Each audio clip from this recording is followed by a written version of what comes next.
Okay, we're going to call to order the CIP, or yearly CIP. Bobby, call the roll, please. Rich Daly. Gigi DeBeck. Here. Robert Hartzell. Here. Tundra King. Here. David Mingus. Here. Carla Coleman. Here. Fred Stacer. Here. Okay, thank you very much. Next item on the agenda is individuals testifying need to be placed under oath. So at this time, please stand and be sworn in by the secretary. No? No. It's on my agenda. I just read. Okay. Okay, they're not going to swear. They might swear at me, but that's all right. Okay. All right, next item on the agenda is the capital improvements plan for 2027 through 2031. Good evening.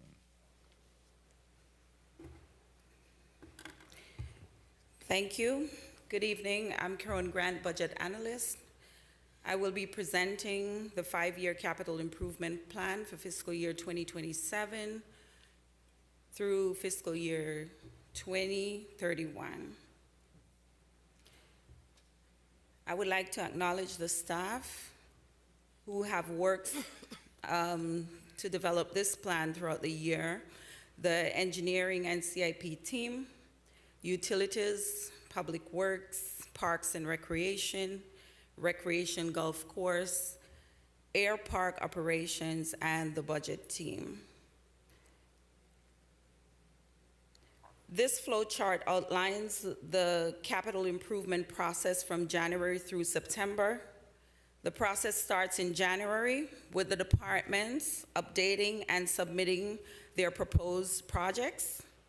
In March, the CIP team reviews the proposed cost and scope of work and notifies the budget office of those cost estimates. The budget office then reviews all projects and drafts the new 5-year capital improvement plan. In April, the city manager reviews and provides modification to the plan.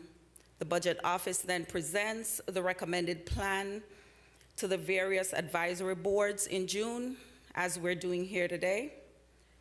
Upon your approval, we will present the recommended CIP at the budget workshop in July, and then in September, the City Commission will approve the 5-year capital improvement plan. I will now discuss the recommended funding for all projects listed in the 5-year capital improvement plan. I do want to recognize that this evening we have with us Dr. Tammy Good, the CIP manager. We also have representatives from the other departments as well. They will answer any technical questions that you will have after I've gone through these slides here today. First, I'm going to start with the general fund. For fiscal year 2027, the total for the general fund is $12.1 million. Fiscal year 2028 through 2031, $69.7 million, a total of $81.8 million. And in this plan, we have the streets and bridges, facilities, public safety, also public works, parks and recreation, and we also have the recreation golf course. Moving on to utilities. For utilities for fiscal year 2027, we have $11.3 million.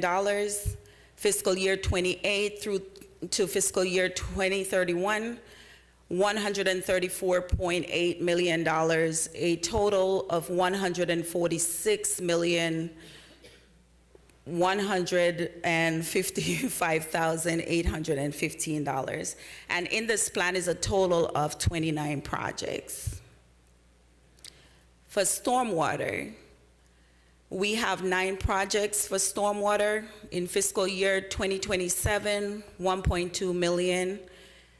Fiscal year 2028 through 2031, $10.7 million, a total of $11.9 million. Next, we have the air park. For the air park for fiscal year 2027, it is $4.2 million.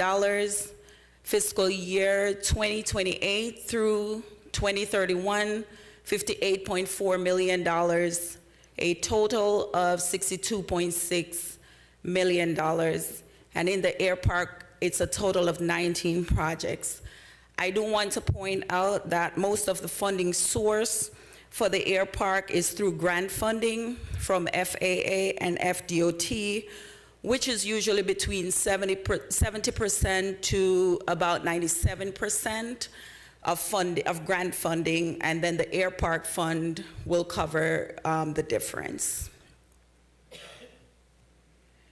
And that concludes my presentation. We're open for any questions or comments. Okay. Who would like to go first? Question. Mrs. King, go ahead. On the parks, can we go back to the parks? I don't see Apollo Park on there. Was it not considered this next fiscal year? Which one? Apollo Park. I know it was supposed to be something with the sports park. I don't know if that's in tandem with the sports park, but I had heard that there was going to be an overhaul of the Apollo Park in addition to whatever work that's being done with the sports park for Commissioner Perkins. Good evening, Dr. Tammy Good, CIP Manager. Good evening. There were funds allocated for some enhancements to be conducted at Apollo Park last fiscal year. And while we've made some minor upgrades to that park, the majority of that work will take place when we improve the adjacent vacant property and develop the ultimate sports park. So we'll do those 2 projects in conjunction with each other. Okay, thank you. So that's if I wanted to point someone to, the residents over there ask me, and my mom lives there, but if I wanted to point someone to find the information to ensure that it's being included, because it's been a few years that people have asked me what's going on over there, and since they have not seen the new sports park, they're like, are we going to have to wait for more lighting, some of the trees to be really cut back, just some things that they ask on a constant basis. So where would I point them to? Myself.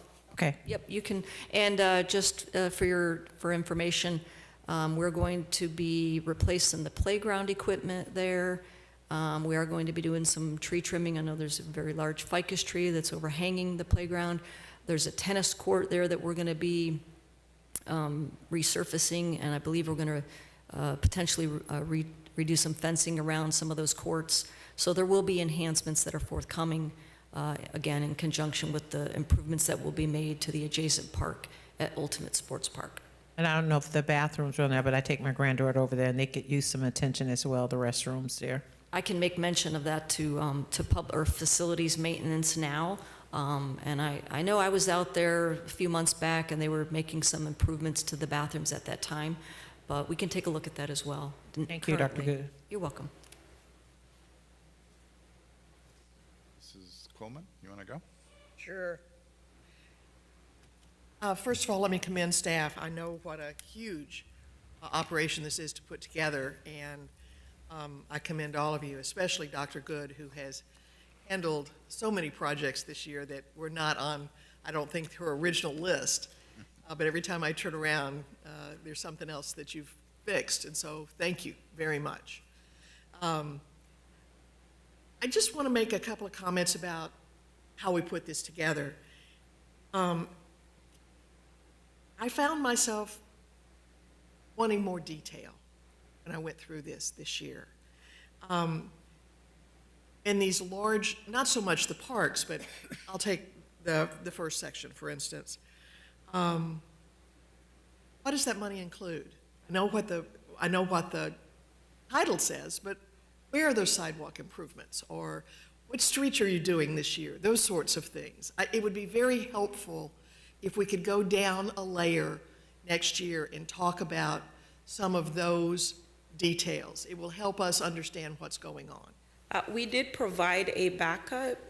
Read it to the- all. Oh, so All. you were talking extensive other than okay. Yeah. Noted.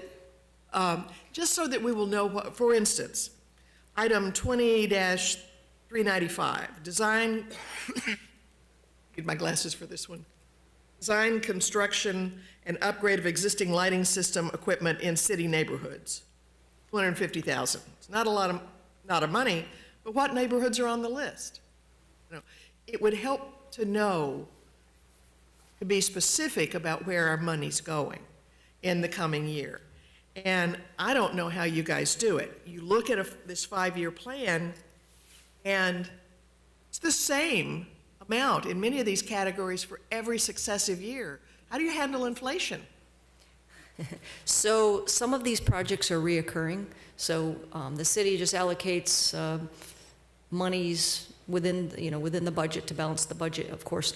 But we allocate as much funding as possible, knowing that we will have reoccurring issues, maintenance issues, sidewalks, lighting. So it's not necessarily for a specific area, but what is needed, what may need to be repaired. So some of those areas may not have any issues currently, or we may be aware of some issues, and then some come up during the year. So that funding is just appropriated for those foreseen issues that maybe have not been specifically identified. Also, to answer your question regarding the sidewalks, we're currently doing a sidewalk inventory as well as a condition assessment of all of our roadways, center line of all of the roads. So that will also guide us once we have that report as to where those funds are allocated. So obviously we'll target the areas that are in worse condition. Likewise with the lighting as well. I know that all of us have people in our neighborhoods who come to us and say, how do I get on the list? So, Everybody fights for the money, of course, Right. and there's only so much. so much to go. Yep. And that's why we're vague in the budget, because we don't necessarily know where those areas are. They may not be identified yet. They're citywide, and whatever is most significant or presents safety issues, et cetera, squeaky wheel gets the lube, I guess. I don't want to put you on the spot, Dr. Good, because I know you're juggling all of this. The new Northwest BSO substation, I know we've talked about that for a very long time. I was really surprised to see no design money in this coming year's budget. It's been pushed out to 28. Can you talk about that a little bit? Hi, Joshua Waters. I'm the city's budget director. So the reason that project had to be pushed out a year, last year it was initially programmed to be in for the design money for 27. Yes. The property no property has been acquired for the substation yet, so we can't design a facility until we know what the property is going to look like. So that's why that funding was pushed out to 28 with the expectation that a property would be acquired by that point in order to build that substation. Thank you. I remembered from last year that it was in for this coming year, so I was really surprised. Likewise, why is there no LEAP grant funding program monies in fiscal year 27? In speaking with the Public Works Director, Rob McCaughan, there's funding already available in previous year's funding that they're still spending down, so no funding is needed in the next fiscal year for that project. Is that the same answer on the reuse connection services? That's 2386. You said reuse? That's reuse, the connections. I'll turn that over to our Utilities Director to be able to answer that question. Thank you. Renuka Mohammed, the Utilities Director. We did not budget anything for next fiscal year because we still have ongoing connections and funds available this year. I just want to tell you what an impact that makes on communities. We finally, my neighborhood, yay, Yes. finally got Village. hooked up this year. It's made a difference, and I only water my lawn twice a week. It's not raining. It's made a difference of $80 a month, my Yes. utility bill. So like I said, It is significant. we are still rolling out in your area, in Harbor Village. So there is still funding available from this fiscal year, which we can roll into next fiscal year. It's a very slow process, the connections. We have to No. yes, we have to get people to agree, and we have to go through the whole harmless process, so yes, Oh, I know, I went door to door on my block and made sure everybody signed up. yes. Okay, airport. Can I talk about the airport a minute?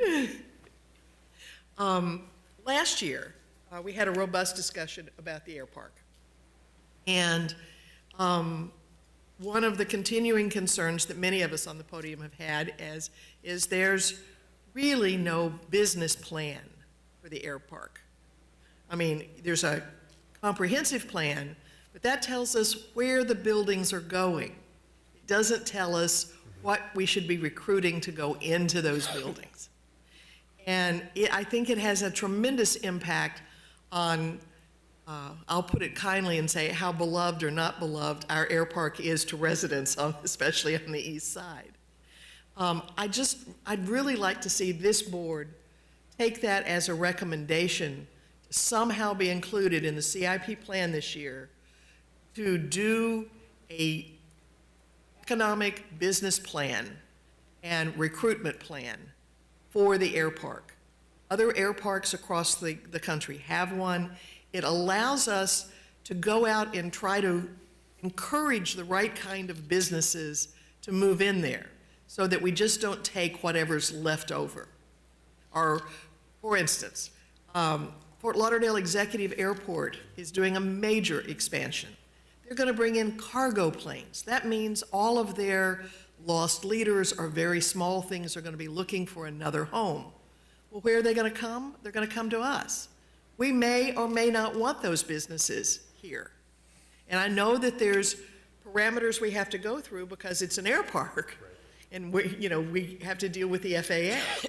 But if we have a business plan that tells us what's going to be the best fit for our air park and is going to dovetail with other businesses we have there or trying to recruit there, we're going to be in much better position, I think, to recruit the right kind of businesses. So I would just urge you, and Mr. Chairman, I'd like to try to make that as a recommendation that we consider sending forward.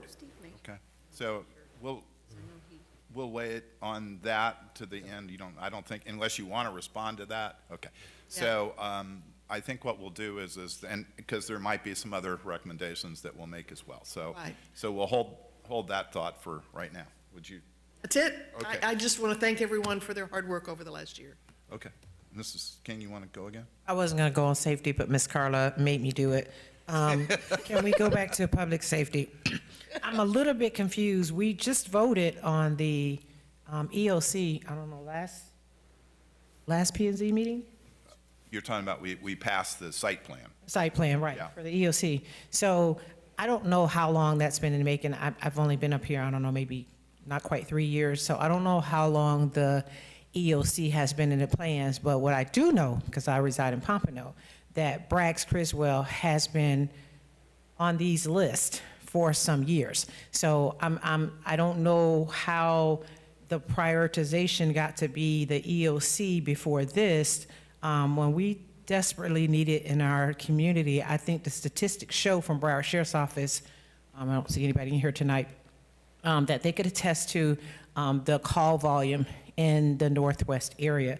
So it's like we keep putting this on a wish list, and then I look at the current new substation that we put in District 5, and it's really not manned. So I wish we could take a closer look at, to me, if I don't feel safe, all this other stuff is just things on paper for me. I mean, it's great to have a nice street, but if I'm gonna get robbed before I get on the street, it doesn't really make sense. So I would love to see this put to the top of the list, because we're putting the EOC, and maybe yet at some years down the road, but it's kind of like we've been kicking the can with this Braggs Criswell Center, and it comes up a lot in the neighborhood that, we could really utilize this substation, and I know it doesn't curtail all crime, but people would be more apt to go in there and say something when they see a local officer there. They make those relationships. It's more than, yes, we wanted to help with the crime, but we want to continue to build those community relationships and community policing, something that we talk about ad nauseum. And so that's where I am with this whole, I kind of get frustrated because we kind of been going back and forth with it, and we approve EOC, which is a big project. And I know this project is nowhere as big as that project, so maybe I just don't have the wherewithal to understand the money placement on CIP and where we are with the safety issue. I can speak to the Emergency Operations Center. That was part of the Go Bond initiative, so that project's been on the books for many years.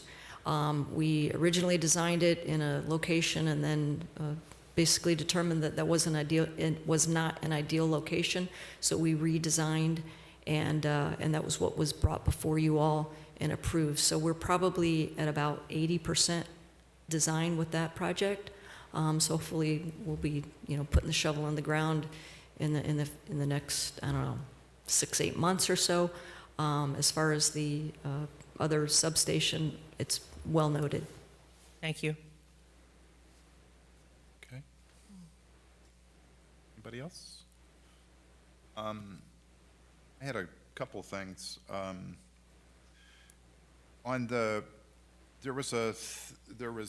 There's a budget for seawall construction. We got whatever it was, 2,000 feet of seawalls, and I know we got a lot of work. When they redo a section or they decide to put an area in, is that like automatically raised up to the 2050 criteria at that point generally, or? It depends on the extent of the repair. If it's a small repair, they just repair it. Correct. But if they're gonna take like 100 or 200 foot sections, then Correct. they would bring it to 2050 and then. Yes, we do bring it up, like, for example, up at the Hillsborough Inlet. Right. We're replacing that, and I believe the finished elevation is 5 feet NAVD. So I don't know if it's the 2050 or the, I think that's the 50. Okay. I think it was 4 was the 35. so that is our standard, to answer your question, Yeah, yes. I mean, I realize right now they're not going past 2050, so. Yeah, We have no idea what 2100 is, and some of us won't be around, so we'll leave it yes. to you young people, so we'll let you figure it out. That is our standard, though, yes. To take it to go ahead and get the 2050, if you're bringing, really reconstructing any part of it, you bring it to 2050, so you don't have to touch it again, hopefully for a long time. I had a question about the stormwater backflows. I saw that there's like a $55,000, we're getting to utilities? Okay, because my other questions are utility questions, how's that? So when she gets up here, I'm gonna, fire away with some easy stuff at you. So the stormwater backflows, I think we had 55,000. How much does it cost typically to put one of those in? Just like if you have I don't know what they are, there's a pretty small one on 9th Street, Southeast 9th Street, where there's like I'd say it's about a 12-inch pipe, which is 100 years old. I mean, it's forever. But it does back up probably, at king tides, probably 6 to 8 inches in this road. You can't get off the island without going through it. And so that's starting in my question, So typical. the stormwater budget is pretty small, so again, we're trying to balance it, so we normally put between the 55,000, and depending on the size of the backflow device, it depends on the size of the pipe. We could have an 8-inch, a 12-inch, a 24-inch, so the price varies. We actually do, as utilities, the install on these devices, yes. Buying the device. We buy the device and we do the install. Now, Okay. the backflow device works very well when there is low tide. But if there is a surcharge from the ocean or high tide, yes, that backflow device, there's very little that it could do because you have pressure on both sides of the valve. So yes, it works very well, if we have low tide and there's rain. But if there's rain and high tide, there's nowhere for the water to go. Gotcha. So. Okay. So I saw in here there's a $14 million reuse groundwater storage 14 million. Where is that? Is that over by the golf course, over? I don't know the item, I'm sorry. I'm not like Mrs. Coleman, who's very smart, and she gets the numbers for you and tells you where it is. Not me, I just tell you, hey, you're spending $14 million, this is what it is, go find it. It's your budget, go find it.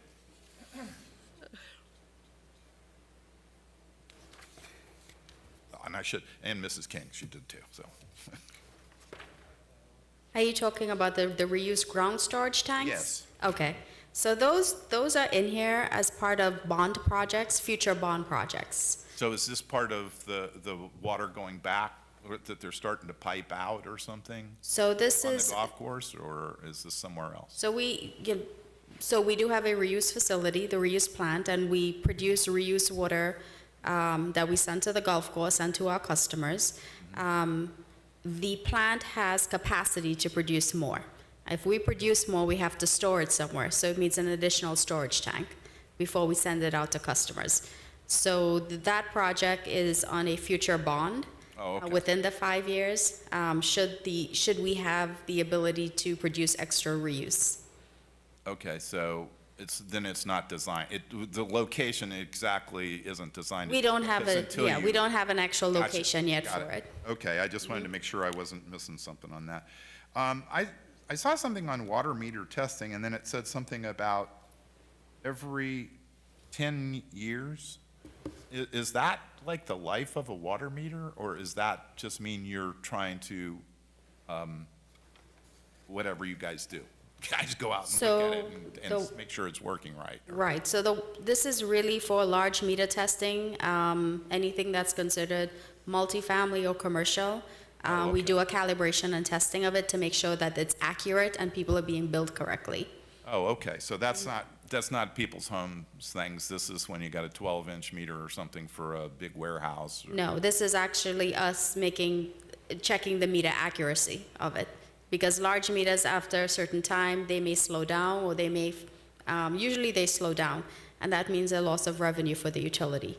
So we try to test them every year, a certain portion of them every year, to make sure that it's accurate and we're bringing in the revenue for the usage. Okay, so that's for large, okay. Large meters. Yeah, and then the last thing I think I had a question on was, there was a point at which it talked about well maintenance, and then there's it's talked about deep well injections. Is that to hold back the salt water, or what injection wells are they talking about? So if it's deep injection well, deep injection well is the waste stream for nanofiltration that the plant uses right now. Oh. So on the potable water side, we use lime softening and nanofiltration. The discharge, the waste from the membrane process. That process. Yes, Okay. goes to a deep injection well. I thought it was some type of, like, whatever. I thought it was something else, but now that's good. I'm glad you told me, because now I got it. Okay, so that's for the actual water, new water. Okay, that was it for me. Sure, you can ask whatever. A few meetings back, and a few people that I know that reside in Sanders Park and Liberty Park. I think the other place is called Pompano Point. I don't remember, I was 5 years old when I left that area. But they complained about the water pressure. Is there anything you're doing on 1 through 16 or 1 through 29 that would assist with some of those complaints? So I do remember that meeting, and we did address those customers. We brought them in, we checked it. The pipes are actually in those areas are newer pipes. They're not, they're all PVC pipe. So yes, and we did work with them. There were some customers on their side of the meter, they had galvanized and they had to have it changed. So we've worked with them on that. If it's on their side, they have to get a plumber to replace that piece.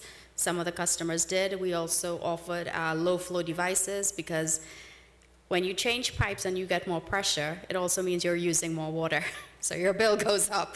So yes, so anybody that came during that meeting, we have worked with them to resolve those issues. And as part of the CIP, yes, there is water main rehabilitation.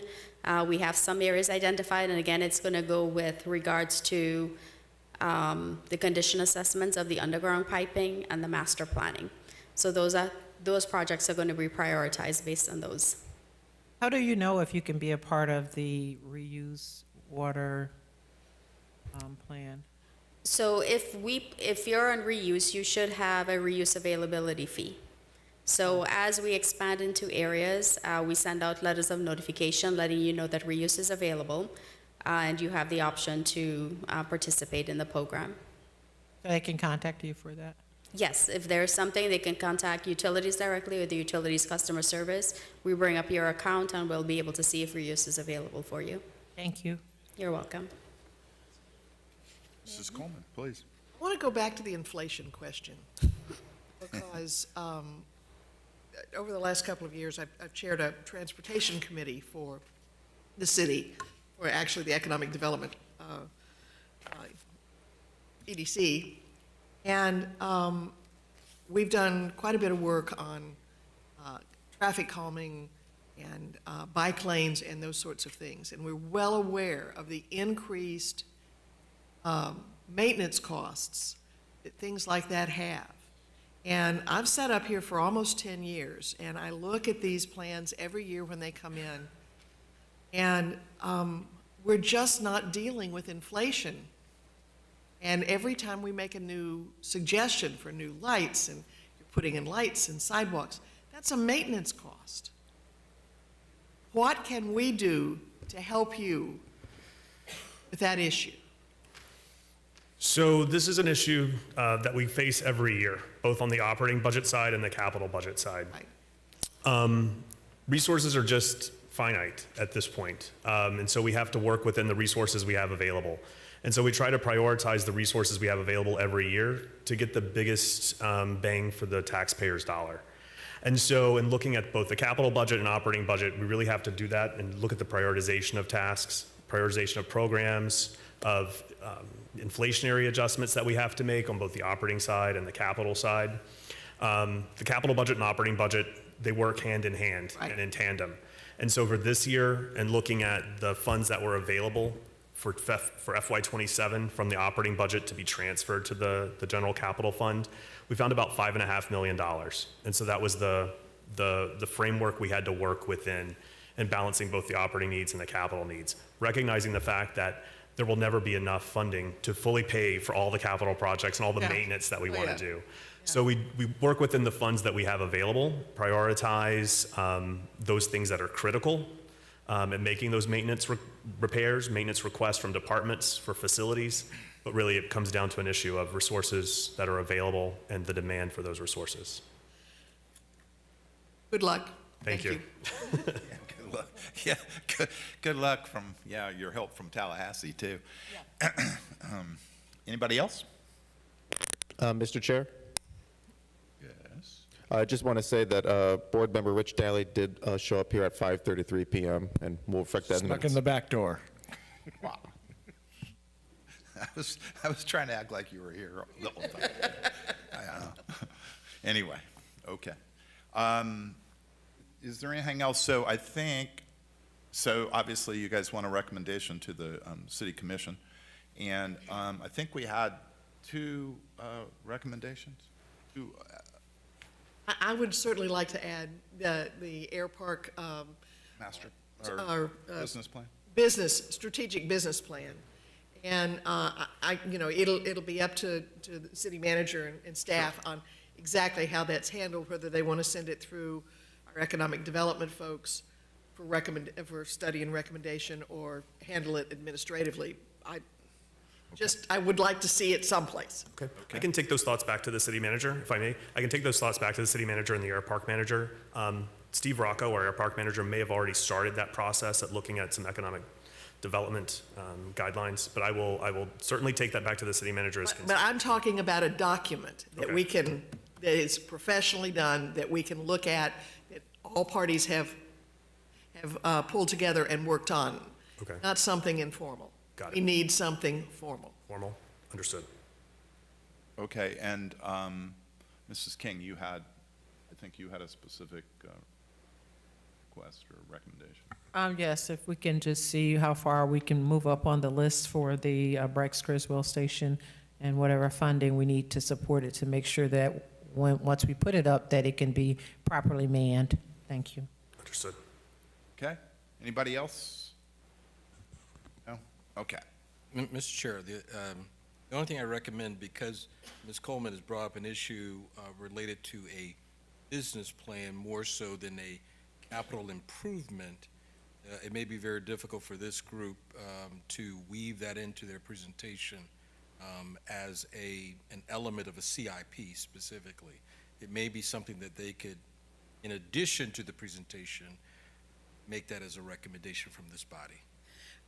It's just that as we look at the CIP plan every year, what we do out there and what we recommend for projects is going to depend on where business-wise that air park is going.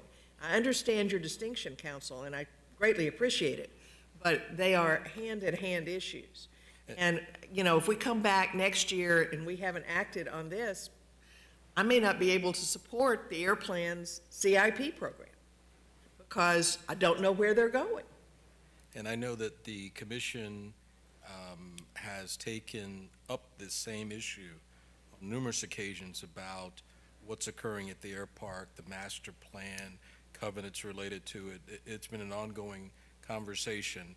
Again, the only distinction I was drawing because when they present the CIP and the recommendation from this body, it is an element, not so much of a capital improvement, but it is an element of consideration and possibly directing this body to study, or the CD Economic Development Council, to look at the issue. But either way, that can be a side issue for this group to take back when they do their recommendation. Yes, sir, I understand it may be a side issue. I also understand that we are the Planning and Zoning Board, and so under our planning hat, I want to make sure that this goes forward. Okay. And I don't think there were any other recommendations for change to the as submitted type of thing, right? Is that, everybody good? Okay, with that, then the chair will entertain a motion with the two additions.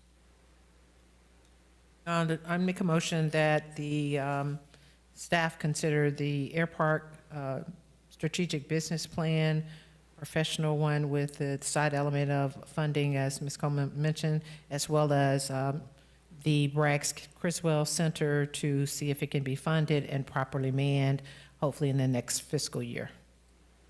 And the balance of the budget as is. And the balance as a budget as presented. Second. You guys good with that? Okay. We have a motion and a second. Any questions on the motion? Being none, Bobby, call the roll. Tundra King, Yes. Carla Coleman, Yes. Rich Daly, Yes. Gigi DeBeck, Yes. Robert Hartzell, Yes. David Mingus, Yes. Fred Stacer. Yes.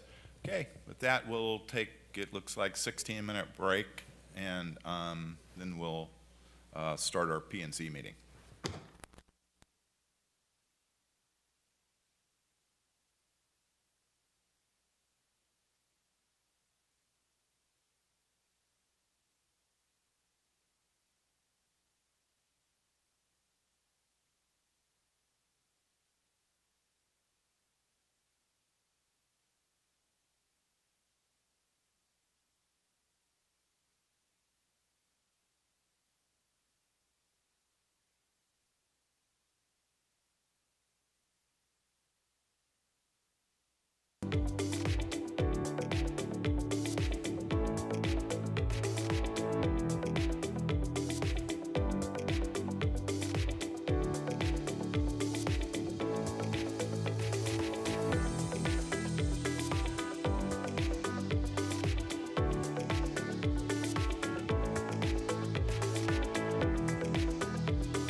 All right, call to order the June 24th, 2026 Planning and Zoning Board meeting.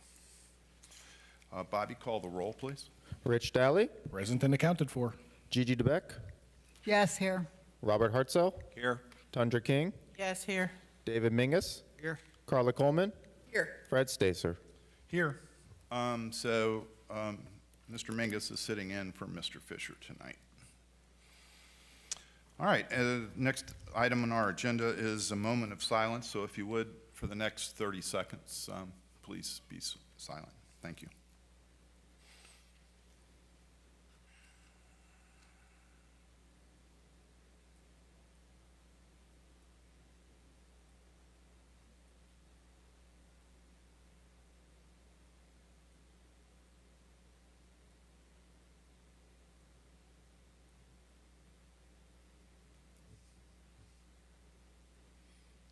Okay, thank you very much.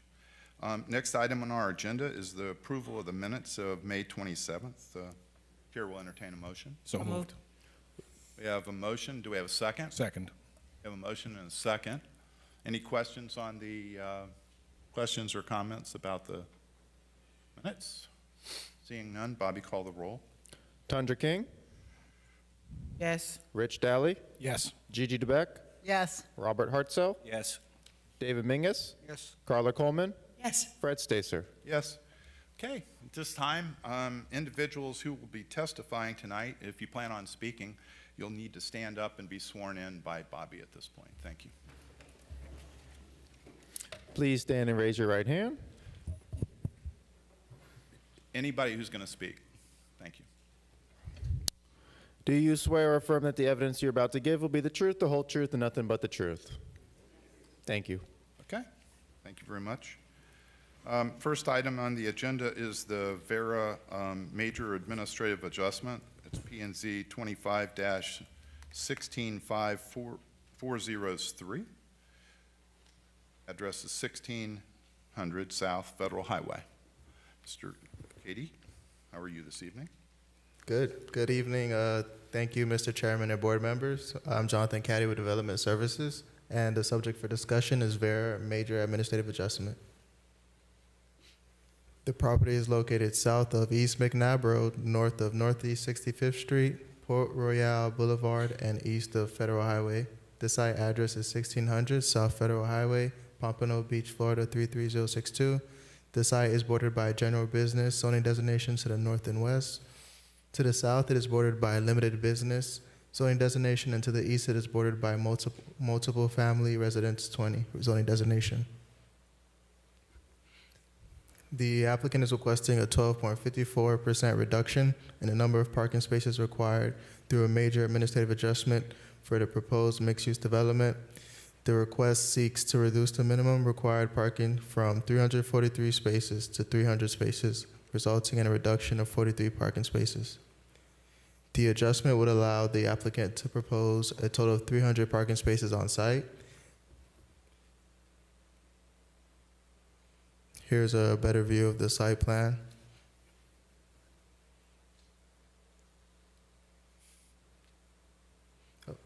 So on the site plan, there are triangles that designate each space for a specific use. Here is that legend for the specific use.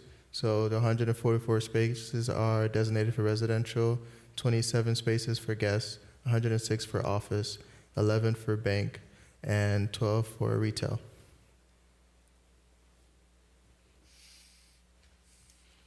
The parking regulation for the 1 to 2 bedroom unit standards is 1 parking space per 1,000 square feet in accordance with the city code standards for the county's affordable housing policy. Totaling 169 parking spaces for the proposed residential use is provided.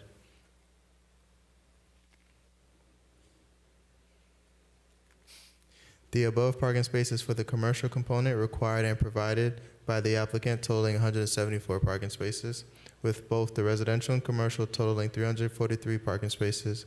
Within the submitted plans, the parking count and allocation are identified. A total of 106 parking spaces are assigned to the existing office building, whereas 151 spaces are required. This reflects a 28.5% reduction from the required parking for the office use and 12.54% reduction in the overall required parking for the site. Here's a rendering. This is the proposed structure south of the existing office building, which will provide parking spaces. This is another rendering of the existing office building to the right, and to the left is a proposed mixed use. Should the board find that the applicant has provided competent substantial evidence to satisfy the review standards for major site plan approval, the Development Services Department recommends approval of the major site plan subject to the following comments and conditions. If this application is approved, the applicant shall record the development order and administrative adjustment document with Broward County. A copy of the recorded approval should be submitted at the time of building permit. Maintain parking space designation for all uses on the lot for all levels of the parking structures, clearly identifying which spaces correspond to each use or which spaces may be shared. Maintain the reduction in the number of required parking spaces for only the existing office building and use as shown on the site plan provided as backup for this adjustment. The proposed surface parking spaces along Federal Highway are currently designated for residential. These spaces should be designated as bank, office, or retail. Redesignate these spaces to be more appropriate for appropriate use while maintaining the number of designated spaces for each as shown on the site plan. Subject to substantial conformance to the site plan provided as backup for this adjustment. If major modifications to the site plan are required through the review of PZ 2412-4027 and the revision results in changes to the terms of the approved major administrative adjustment, the item will be required to return to the Planning and Zoning Board for review and approval of a revised administrative adjustment. According to state statutes 366.94, electrical vehicle charging, it is unlawful for a person to stop, stand, or park a vehicle that is not capable of using an electrical recharging station within any parking space specifically designated for charging an electric vehicle. Ensure that the sufficient parking is available, excluding spaces designated for EV charging only. And the standards of approval or specifications required prior to building permit issuance is plans are subject to compliance with all applicable code requirements, including but not limited to DRC comments issued for the site plan. This slide is provided for your reference. You may use either of the two options shown when making a motion on this item. As previously stated, staff recommends approval for the major administrative adjustment request. This concludes my presentation. I'm happy to answer any questions on behalf of staff and the applicants also in attendance to present their case for the item. Are you going to, because this is a companion item to 2, are you going to make another presentation? Or Yes, there's another presentation. That's okay. So you're going to read that other stuff into the record later? Yeah. Assuming, yeah, okay. So at this time then, because I've told the applicant, I think the best way to do this is to actually make the entire her entire presentation so that there's some, understanding of how that. I can do that as well for the record. Well, I don't know. No, I think we're fine because we're going to only read it. We can only deal with one thing legally at a time, right? Yeah, I don't think there's going to be too much additional, sorry, Max Weems, Principal Planner to Development Services. I don't think there's going to be too much additional information in Jonathan's site plan presentation that the applicant won't also cover. Anything that's remiss, of course, we'll share. The only other thing that Jonathan can add during the next item would be his conditions of approval. That's what okay. That's the way I understood it. Okay, thank you. Okay, anybody have any questions of staff on this before we go to the applicant? Okay, seeing none. Mrs. West, you're up.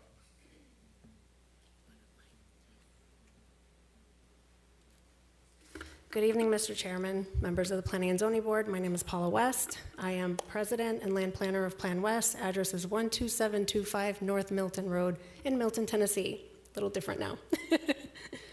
With me, I also have Nick Polyushkin, who is representing ownership, Jean-Francois Gervais, who is the architect, Blake Kidwell, who is the civil engineer, Ken Gardner, the landscape architect, and Carl Peterson, who is the traffic engineer for the project. And we're here to present both the major site plan and the adjustment at the same time. So I'm going to go through the presentation similar to when we last were here in March. I'm going to kind of summarize a little bit more of the articles and the backup and all that stuff, but I'll still remind you of all of the important components of the project. So the property is at 1600 South Federal Highway. It is, the property is just on the southern border of the city's boundary with Fort Lauderdale. And I wanted to also show you the aerial of the property because that office building that you see is going to remain on the property and is incorporated in our design. The aerial that you see in front of you is from 1975, and prior to that, the property was probably a mobile home park. And I forgot to mention it's in the Santa Barbara Shores neighborhood of the city. And that's just showing you the municipal boundaries. So some stats on the project. We are just about 2.35 acres. We are located in general business zoning and C commercial land use designation. We are probably, and I'll have to have staff confirm that, but we are probably the first project that is implementing County Policy 216.4, which, if you recall, allows for a density bonus of 6 units for every 1 unit that we are designating to be moderate income housing. And this is because we're providing so much commercial on the ground floor. We are proposing a mixed-use development with 132 multifamily residential units, and the 66, almost 67,000 square feet of commercial use includes the existing office building. The existing office building also has a credit union. We're providing additional retail spaces as well. So this project is it started in 2024. We've gone through 5 DRC reviews. And the project that you're going to see today also incorporates the changes that this board made back in March, in addition to some changes that staff thought would be important to make for pedestrian circulation. So the changes include reducing our request from 26% or so down to 12.5%. We made some changes to parking, so the southwest corner of the site now has a parking garage instead of a parking lot. We removed the drive-through area that's right in front of the credit union to now include more parking. And like I said, we made improvements to the pedestrian circulation. And the property is also going through platting in addition to the site plan.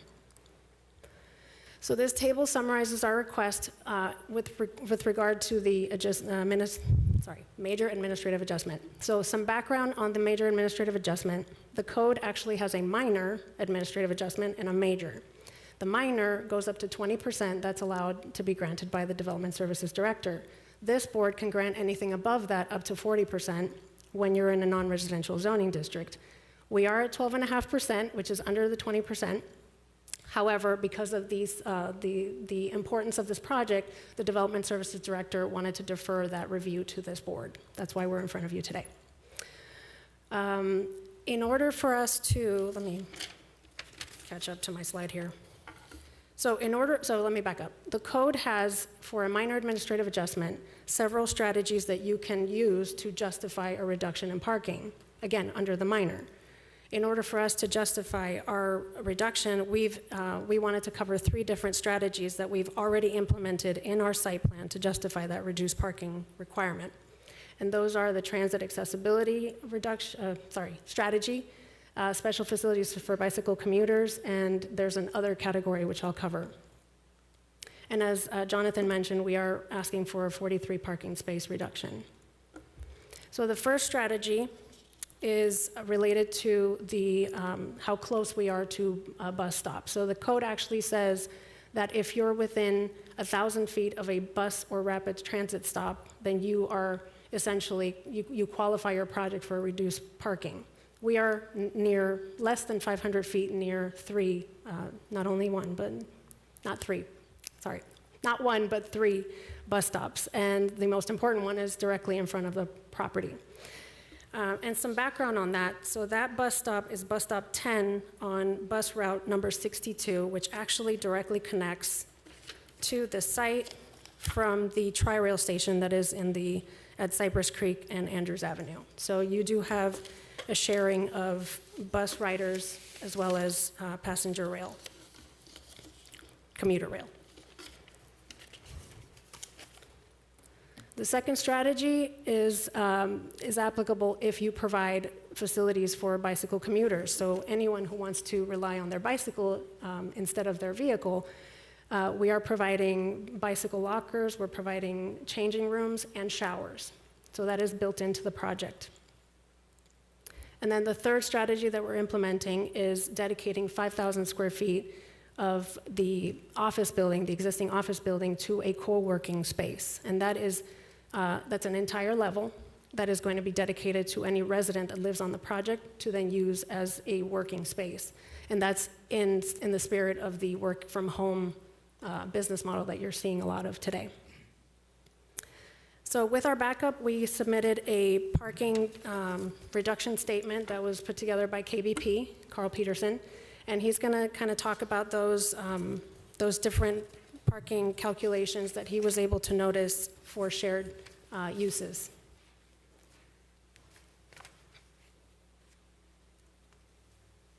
Good evening, Carl Peterson, KBP Consulting, offices at 8400 North University Drive in Tamarack. Paula, could we go back a few slides to your parking table? I think it'd be helpful to, yeah, let's start there. The two areas that I was asked to focus on for my evaluation, as you can see in this table, the total required parking is identified per code at 343 spaces, and the parking provided is 300 with a reduction of 12.54%. So the elements that I was asked to evaluate with respect to this application has to do with the office space parking requirement and the guest parking requirement. As you can see here, 151 spaces required for the office space and 27 for the guests. So I know I've presented this information to you before. I'll be much quicker this time. If we can go forward back to my slide there, perfect. So we took a look at the office calculations, as I shared with you before. We looked at the Institute of Transportation Engineers parking generation manual and ran calculations for this size of office space. And the calculations indicated that a parking supply of about 117 parking spaces for this office space would be adequate. And then regarding in the lower right-hand corner of this slide, you will see some additional adjustments that we've made with respect to the guest parking. The guest parking per code required 27 spaces, and per ULI, their data suggests that about 15% of the parking supply for the residential component would be adequate, which means that would give us a parking supply for the guest spaces of 20. So on the office space, we're going from 151 per code to 117 per ITE manual. For the guest parking, 27 required per ULI to 20. That's a total of 41 parking spaces that we believe aren't necessary for this development, and that gets us almost exactly in line with the parking provided. So if you have any questions later, right now I'll turn it back over to Paula, but I'll be happy to answer any questions once we're done. Thank you. Thanks, Carl. So I just want to clarify that what Carl is showing you is that the demand is less when you have a share of uses within a development. This is not for us to say we're asking for that specific reduction. The reduction that we're asking for is only particular to the office building. Not for the residential, not for retail, not for the bank. I will not get into all the data here, but in your backup, you have 3 different articles that we have provided as research for what the parking trends have been since COVID and how they affect, the demand in office space today. The first article talks about the effects of the pandemic on parking.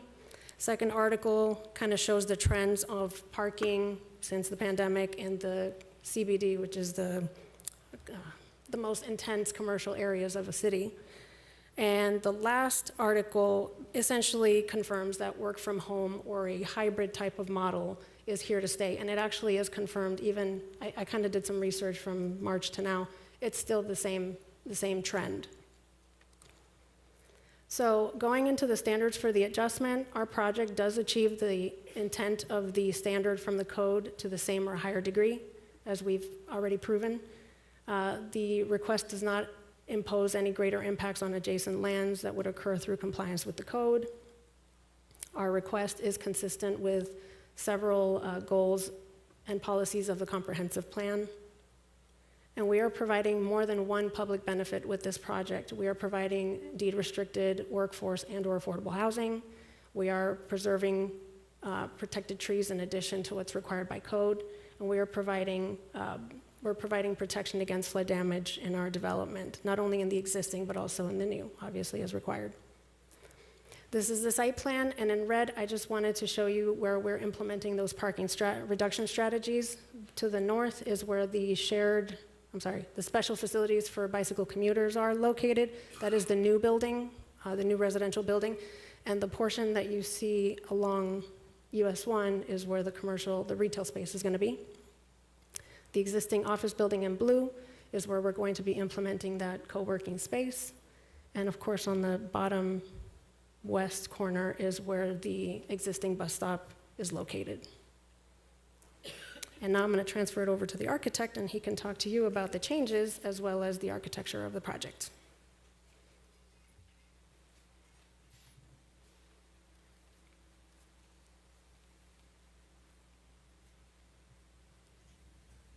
Can you put the site plan? Yeah.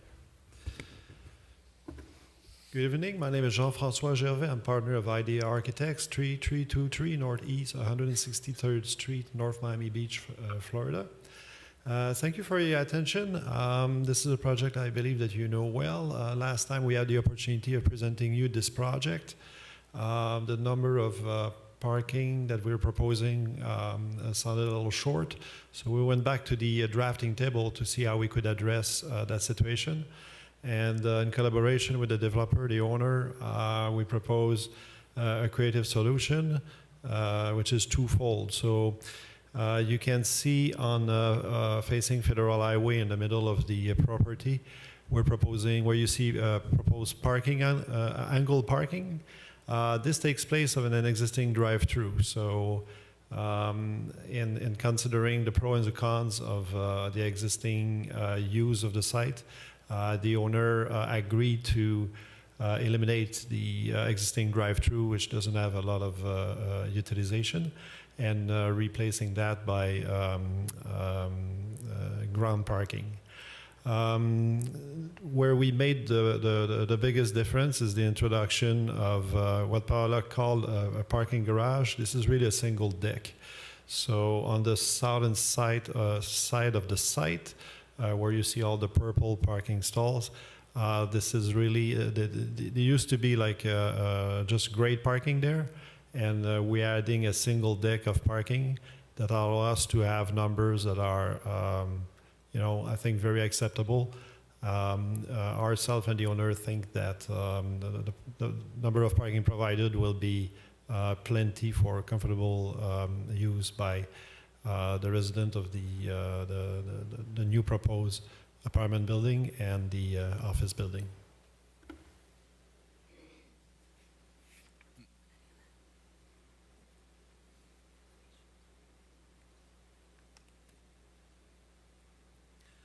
If you have any specific question on the architecture of the building itself, it's a 10-story building, 132 apartments. Half of the apartments, more or less, are one bedroom. The balance are a mix of one bedroom with den, 2 bedrooms, and you have 10 3-bedroom units.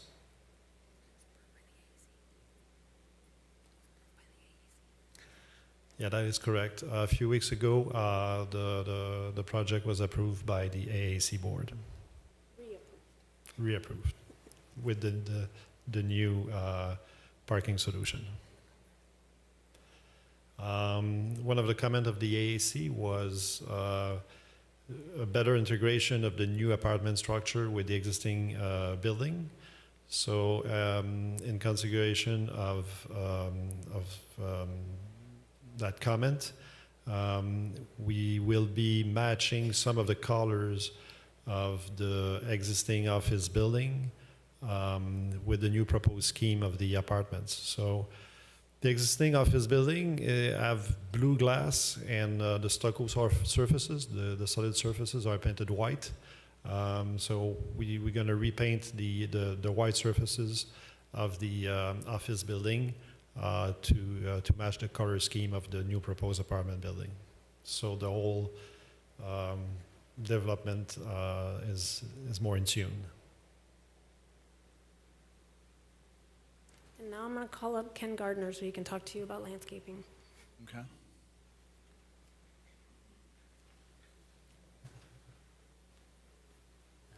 Good evening, Ken Gardner, GSLA Design Landscape Architects, 17670 Northwest 78th Avenue in Miami. The landscape scheme meets and exceeds all of the requirements, first and foremost, and especially with the use of native plant material to reduce the necessity of maintenance. And we treated this whole site holistically. So as Jean-Francois had alluded to, the combination of the two buildings architecturally with the paint color schemes, we're also doing the same thing with the landscape and just having same plant material throughout as a unifying feature of the entire site. The plantings are aligned with doors and windows and in an effort to respect the architecture of the site, so it all works seamlessly. Further, we created significant buffer areas to ameliorate bad views, I don't want to say bad views, but less desirable views, and promote views of the more attractive features. Again, I'm around for any questions that may arise. Thank you. Okay. And then the end of the presentation is just some renderings for you to see. So that middle element that you see in the office building, that's the portion that we're painting to match the new residential building. And we're also incorporating screening elements to the garage to comply with code. That does conclude our presentation. Again, we're here in hopes that we get the approval for the adjustment as well as the site plan. Thank you. Okay. Anybody have any questions of the applicant? Mr. Daly? Yeah, thank you. Just for my own edification, I'm trying to remember March's presentation. What has changed specifically? Yep. So what has changed is the percentage that we're requesting has gone from 26 point something percent now to 12.5% of a parking reduction. We have added this parking garage down here, whereas before it was just an on-grade parking lot. So now you have 2 levels of parking there, and you also have all this parking here in front of the existing building. How many additional spots were added? Sorry? How many additional parking spots were added? Do you know, Jean-Francois, off the top of your head? Yeah, I think we were at 240 something, now we're at 300. 258. 58, we added 58. Okay. And then I remember previously on the record discussing with you the possibility of shared spaces. Was there any consideration in that from the residential to commercial and commercial to residential shared spaces overnight potentially for residential and during the day for commercial use? No, because we only wanted to reduce the office space calculation. We didn't want to touch the residential, the guest parking, none of that. We just wanted to focus on the office, and the only shared component is that co-working space that is going to be shared by the residents that work there. Okay, thank you. Also, there was where that parking is to the left-hand side center, that was, if you remember, that used to be, or is today, a drive-through for Right. bank. So that's. I recognize that. Well, no, I'm just saying, that's another change. Yeah, that I recognize. I thought I remember the parking structure from It previously. did, it went around the corner. And That's right. And so, well, yeah, it went around the corner. And if I remember correctly, there was some talk about overhead walkways or something like that being, didn't we discuss that? Like some sort of covered walkway for? Yeah, there was discussion on the pedestrian circulation. Thank you. And that was also a comment from staff. Yeah, in the original scheme, there was a conversation on how the elevated parking deck, which was located at the current location of the drive-through, how that elevated parking deck would connect to the building. That goes away since now in this location we have a great parking lot.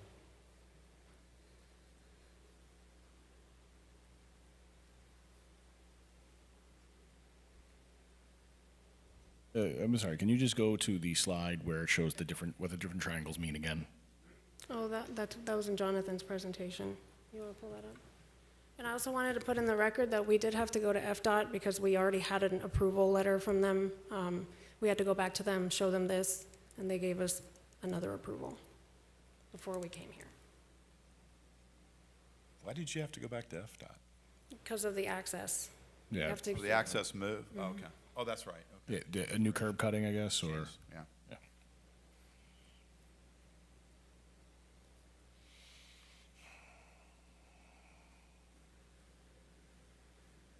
Do you want to see the legend? Is that what you Yeah, want the to see? legend, yeah, if that's okay. I'm trying to grasp where the residential parking ends, so that's bank parking, residential is clear, okay. Where's the primary bank of residential parking? Can you go back to the other image now?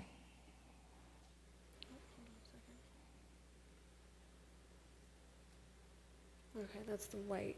Yep. Then where is that located on this? That's on the next couple of levels, right, Jean-Francois? Where are you? So it's on the other side still of so the residential is to the north, right? If I'm the reading north, this yes. correctly, it's to the north, and the residential parking is in the parking structure still? It is in the parking, the new one. So on the other side, on the south side of the, No, that's not residential. No, the north. parking. It's still inside of the building. Yeah, there's ground and 2 floors of elevated parking garage under the structure of I the see, building. okay. And this is where the residential parking is. got it. So that's right, I remember this now. I'm sorry, I apologize. Yeah. But it's inside the actual residential. Yes, that's Got it. correct. Okay. Yeah, the elevated parking deck that we're proposing on the south side of the site is mainly dedicated to the office building. Okay. Chairman. I'm good, thank you, Mr. Chair. Yeah, Mrs. Coleman, go ahead. You talked about lowering the guest spaces to 20.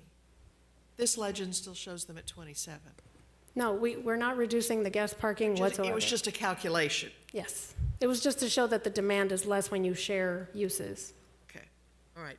So the differences between ULI computation and the other technical computation, for illustrative purposes, you didn't do that.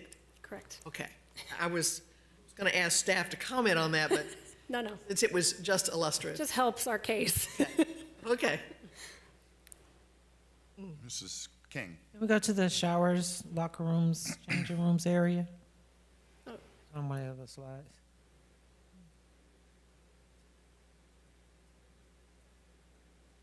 And you said it's accessible to the community? Miss Paula?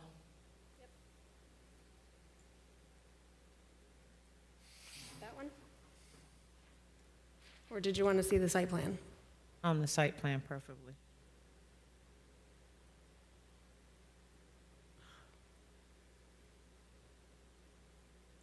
Someplace. There we go. The north side. Yes, thank you. You said it's accessible for the community? Is it accessible to the community, or is it just for residents? It's just for residents. The bicycle And for the office. Say it supports the office. Right. So anyone who uses the commercial space or works at the commercial space and the residents. Okay, so it's not for outsiders? I thought I heard someone say that, because that would have been a huge concern. Okay. No, That's why I wanted to revisit that. Okay, thank you, sorry. I'm hearing things, thank you. So No, it's, you didn't. You heard what she said, but I think what she meant is that they can there's an access to the public. She didn't mean public as in people, she meant public as in they can get to the sidewalks and stuff. 'Cause I saw that turn it into a whole nother thing, so, okay, I I saw understand. that, I saw your septhead hat go on real quick there, and I was like, uh-oh. Yeah. I'm sorry, Ms. Paula, thank you. I'm trouble. 62, it's okay. Okay. Anybody else have some other questions? Now, well, go ahead. Any other questions? I just have one follow-up to ahead. that. How are you protecting the access to that, to the So bicycle? the bicycle, probably key card access. If I may say. Yeah, if you look on the plan, there's actually the doors. It's not like wide open for anyone to come in and out. So you need a key access the same way you would access the. Okay, so like a fob or a that's key card. correct, yes. Every resident is going to get one, and every Residents and member of the office space are going to That get is correct. Yes. That's a lot of accesses, but okay. Well, yeah, they'll probably only give it to the people that use it, though. I mean, Yeah, Fair. That's a fair point. Yeah.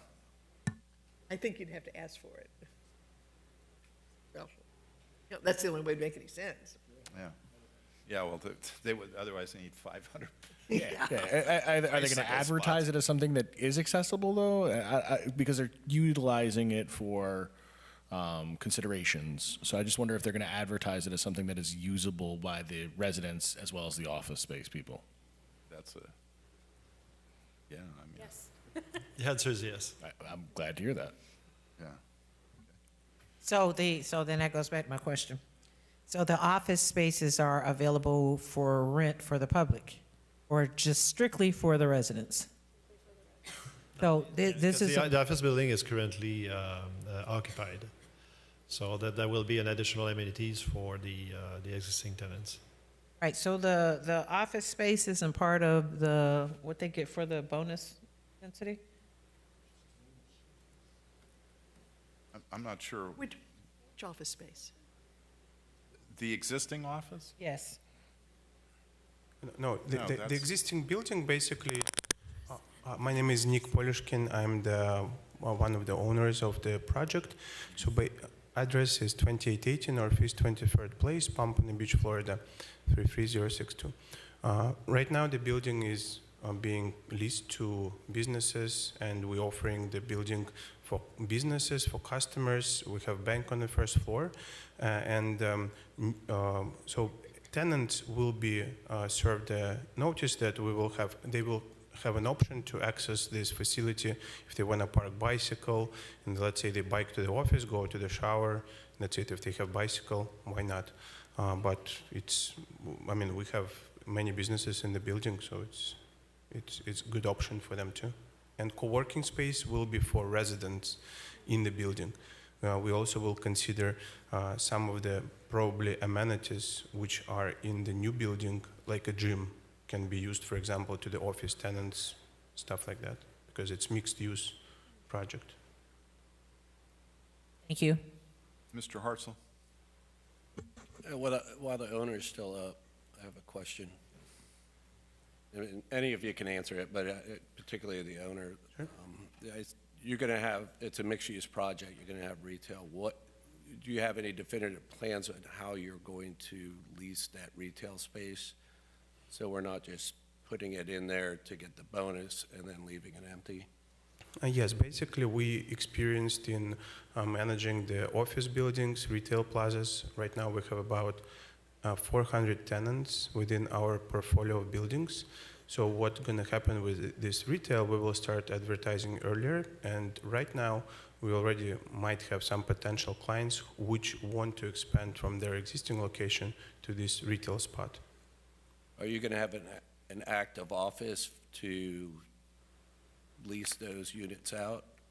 Definitely, there will be, for this size of project, we will have an active office on site for property management and for the leasing. Thank you. Okay. Anybody else? Okay. This time, if there's anybody from the audience that would like to speak on this project, you can come up. We'll open public hearing. Seeing none, okay, we'll close the public hearing portion then, and bring that back to the board. So the very first thing that we will deal with is the administrative adjustment. So does anybody want to make, I don't think we need any other, is there anything else that anybody else wants to ask about the administrative adjustment at this point? And if not, go ahead. No, I just would like to thank the applicant for taking the time to do what they have done here, Mr. Chairman, because I think that this board made it clear that the kind of reduction that they were looking for was not within the thoughts of what we wanted to do in projects like this. And I know that we've asked them to come back 3 times, and they've gone through DRC 5 times. But I think this is a much better project for that, after that work. We do too. Okay. So at this time, the chair will entertain a motion on the administrative adjustment, item 1. Mr. Chair, Yes. Mrs. King. in consideration for NC 25-1600003, the board finds competent and substantial information that recommends approval for the administrative adjustment with 6 conditions. Second.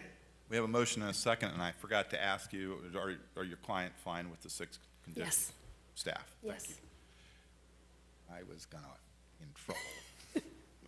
Okay, we have a motion and a second. Are there any questions on the motion? Any comments? No. Bobby, call the roll, and Tundra King, Yes. Carla Coleman, Yes. Rich Daly, Yes. Gigi DeBeck, Yes. Robert Hartzell, Yes. David Mingus, Yes. Fred Stacer. Yes. Thank you. Okay, thank you very much. Next item, we have to Site do plan. the same thing, so Chair will entertain, if there's no questions on the major site plan, Chair will entertain a motion on the second item. We haven't read the, Oh, I'm sorry, you're right. I'm confused, excuse me. Okay. Please read that into the record, yes. Okay. Good evening, Max Weems, Principal Planner and Development Services. This item is for the site plan for the previously described item. I think it's been adequately presented. So for the record, I'd like to incorporate the presentations from the prior item into this item. I also need to state that this site plan has been reviewed against the 12 criteria for a site plan, and that staff recommends approval. At this time, I'd like Jonathan to read the conditions of staff into the record.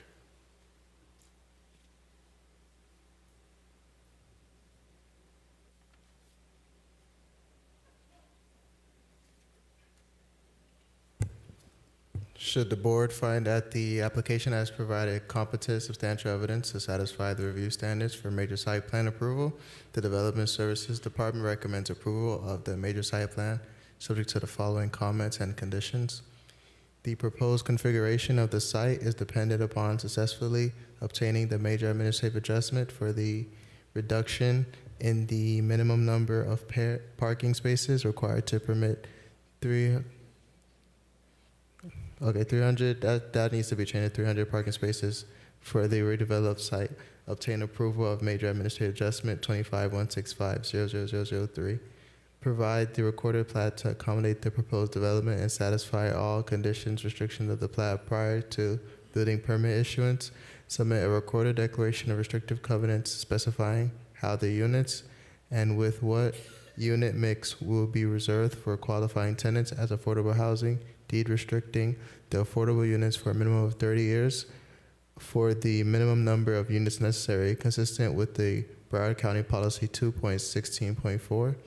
Existing office building size is 78,734 square feet on the site plan, 63,347 square feet on the narrative, and 66,997 square feet, including the proposed retail in the parking program. Please clarify in the narrative and the parking program that this area is based on leasable square footage, not building size, and standard conditions of approval and or specifications required prior to building permit, zoning compliance permit issuance.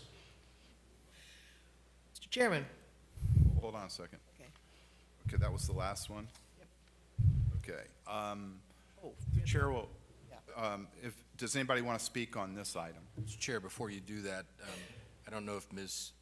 West has made she'd like to resubmit for the board, for the record, excuse me, Oh, yeah. for prior presentation. Okay, I would like to resubmit my previous presentation for this item. okay, thank you. Does anybody in the audience want to speak on this item? Okay, seeing none, we'll close the public hearing portion. And with that, Mrs. West, does your client okay with the five conditions of staff on this? Yes, we are. Okay, thank you. Yes, Mrs. Coleman. Mr. Chairman, I would like to, in consideration of, make a motion, in consideration of planning and zoning application number 2412000027, I move the board finds that competent and substantial evidence has been presented that satisfies the review criteria and approves the major site plan with the modification of parking spaces on condition 1 from 259 to 300 spaces, and conditions 1 through 5. We have a motion. Do we have a second? Second. We have a motion and a second. Any questions on the motion? Seeing none, Bobby, call the roll on item number 3, please. Carla Coleman, Yes. Rich Dally, Yes. Gigi DeBeck, Yes. Robert Hartsoe, Yes. Tundra King, Yes. David Mingus, Yes. Fred Stacer. Yes. Thank you. Thank you very much. God Have a bless. safe trip to Tennessee. Thank Okay? A little longer than Jupiter, huh? Okay.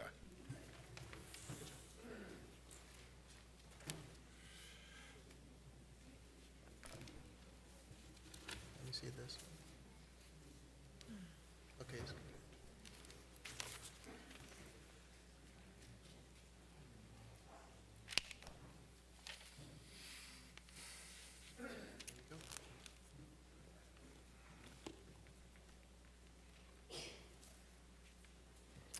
Okay, next item on our agenda. I guess I need to find the agenda, don't I?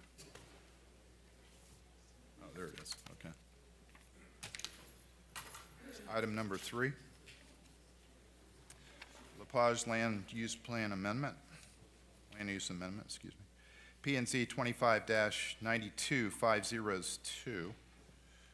Addresses 552 and 600 through 604 North Ocean Boulevard. Mrs. Dolan, you're up. I don't want that.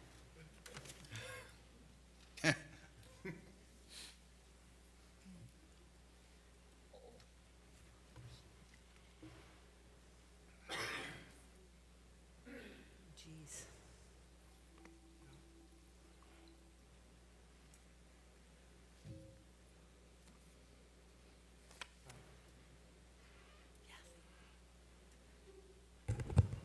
Thank you, Chair, Board, Jean Dolan, Development Services. This is our application for a land use plan amendment for the LaPlage project.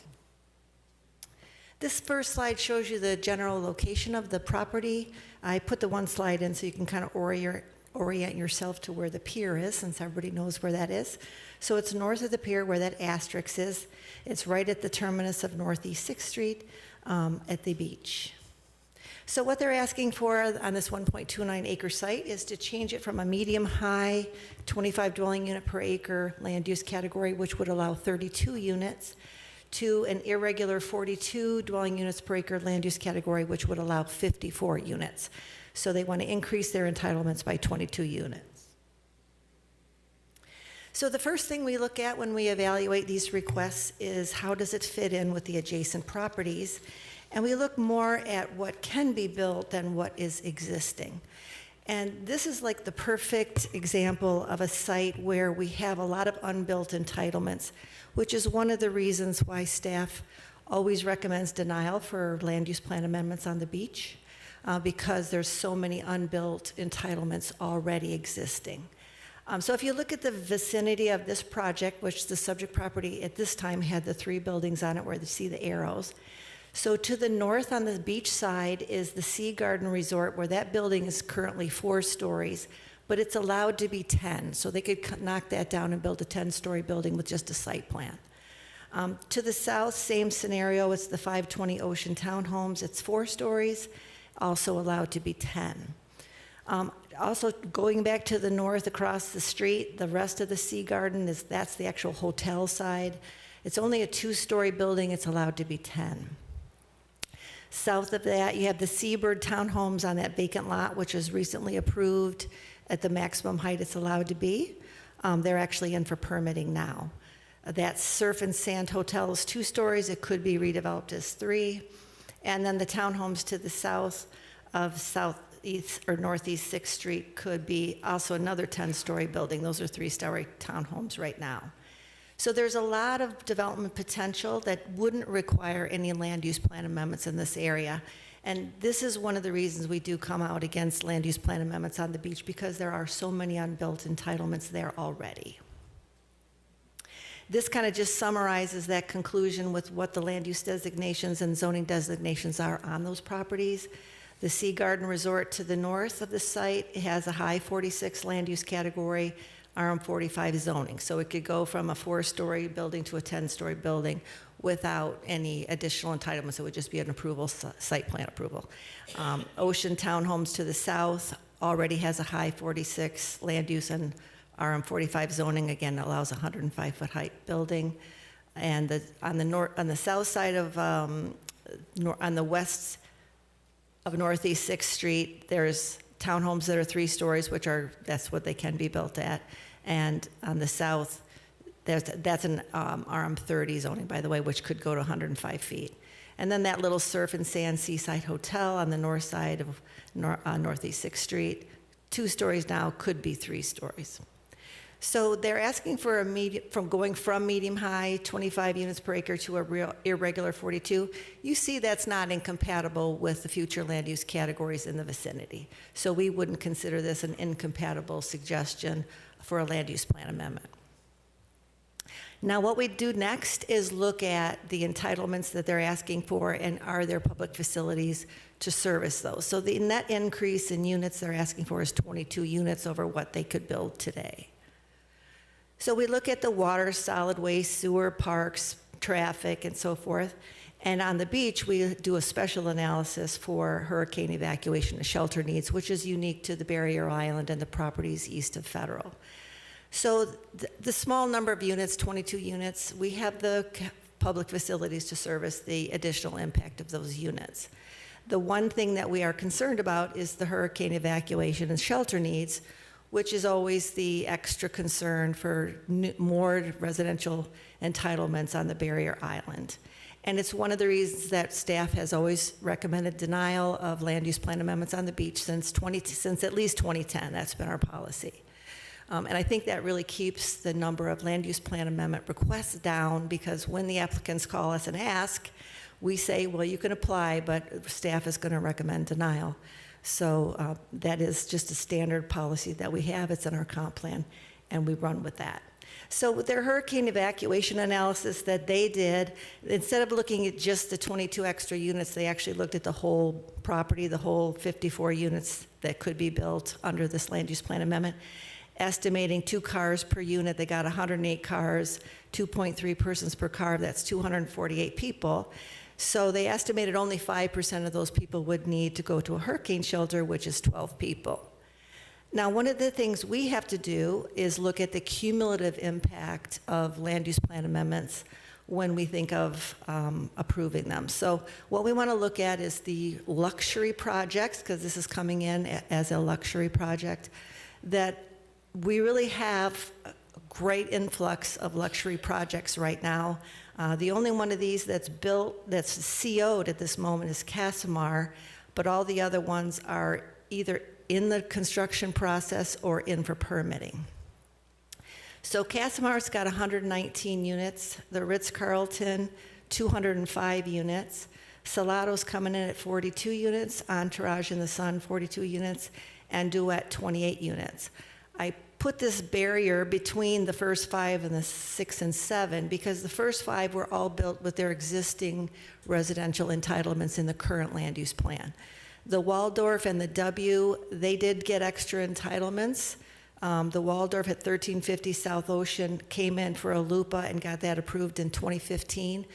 Incidentally, the staff recommended denial of that, and it was approved anyway. So they're under construction now. And then the W, they got flex units. So back when they were coming in, and they came in 2006. At that time, we still allowed flex units on the beach.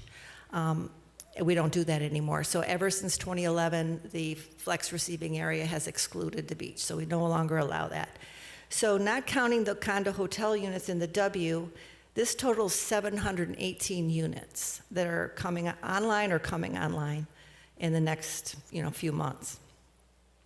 So using the same math as the applicant for their shelter capacity estimate, that's 718 units times 2 cars times 2.3 people per car, assuming 5% need public shelter. That's 165 people in the shelter. Add their 12 people to that, that's 177 people. The shelter at Pompano High only has a capacity of 302 units. And that was filled up during Hurricane Irma, which was the last time we activated the shelters. So you're looking at a 60%, 59% increase in the demand for the shelters since 2017, and there has not been a 60% increase in shelter capacity, not in Pompano and not in Broward County as a whole. Keeping in mind that our shelter isn't limited to our residents. So it's a regional problem with hurricane evacuation and sheltering. If you remember Irma, that was the one that was a giant storm, Cat 4, going right up the center of the state. There was an estimate that 6.8 million people evacuated for that storm. Half of those people were not in a mandatory evacuation zone. So when you think about the uncertainty surrounding hurricane evacuation, because it's not limited to people in the evacuation zones, and a lot of the people in that storm, as they were heading north, they started running out of gas because the gas stations didn't have gas. So they had to stop wherever they were and try to find a place to stay. So we don't know who the 302 people were that were at the Pompano High shelter, but they could have come from as far as Key West. And when you think of the growth in that jurisdictional area and what the next storm could bring, the shelter capacity is a serious issue. And that's one of the reasons that staff always recommends denial of land use plan amendments on the beach. So the next thing we look at is the goals, objectives, and policies in the plan, and these all tie back to the other aspects. So I highlighted the one under the concurrency and compatibility related issues. There's several policies in the plan that speak to that. And like I said, we have water, sewer capacity, and that sort of thing, but what we are concerned about is hurricane evacuation and sheltering. And this policy 10105 is perhaps the most important one to this whole discussion, is that it requires new development, including future land use plan amendments, to identify the cumulative impact of the proposed development on these services and facilities, including hurricane evacuation and sheltering. And that is what our primary concern is in this case, and in all cases on the beach. Oops, I think I missed one.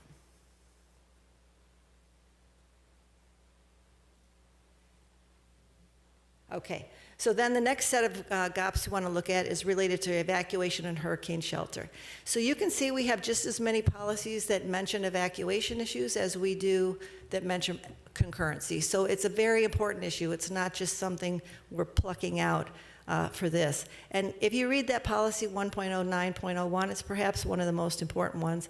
It says to reject future land use plan amendments for increased density in the coastal area unless a consistency determination can be made with the Broward County evacuation plan, or a finding can be made that it won't increase evacuation times or exceed shelter capacities.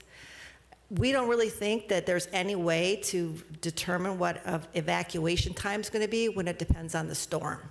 So you don't know who's going to evacuate or what the demand is going to be. We could have people coming from the west to the east, from the east to the west, from the north to the south, from the south to the north. So this is just I think what we learn most is after the fact. There's no good planning that can really be done other than Broward County's whole evacuation plan is here's zone 1, here's zone 2, who has to evacuate, and here's the shelters. We have 35 shelters in the county. That hasn't increased since 2017, even though we've had a lot of increase in what could be a demand in that time frame. So we are very hesitant to approve any additional entitlements on the beach for this reason. The coastal zone element, every element in our comp plan has this little lead-in that kind of talks about the purpose and direction of that element.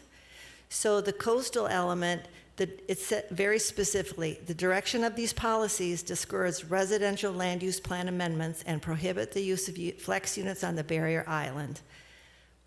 We're very upfront about that. So this is why we tell applicants when they first come in, want to doing additional residential entitlements on the beach, we tell them we're going to go ahead and apply, but staff is going to recommend denial. It's not a secret. This was clearly established in it's actually in our 2020 plan, or our 2010 plan too, but this is our 2020 plan where we added these little purpose statements to each element. And again, one of the most important policies in this coastal zone element is to not allow flex and redevelopment units on the barrier island. What flex and redevelopment units are is a shortcut to a land use plan amendment. So we don't encourage land use plan amendments on the beach for more residential, and we don't use our shortcut flex and redevelopment units on the beach. So in conclusion, we really don't want to support additional residential entitlements on the beach because of hurricane evacuation and shelter capacity concerns and the general sustainability and resilience of the barrier island. We do note that there's only 10 units in the 3 buildings on this subject property when it was purchased, and it is entitled for 32 units. So we do have tools that they can use to get to their 32 units, and that's still a great increase of 22 units over what they currently have built. So before I get to the recommendation, I just want to quickly go over the land use plan amendment process, because I'm sure the people in the room don't realize this is a very long process. It can be a very long process. So today we're at the Planning and Zoning Board. This is a recommendation that the board makes to the City Commission about whether or not they think this meets the goals, objectives, and policies of our comprehensive plan and should be recommended for approval or not. And then it goes to City Commission. Right now we're trying to get on the June 14th agenda. Hopefully we'll make it. James is nodding because he's got the request for the ordinance on his desk. So the first reading comes up, let's say July 14th. At the latest, it would be July 28th. The City Commission can end the whole story right there by voting not to transmit the application to the county. So if they vote no on first reading, this process is done. But if they vote yes, then the applicant submits the whole package to the county for review, because the county and the city's plan have to be consistent with each other. So we can't change our plan until the county changes theirs. So the soonest you're probably going to get to the Planning Council meeting, which is their version of Planning and Zoning Board, is around December, I would estimate. And then the County Commission hearing could be in January. Now, if the County Commission votes no, that's another stopping point. That would end the project right there. If they voted yes, then it would come back to the City Commission for second reading. Again, the City Commission can change their mind on second reading and vote no, or they can approve it. Once it's approved, there's some administrative steps before it becomes effective. So, like I said, if this gets past first reading at the City Commission, there's a long way to go, or it can stop right then. So our recommendation is staff recommends denial of the proposed land use plan amendment, as the proposed map change is inconsistent with the goals, objectives, and policies in the comprehensive plan related to the cumulative impacts of development on hurricane evacuation times, hurricane shelter capacity, and the sustainability and resilience on the barrier island.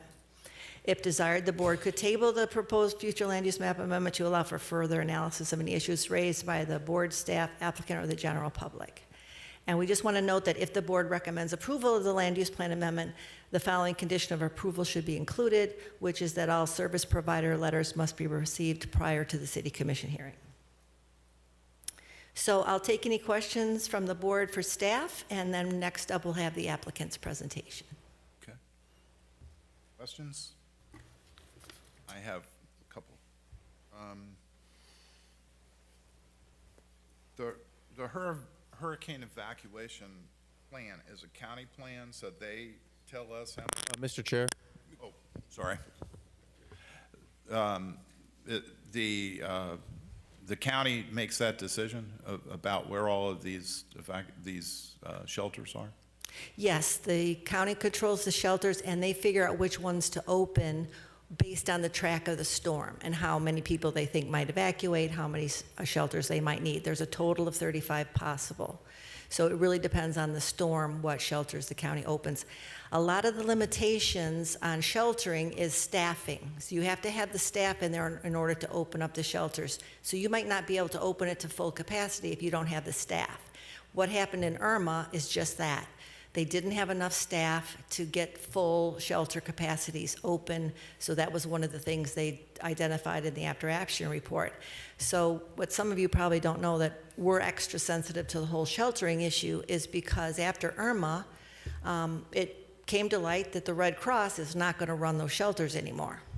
So the county decided that city staff was all going to have to get voluntold to work in the shelters. So this became a big fight between the cities and the county because the state law says it's the county's job to get staffing for the shelters. It's not the city's jobs. So after much angst and a couple of years of back and forth, the school board stepped up and their staff run those shelters without having to get volunteers from cities to run the shelters, because the cities are already running their emergency operations center. So you've already got people assigned to that. And the shelters, they don't get to go home the minute the storm passes and the roads are clear. They got to stay there till everyone's gone. So it's quite a commitment to have to staff the shelters. So yes, the county decides how many shelters are open, school board staff staffs those, and how much space can be opened up. It depends on how many people they can get to work. So if I'm understanding, we have one shelter in the city of Pompano? Yes, and it's going to be always one of the very lowest ones in terms of capacity because it's so close to the evacuation zone. Most of the shelters are way west and actually south and west. If you look at the north part of the county, there's not that many shelters compared to the south and west. So we just had our hurricane kickoff for the season on Monday, and Kimberly Spill mentioned that the Pompano High Shelter is always going to be a low-capacity shelter because it's so close to US 1, which is the boundary of the evacuation zone. For what category? 5? All categories. Oh, okay. Okay. You had mentioned before, this currently has 22 units of entitlement, is that correct? It has 32 entitled, Oh, and they 32. were trying to get 54, so that's an extra 22. I'm sorry, I was looking in the wrong. Right, so it's not a big ask, but Okay. it's our policy just to stick with what we've already got entitled on the beach. And I almost hate to ask this question, but we have no control if it was a live local? You can't do live local on a residential land use. Oh, that's right, it's residential, okay. And they want to do a luxury yet. project. They don't want 40% affordable. So live local's not on the table. Not yet, but we'll see what happens in Tallahassee. Okay, that's it for me right now. We're ready for applicant. Yeah, I'm sorry, Mr. Hartzell, go ahead. First, I need to disclose that I talked to the applicant. I didn't hear what Second, you said. my question, can you pull up the slide on the land use atlas? The future land use atlas, the map? Mr. Hartzell, while she's doing that, I unfortunately couldn't hear you all the way down here. Oh, I spoke with the applicant, and And I can still be impartial. I was going to say that any decision you make tonight, as far as the recommendation is concerned, it will be based upon only the information that you received tonight, the Yes. applicant and from staff. Yes. Thank you. I likewise have talked to the applicant as well, and everything will be based on what's here tonight. Thank you. I don't have the land use map on a slide, but I do have it in the staff report if you want me to put it on the overhead. Yeah, I think I saw it in the staff report. Yeah. Yeah.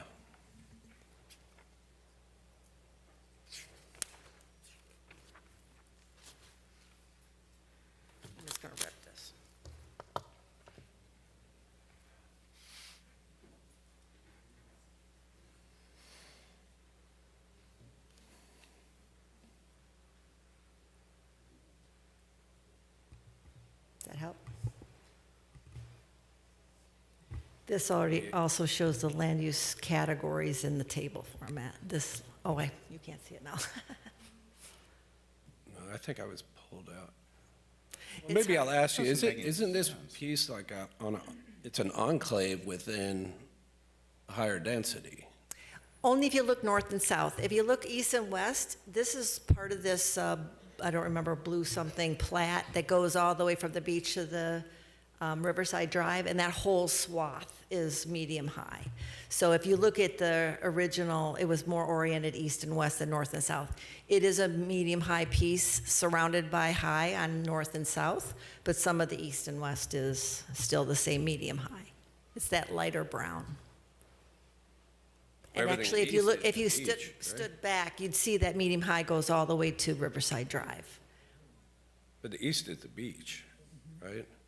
Pardon? The east is the beach. The east is on the sand. We consider everything on the barrier island, you know, the barrier island. But yes, on the sand, there's a medium-high piece there, and there's high on both the north and the south. So that's what we said. It's not incompatible with the adjacencies, but it's not a remnant like they were saying. It's part of an original plat. I'm sure the original density was based on what they platted. Can I ask a question, please? Yeah, Mr. You guys came up with all these densities. You gotta turn on your mic. When you came up with all the densities, high, medium, or low, did you come up with these densities knowing that you didn't have the protection for a storm or hurricane? I don't understand the question. Okay, you have all the high densities of these, or future densities.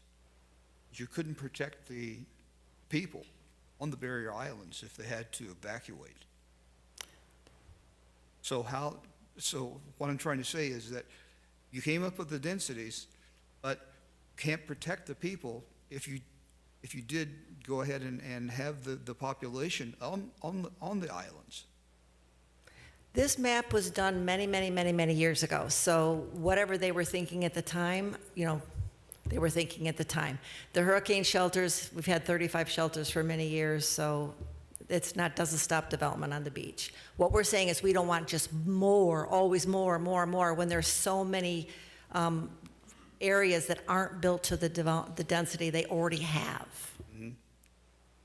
So what's people to think when they buy these properties, or they want to go ahead and try to work within the confines of the zoning? What are we supposed to think of how to approve or disapprove, or to go ahead and redevelop the properties? If you have the entitlements, you have the right to build it, period. What they're asking for is more than they already have the right to build. That's a legislative decision. It can be denied for any reason. So, but if people want to live on the beach, there's no question about that. So if they're going to happily move there, and they're at their own risk is the bottom line, because we can't protect everybody who chooses to take risks. Thank you. Mrs. King, go ahead.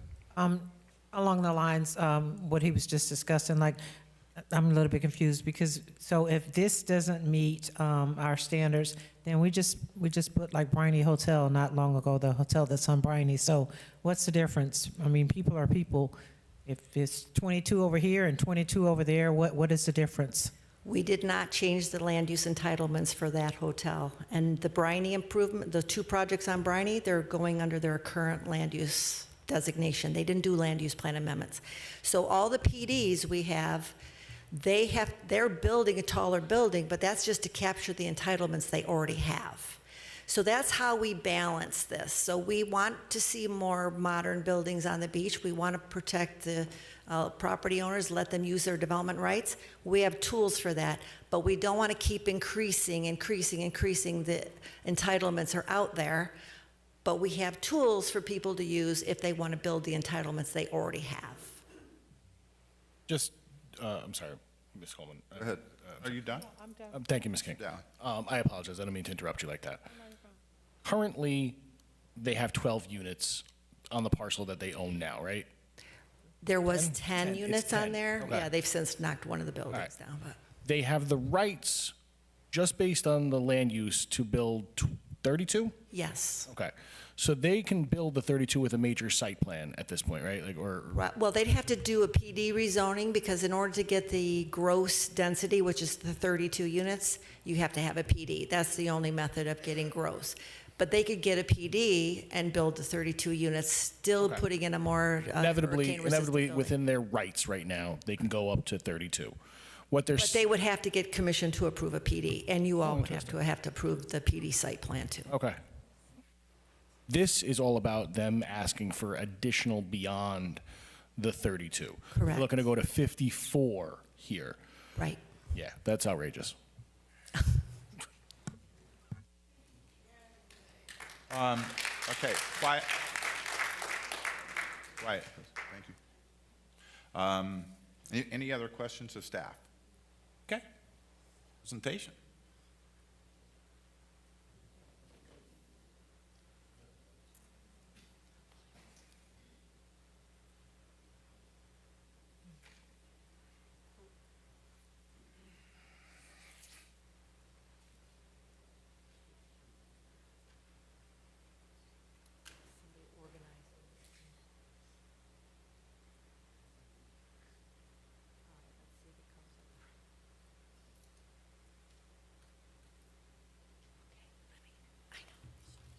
I'll touch the button.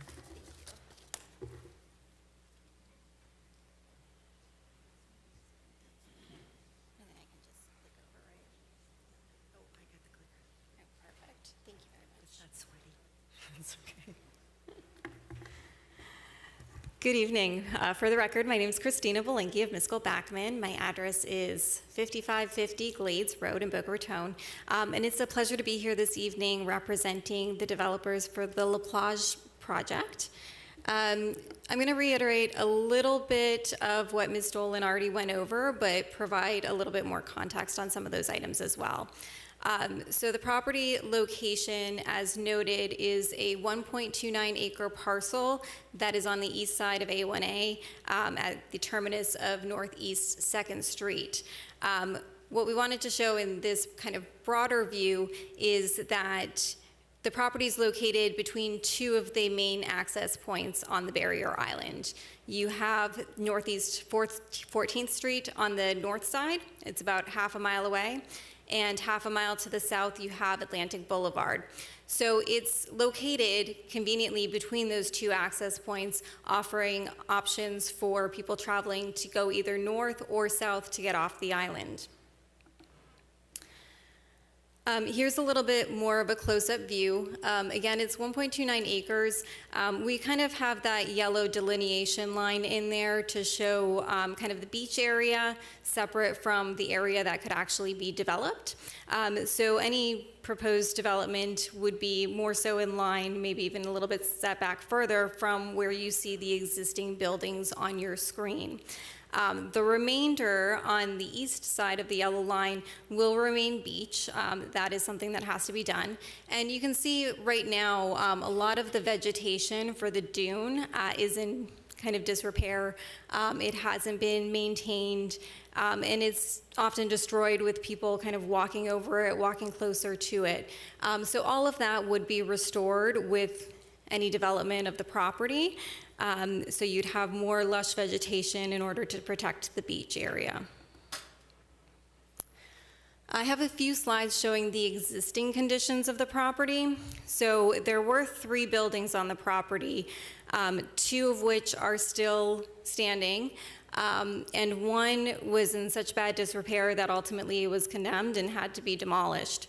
The other 2 buildings are still structurally okay for the time being, but they are in disrepair as well, and it's only a matter of time before those buildings will become a little bit too old to be maintained.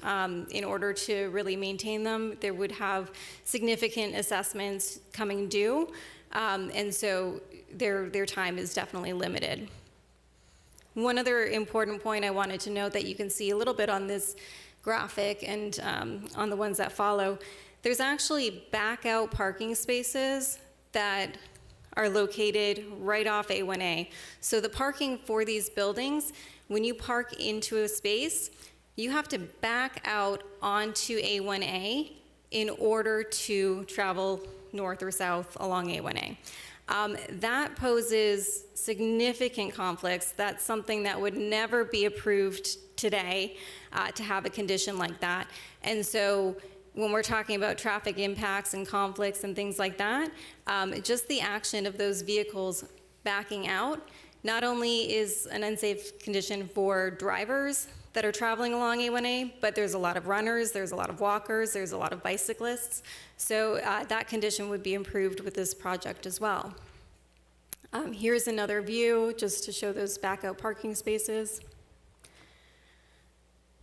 And then here we have the two buildings which are still standing. You can see on the right-hand side that was the third building that has since been demolished, but there are those two that are still remaining today. And here you can see those back-out parking spaces a little bit more clear as well. So our application request today is specific to the land use plan amendment for this 1.29 acre property. As Ms. Dolan noted, we are proposing to go from medium-high residential, which allows up to 25 dwelling units per acre, to an irregular density of 42 dwelling units per acre. And here's the graphic of that land use plan, or future land use map that I think shows what was kind of contemplated in the earlier discussion. If you note, in this area along the beach, all beachfront properties, except this one and one other, have that high designation already. This is essentially the hole in the donut, so to speak, where we are not being treated like all the other beachfront properties in terms of the entitlements and the development rights. Again, this is one of only 2 small properties that has additional restrictions.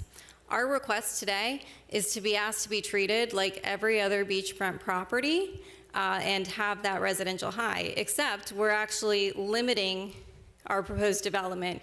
Instead of proposing a maximum or going up to that high category that would allow 45 dwelling units per acre, we're suggesting an irregular density to cap us at 42 dwelling units per acre, so less than what is available for all those other beachfront properties.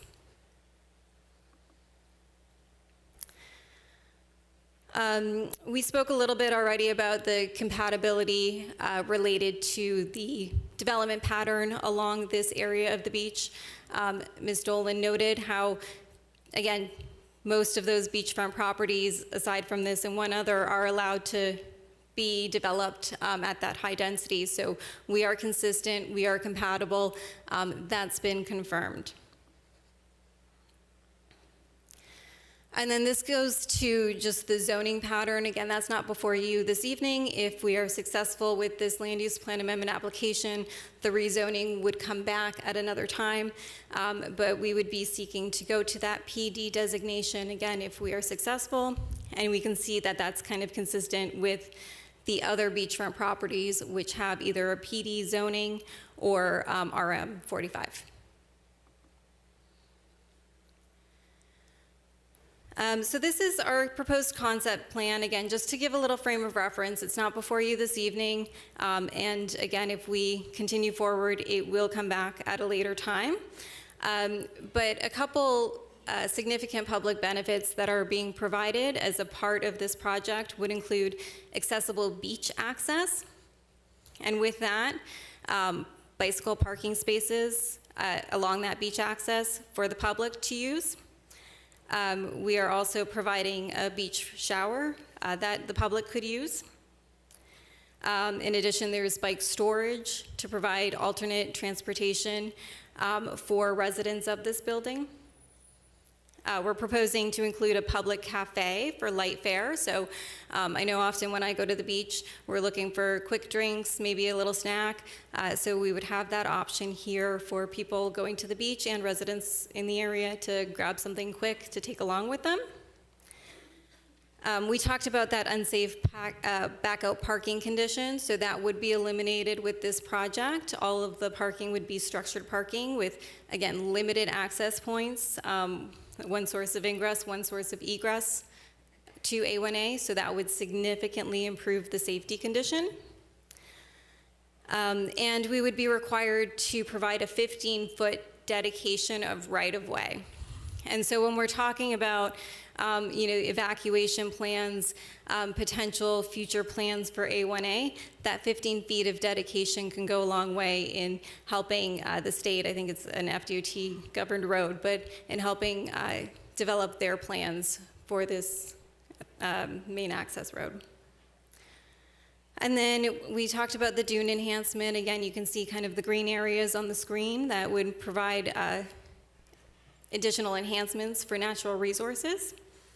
And we have sightlines to the beach, lush landscaping, and quality amenities for this luxury project as well.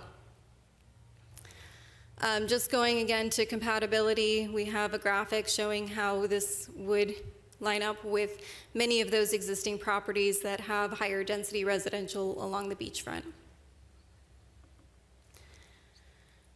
And then going into adequacy of public facilities, the staff report kind of goes through it one by one, and these are taken from the staff report directly. You can even see that PZB kind of marker on there.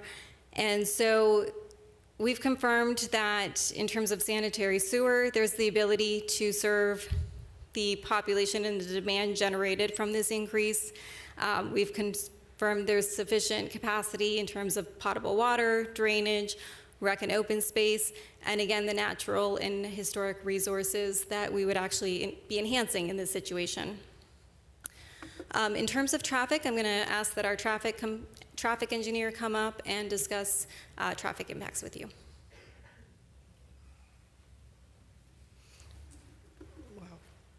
Good evening, everyone. My name is Tu Ha Wen. I am a traffic engineer from the firm of Via Planning. We are at 2101 West Commercial Boulevard, Suite 3200, Fort Lauderdale, Florida, 33309. It's been a while since I write myself an email, a letter. So as you can see on the screen, I'm kind of get to present to you the boring part of this. I wanted to let you know that there will be two slides very similar to each other, so I'm going to emphasize the differences. On this particular slide, which is what we entitle to currently, which is a low-rise multifamily. And based on that low-rise residential of 32 unit that we entitle for, compared with what we propose, which is a 54 unit of a multifamily in a high-rise building, the trip generation based on the ITE trip generation manual, the latest edition of 12, we actually result in a negative trip. And I know that could be a little bit confusing, but I wanted to kind of point out that there's several different kind of reasons for that.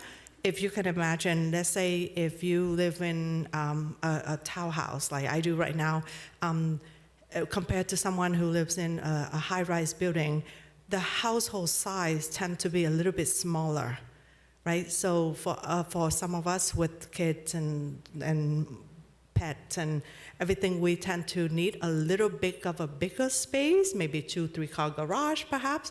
But for those that lives in a high-rise building, the household itself tend to be a little bit smaller, and the amenities is a lot closer. So, for example, there's, I think there was mentioned earlier, there's a cafe. There might be things like pet service, and I'm not saying that we're doing that, but I'm just giving an example, a dog washing service right downstairs, so then I don't have to get to my car, go downstairs, take to the elevator, it will take a while from time to time, get to my car, bring my dog to pet Mark for a wash, for example. So there's a lot of amenity that would have been included in the building. And as you can tell from what I just said about just waiting for the elevator, sometimes just like, you know, it's just not worth it. I'll just do it tomorrow on the way to work. So there's that combination of trip, and because of that, there's a negative net new trip based on what we propose. However, to respond to the city consultant, we also look at the next set, which is the possibility of mid-rise compared to high-rise. And again, this is not, we entitled to a lot more trip than this, but with this, the net new total daily trip is less than 100. And what we're talking about is the entire day of less than 100. And during the AM peak hour, it shows an additional 5 trips. So I just wanted to really pause for a moment to emphasize that. That's one vehicle every 12 minutes. You blink and you miss it. So what we are saying is the development is so super, super tiny. We wanted to present all the information. We went above and beyond what required of us, but I want to make sure that I point that out. Now, come to hurricane evacuation analyses really quick. We are in compliance with the Florida Administrative Code, section really long there. So you see 73C 440.02564C. And again, I think some of this information has been included in Ms. Dolan's presentation, so I'll go through them very quickly. We don't believe that everybody's going to have 2 cars, but we say, just to be really conservative, we're going to estimate that there's 2 cars per household. And then what we wanted to make sure that we point out is from various studies and research for both Florida and Broward County, anywhere between 0.7% up to 5%, or sometimes even 4%, is what the number of folks that stay in the shelter. Because I don't know if anybody in the audience or on the dais have stayed in the shelter before. It's tough, it's challenging, right? So obviously we express our thanks to the city staff, the EMS that stayed there the whole entire time, taking care of the resident who didn't have another place to go. We do appreciate them so much, and I definitely wanted to acknowledge them. However, most of us, we have friends, we have family. I will tell you, my sister dropped off a generator for me, and she said, all right, here it is, here's some extra gas. And my immediate question is, hold on, I'm going with you to your house. I didn't even want to stay in my own house. Because, with hurricane, we wanted to be together. There's some ice cream to be in, right, before the refrigerator goes out. So what we are saying is that from all the information that we have, there's a tiny, tiny percentage of folks that are going to go to a shelter. So up to 4%, but for conservative, again, we say, let's say 5%. And so we have a total of 12 people that might seek shelters. And the next slide is a lot, so I'm just gonna slowly walk you through this. I'm sure this is familiar to you, and as you can tell, I'm really only showing you a portion of Pompano Beach, Lighthouse Point to the north there, and a little bit of Fort Lauderdale at the south. The really great things about our development is that it sits nicely between the 2 intracoastal bridges on 14th and Atlantic. And as you recall, the moment that there is a named storm, everybody glued to the TV, right? And then there's a 72 hours warning, and there's a 48 hours warning, and there's a 24 hours warning. And around that 24 hours is when those bridges become one way out only.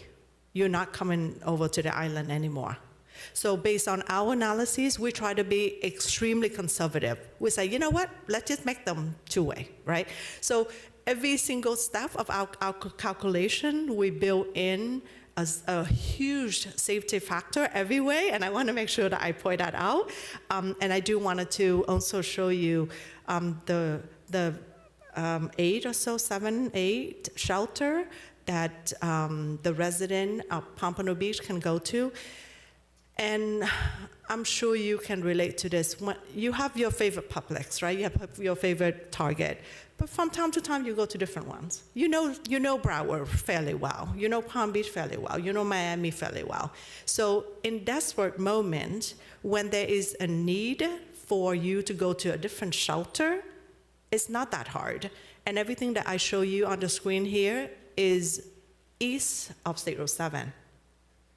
And it doesn't take really that long to get to State Route 7, especially during the time when all the office closed, all the school closed. The kids love it. We don't as parents. But there's not a whole lot of folks on the road, right? So what I wanted to point out is the capacity. I do wanted to make a quick note on the capacity, and forgive me, I have a cheat sheet just so that I have this correctly. So for the capacity that you see here is based on the information that we got from the Florida Division of Emergency Management, and it is ARC's 4996 standards.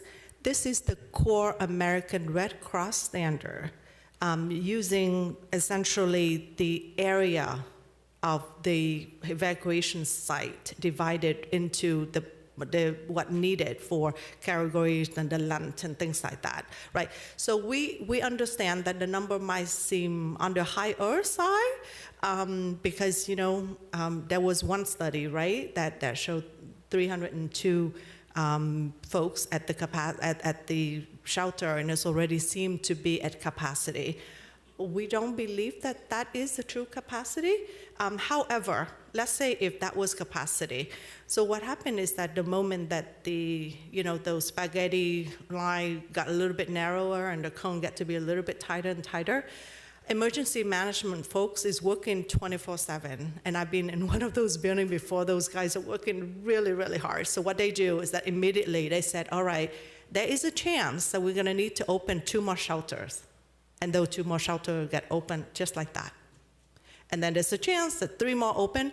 And I'll tell you, from time to time, those shelters never fill up at all if there's even people coming in there. But that's a preparation. That's a hurricane preparation, right? So what we wanted to share with you is all of this information. A lot of it you already knew, but we wanted to share that with you. So would you like to? I know you prepared this, so I want to make sure that you talk to it. Yeah. Thank you. And just to that point, I know Ms. Dolan noted this is a regional issue. It is not specific to the city of Pompano Beach. When there is a hurricane that comes, it's not like one municipality is taking action without talking to the county or without talking to each other.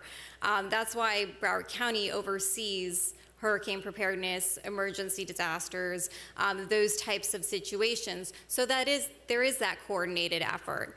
I've spent probably more time than I ever thought I would reading up on hurricane preparedness, what Broward County does, what happened post-Irma. And to Ms. Dolan's point, the city did prepare a report following Irma. It's about 32 pages citing all of the things that were successful, the things that were could be improved upon, where potentially there might be issues. That report did note that Pompano Beach High filled up to capacity at 302 people, and that it was recommended that there be further discussions with the county to see if additional capacity was needed for Pompano High. What was not mentioned earlier is that same report noted that the next closest shelter was located just down the street in Coconut Creek and had available capacity, and that capacity remained throughout the storm. So even when one shelter fills up, that might be the first one that opens, but Broward County is consistently communicating, putting out alerts, putting out notifications saying, okay, this shelter is full, we've opened up a secondary shelter here, so that those people that are traveling perhaps from Key West, as noted, that are traveling from those islands, heading up north, maybe they do run out of gas, those situations can be accounted for and are. I think Ms. Dolan noted, in terms of an evacuation plan, you have the graphic that was on our last slide with evacuation zone A and evacuation zone B. Evacuation zone A, I think, gets an evacuation order about 72 hours before a storm is anticipated to hit land. And so that provides people on the barrier island with kind of the first option to leave their homes, to go to those shelters, to find the one that's closest to them. If they choose to remain, if they choose to go elsewhere, that's ultimately their decision. But they do have that first evacuation order for those people on the barrier island to go to a shelter. So we'd hope that they would take the opportunity to go to the closest one. Perhaps they want to go further inland. But additional shelters are open over time, and there was capacity at additional shelters in the area in South Florida, in the immediate vicinity in Coconut Creek during Hurricane Irma. I know since then, it's been about 9 years. Thankfully, we haven't had a significant storm, knock on wood. But Broward County has consistently updated their manual for emergency preparedness. That is about, I think, 280 pages that I went through earlier, and it is very detailed. It says, it has specific plans as to who's in place for what task, and, who determines what traffic patterns need to be followed and what shelters are going to be opened. It's all a coordinated system. So this is not something that we can look at in kind of a vacuum and say, okay, this one shelter hit capacity, so we can't approve any other further development. This is something that does need to be looked at on a broader scale. And so, that is what we are asking to be done here.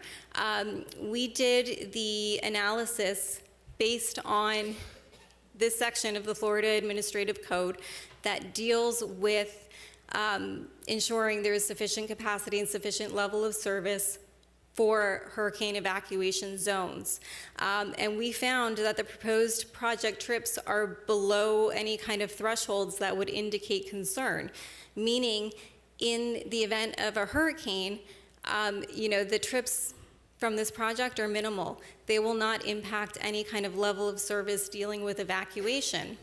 In addition, this policy noted, policy 01.09.01, speaks to rejecting future land use plan amendments for increased density in the coastal area unless a consistency determination can be made with the Broward County Hurricane Evacuation Plan. We feel we've done that with our analysis. Or unless findings can be made that the amendment will not increase current evacuation times. Again, we've done that with our analysis, and or exceed emergency shelter capacities. And again, it's Broward County that ultimately determines which shelters are open when.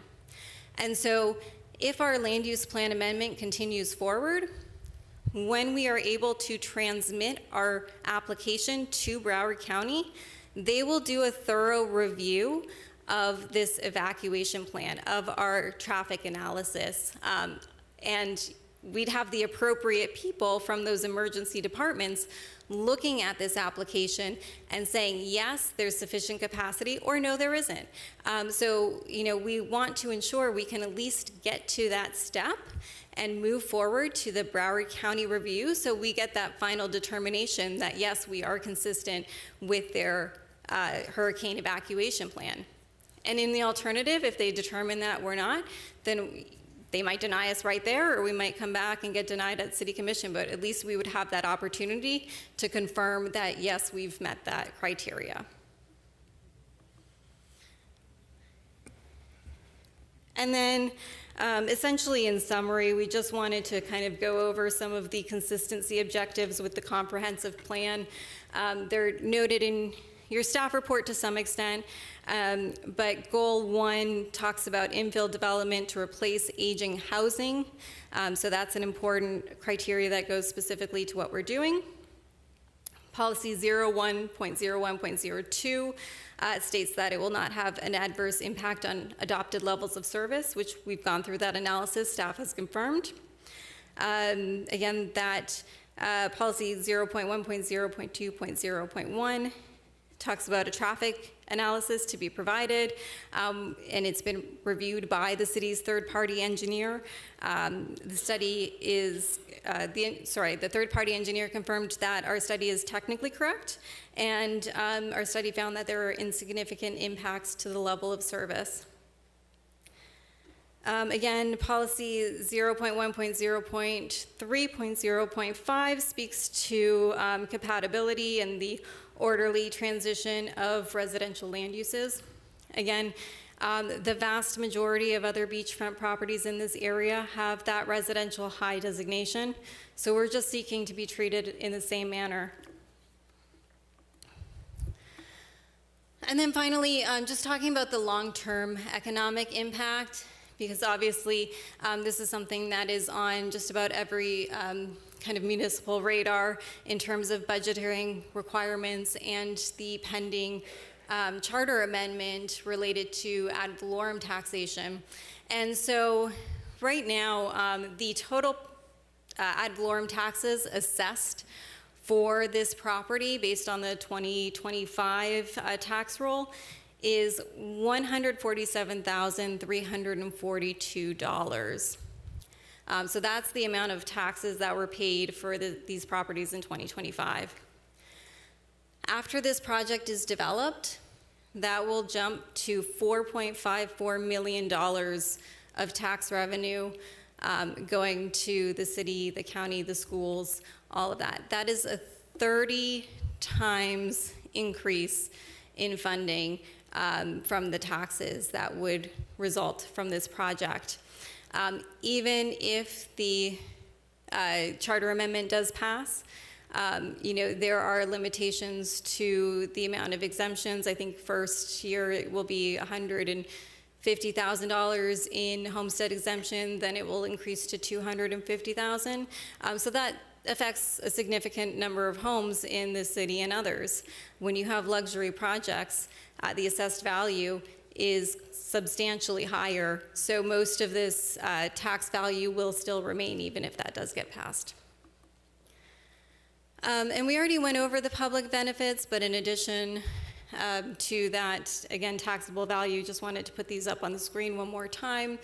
And again, remind the board in terms of the evacuation plan, that dedication of 15 feet to FDOT is helpful in terms of widening a wet A to allow for easier evacuation as well. And with that, I'm happy to answer any questions you may have this evening. Our team is present as well with all of our consultants. So we welcome any further discussion. Okay. Questions from the board? Okay. I guess at this point, seeing none, then we'll open the public hearing portion of this.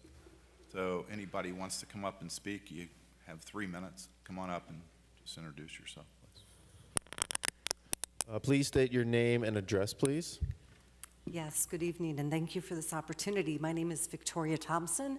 I live at 520 North Ocean Boulevard, so right next door to the property, and I've owned my unit since 2012. I respectfully ask that you deny this rezoning request. The issue isn't about being anti-development. Development is already permitted under the city's existing zoning regulations. The question before you tonight is whether this developer should be granted an exception that exceeds those regulations and imposes significant impacts on existing residents. I recognize that over the years, the city has approved various rezonings, density increases, and development exceptions for certain projects. However, the fact that exceptions have been granted in the past does not mean every exception should be granted in the future. Each applicant must stand on its own merit, and the burden is on the applicant to demonstrate that the public benefits outweigh the public costs. In this case, I do not believe that burden has been met. First, zoning laws exist for a reason. They provide predictability, protect property owners, and ensure that growth occurs in a manner that's consistent with the city's long-term vision. If developers can routinely ask or seek relief from height, density, and zoning restrictions whenever it increases profitability, then the integrity of the zoning code is undermined. Second, this project raises significant concerns regarding traffic, congestion, and public safety. The surrounding roadway infrastructure is already heavily utilized. Additional density means additional vehicles, increased congestion, more difficult ingresses and egresses, and increased strain on public services and emergency response access. And if you don't believe me, come try to get out of my driveway during the rush hour. Third, there are legitimate environmental concerns. Increased height density, lighting, and beachfront activity can affect the coastal environment and the sea turtle nesting habitat that makes our shoreline unique and worthy of protection. Most importantly, this proposal creates a burden that appears to be unique and unprecedented for neighboring residents. The developer points to a public access as a benefit supporting this request. However, this project would create public access corridors on both sides of our private residential building. To my knowledge, there is no comparable private residential property in this immediate area that is subjected to public access on both sides. This is not a minor inconvenience. It affects privacy, security, quiet enjoyment of property, and ultimately the property values. Existing residents should not be asked to bear a disproportionate burden simply so that a private developer can achieve additional height density or profitability. If public access is truly the justification for granting this request, then I respectfully ask the board to consider whether that benefit justifies imposing a condition on neighboring property owners that is not required elsewhere along the beachfront. Approving this application will also set a precedent. Future applicants will undoubtedly point to this approval as justification for additional exceptions. Over time, those incremental decisions can fundamentally alter the character of our community and weaken the very zoning framework that residents rely on. I would also say that the ask is an increase of 45%. And Mr. Daly, you're right, that's ridiculous. I respectfully ask that you uphold the intent of the city zoning regulations, protect the existing residents, and deny this rezoning request. Thank you. Thank you, ma'am. Quiet, please. Quiet. Thank you. Ann Bosworth, 4015 West Palm Drive. Never thought I'd see the day when I was in agreement with development services. Usually we don't agree.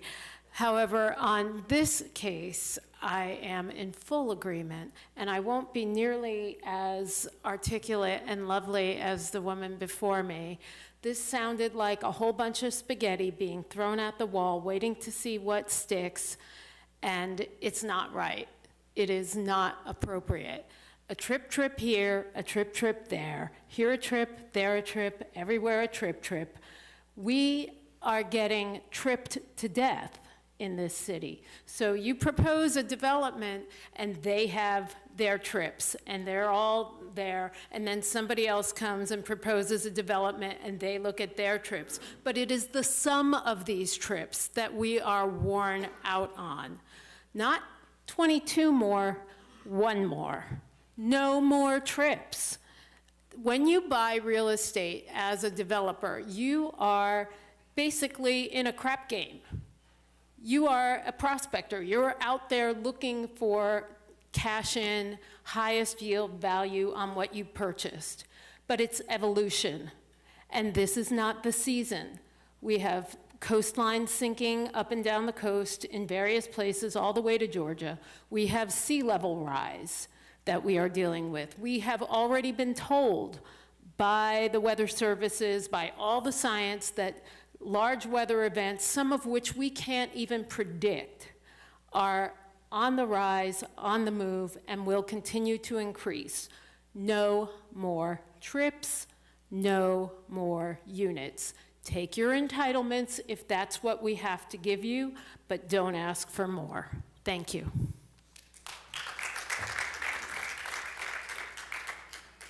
Michael Skaversky, 1630 Southwest 5th Avenue. All right, so let's replace two-story buildings with what, up to 10 or 15 stories? Now, is that correct, Fred? Something like that? That 15 stories. Now, this area has a lot of other smaller buildings there. So what will basically happen if this were to get approved is the other people that own these properties will either put them up for sale, or maybe they'll just tear it down and they'll want to put up 15 stories also. That's what's going to happen. Enough is enough. And as for the sand dune falling apart, if I have the right spot, that spot's been like that for over 30 years because I used to run the damn beach from Atlantic Boulevard up to the inlet. So I know the beach left and right with my eyes shut. It's ridiculous. I mean, some of the other things, and I'm going to disagree with both sides. If there is a hurricane, we don't have people from these places going into shelters. I don't think that ever happens. And what we generally have in the shelters are people that live on the streets. And another thing that's been stated about traffic. First of all, I'm 100% against this ordeal. With the traffic, at least 30 to 50 to 60%, a very high portion of these high-rises being bought, and you know it, and I know it, that people aren't even living there. In fact, some of them, what I know, because I ask when I go to the beach, I ask some of the people that work on the beach, I say, does anybody live in that new high-rise? They go, no. Anybody? No. They're being bought by rich people, and there's nobody even moving in them. So we don't, they're just vacant properties, basically. They move, from what I understand, they're about 25 to 35% filled. But other than that, the real problem is, if we let this go through from a 2-story up to 15-story, what we're going to have is some of the other small properties over there, they are going to follow suit, and we just don't need that. We just have enough building. We've had it up to here. We're done.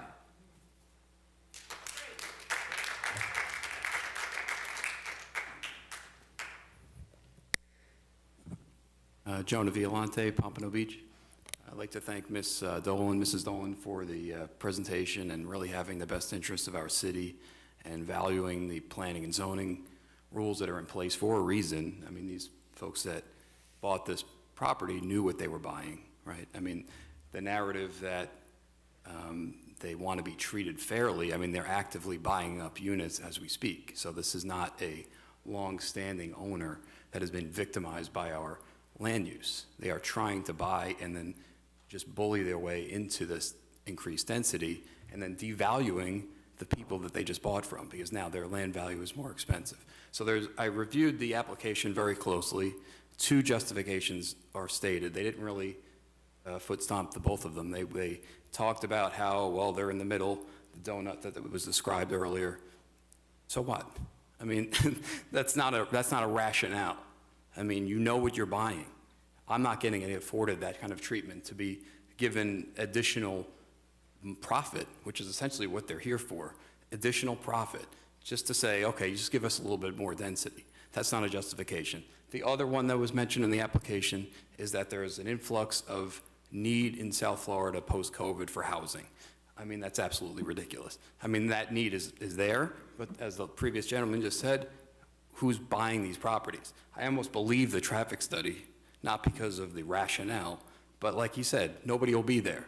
So it'll be all these foreign investors, no cars will be coming in and out. You've just displaced the fabric of our city, people that are living there, taking the offer because it's money, and what's left for the neighbors. So something to consider. Another point, I think, it's confusing to me, so it's just a point of clarification. I believe there's somebody in the audience that still owns, has not sold, so this is being pitched as developer owns everything. I didn't see their signature on the statement of interest, so I feel like that's something for clarification. I don't know how you get to this point and not have every single person that lives there and owns. I would never want to see my home on these slides. I don't think you guys would either. So that's all.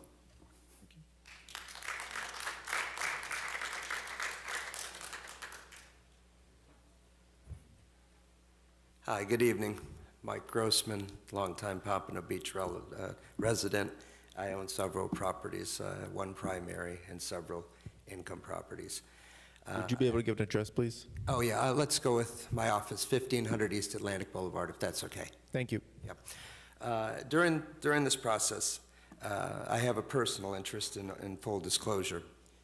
Miss Susan Sabin right there is actually at 604 North Ocean. She owns the top of the two floors there. She has not sold her unit. She's not even been offered a fair price for her unit. The unit below was offered $3.1 million. They threw $2.2 million at her, then decided $2.6. She has a top floor unit, second floor. She has a great view. She has a patio worth much more than what's below. But what they're trying to do is they basically said, we're going to buy everything. And one of the ladies, we won't get into which one because she's not sitting here, but part of the group who was at the meeting the other night has contacted me a few times. And she said, it's going to be, quote, awfully strange when she's the only one left there. Now, she's about to turn 80. Is that nice to say? Now, I'm not saying this is a zoning issue, but there has to be something considered about if quite a few residents are even okay with the 10 floors but not going to 15. At this point, that's not approved yet. Another stunt that they did pull is that they magically released, by accident, we were told, to the Sun Sentinel an announcement of this project. They don't own her unit yet. It's not even under contract, but they did it to scare her. And so my concern is, what kind of developer are we dealing with here? Are we dealing with somebody that's going to play by the rules if you were to grant the variance? Or are we playing with somebody that's just going to basically molest a property, push out an 80-year-old resident who does not want to sell, and then create more of a mess for us in the end that's not going to be really regulated to the way it should be? And it's a concern, because so far the way this organization has behaved, it's unethical in my book. And I have to pass a code of ethics test every 2 years and keep my license in check. And I think they should have to too. And I've already seen personally 2 acts right there, and I could name more, where they're not ethical. So that concerns me. So I just thought you'd like to know, she has not even reached an agreement to sell, and they're trying to strong-arm her out of her place. I think that you may want to consider that before you just let them go up any, to the height they want to compared to what it's even approved for. So thank you for your time. Thank you. I appreciate it. Of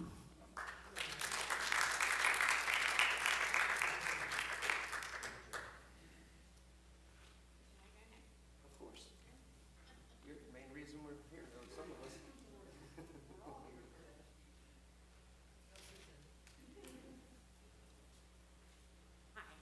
I'm the 80-year-old lady, and I own 25% of this property. No, I'm sorry, name and address for the record. Okay, Susan Sabin, 604 North Ocean Boulevard, apartment 3B. I own 25% of this property that they're planning on tearing down. I'm the only one. There were 6 owners. I was the only one that they didn't coerce into selling. I bought this property in 2014 as a place to retire. I don't want to make money on it. I want to retire. I'm 80. Where am I going? You can't replace this property. I have 2,700 square feet. I have a huge deck. Michael, who was just up here, you can't replace it. You could ask any real estate person. You can't replace it. I don't care what they offer. It's not the money. I'm not rich. I just love my house.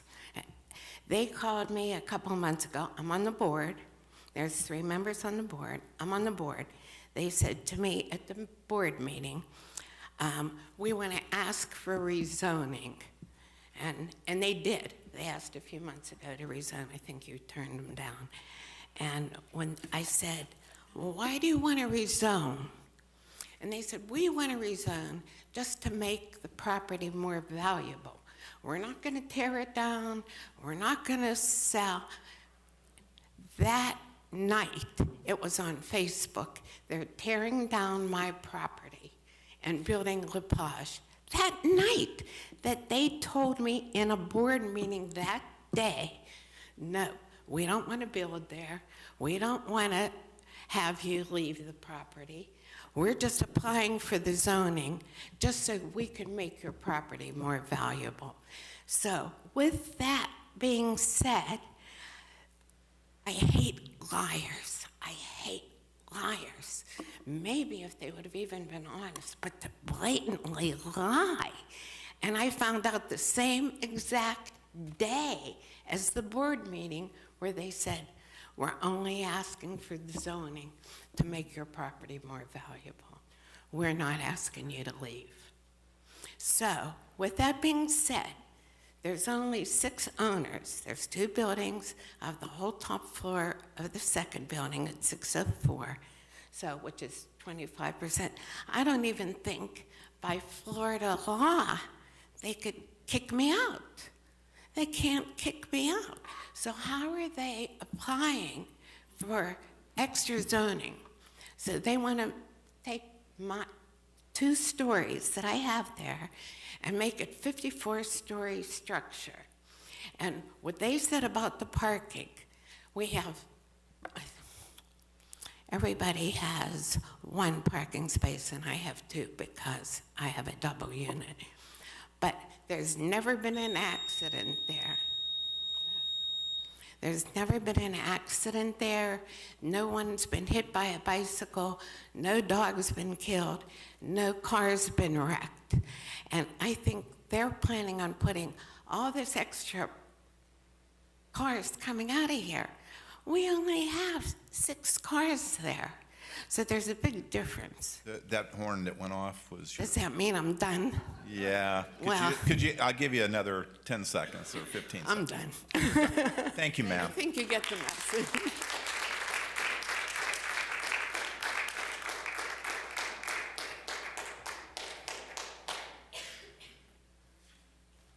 Anybody else?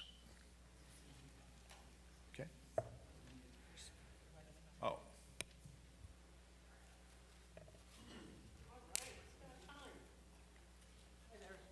right, name and address for the record. Diana Canellis, 531 North Ocean Boulevard. And have you been sworn in? No. Can you raise your right hand for me? Do you swear or affirm that the evidence you're about to give will be the truth, the whole truth, and nothing but the truth? I do. Thank you. Yep. My family have been residents of Silver Thatch since before it was even built.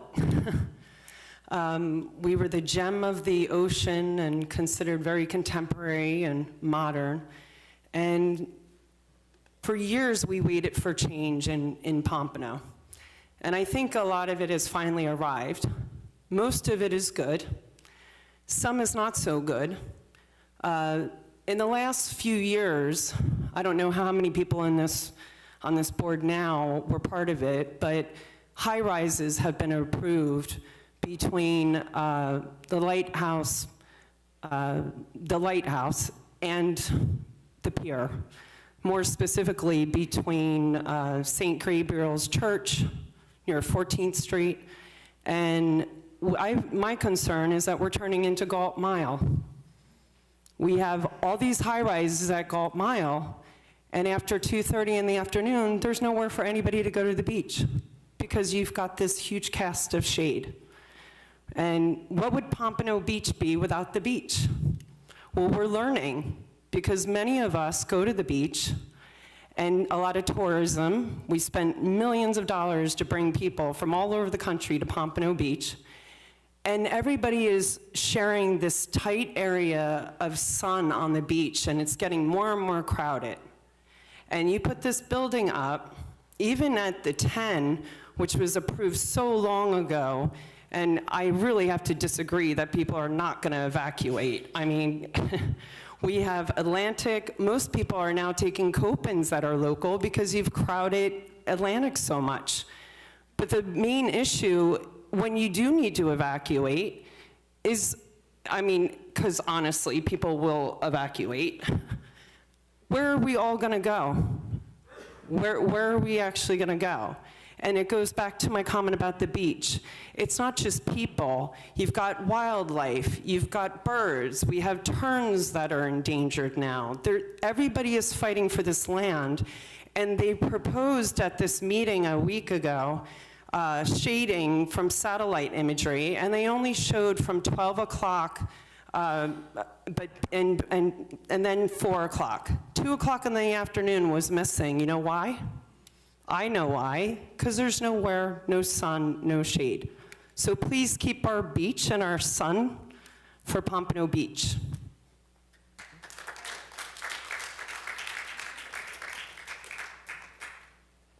Anybody else? Okay. With that, we'll close the public hearing portion. Mr. Chair? Yes. Just one thing. In your backups, we received 43 letters from the public of opposition, and we did receive one more at 4:29 p.m. that I printed out for the rest of the board, so it brings up to 44. Just wanted to state that for the record. Okay. All right. With that, Ms. Blanky, to have a close? If I may, I just wanted to address a couple of the items that were raised. Obviously, most notably, the speaker that currently lives at the property. So my client does control 6 out of the 7 remaining units on the property currently. And again, that's in large part because the buildings have essentially outlived their useful life at this point. One of the buildings already had to be demolished. It was condemned. So structurally, it was just not feasible to maintain the building. The other 2, I understand, are facing significant assessments otherwise, which is why most of the unit owners did decide to enter into a sale agreement with my client. There is one remaining individual that has not done so yet, but we are going to continue those conversations. And at this point, my client does control the property from a condominium standpoint, so I just wanted to put that on the record.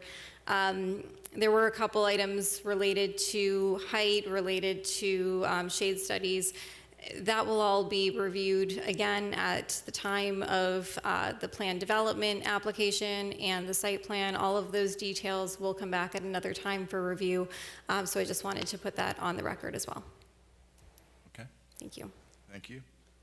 I saw Mrs. Dolan. Did you have something you wanted to say? Nope. Oh, I didn't see you pop up until then, so, okay. All right, does the board have any questions? Yes, Mrs. King, go ahead. I guess Ms. Dolan would be the best person to answer the question. So are there any liens or are there any liens or anything from the city that says that this property is unsafe? Well, the property that they tore down, the southernmost building, that did have an open permit since 2022 for structural repairs. So we understand that that building was in bad condition. The other 2, I'm not aware of any unsafe structure, condemnation, anything like that on those buildings. So there's no, I heard the applicant saying something about maybe not liens, but maybe anything from code enforcement that this building, needs said repairs. Are there anything outstanding to our knowledge? Not to my knowledge, no. So is it possible that a person that the applicant, and I'm only asking because I don't know, not to be disrespectful to the applicant in any manner, so I hope you don't take it that way, but I've never, and I've only done this for 3 years, I've never seen, had come before me a property that was in discussion and people were still residing there. So can you help me on that aspect? So she said that the applicant says that they own what, I don't know, 5 of the 6 units, is that correct?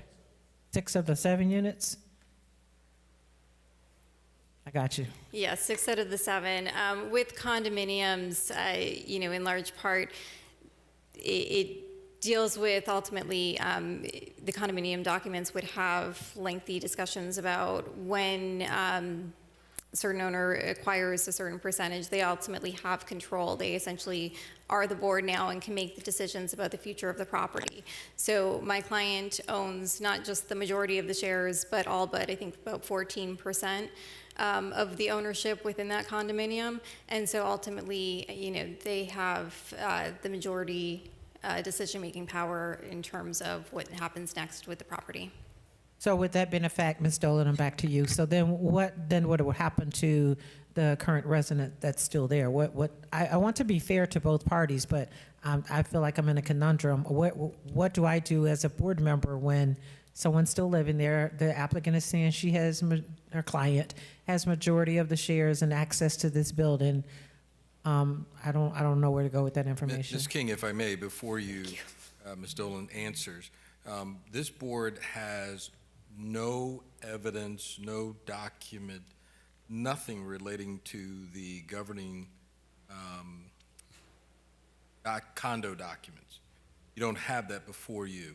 And again, I'm not calling Ms. Belinki's statement into question. I'm just saying that this board does not have any of the governing documents to make that assertion. Secondly, the board must remember what is before you tonight.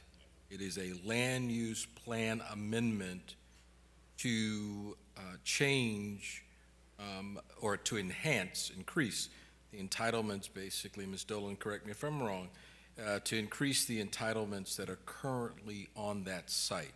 So your focus, while there may be some dispute that's occurring between the owners, plural, that should not be a part of your analysis. However, that could be some of the consideration at a later point in time, but I think this board at least should look at what information has been presented by both the applicant and staff to determine whether or not it's compatible with the goals. It's the acronym that I saw in the staff report, the GOPS, the goals, objectives, policies for the city. That's what you're looking to determine, see if it's consistent. I understand that, Attorney Sanders. However, I also understand that there is an audience to be heard. And it's there for a reason, I would assume. We do it every time anytime there's something on the agenda, we ask for the audience to be heard. So if I'm not allowed to consider the information that's coming from the audience to be, they just come up here and talk and I go, yeah, and I check the box, audience heard, and then I move on to the next. So what is the purpose of us having audience to be heard if I'm not allowed to use the information of a person that resides on the property? And I'm sorry, Ms. Applicant, Ms. Applicant, I'm sorry. I hope I'm not coming off as though I'm being. I'm just trying to understand this. So we have audience to be heard. We have it every single time somebody comes up on the agenda. Mr. Chair asks, is there audience to be heard?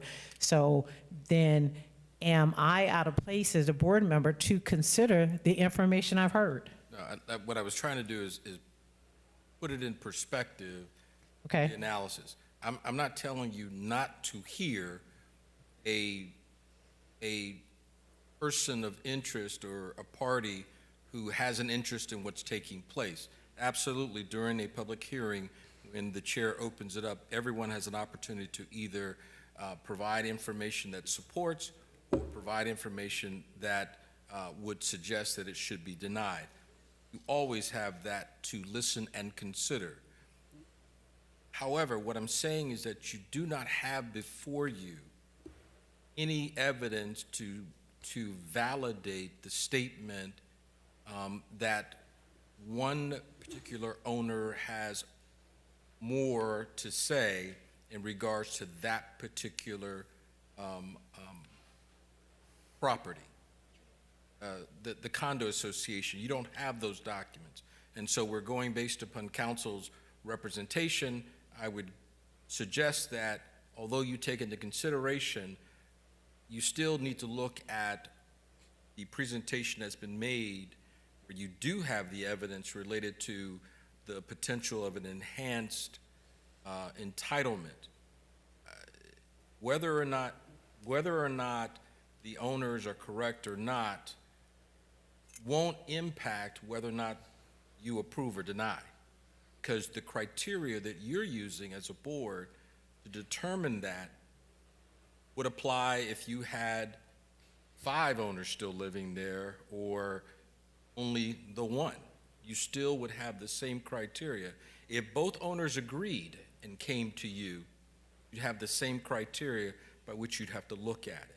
So I'm saying, I don't want the board to be confused because there appears to be some kind of issue between the ownership of this particular property. That element would not impact your review and recommendation. I hope that was helpful. I understand. So a person that's living in the property that owns, it's not a rental, this person owns, so there has to be some rules, and maybe I'm going down a rabbit hole, but then that person has to have some rules to say, hey, if John Doe comes and buys my property, I have no rights. I just have to go by what that person said. No, in fact, statutorily, when you're dealing with a land use plan amendment, there are remedies or rights that you can exercise if this board were to approve. Ms. Sabin? Okay, she would have, because she's an owner, she has a right, probably more so than anybody else, to either agree or disagree with whatever recommendation ultimately that goes before the city commission. So again, I don't want you or anybody else on the board to confuse whatever may be the dispute, because that has really nothing to do with whether or not you believe that this particular property should receive the enhanced entitlements. Mrs. Coleman. Mr. Chair, we're in board discussion at this point, right? Yes, we are. Everybody's, Mhm. okay. Current real estate disagreement between owners notwithstanding, I want to bring this back to the land use amendment before us tonight. And staff report, testimony from everyone that we've heard tonight. I have not heard a compelling argument for changing the current entitlements, regardless of what our zoning is. Our zoning and our land use is what it is. I think that the policies in our comp plan really need to guide us here about the amount of entitlements we have on the beach already. Those are going to be built out, maybe not in my lifetime, maybe in your lifetime, but Or Mr. Fisher's twins. yes, lifetime. I'm very close to your age. Yeah, right. But our policies are pretty clear on this. Our comp plan is pretty clear on this. Our zoning may be a little catty-wappled by some people's understanding, but it is what it is. And I just have not heard a compelling argument for changing those current entitlements, which are pretty significant. If they get their situation worked out where they can build, they can build. But I personally think that what they have current entitlements for is the right call on that property. Okay. I agree with Mrs. Coleman. Mr. Hartzell.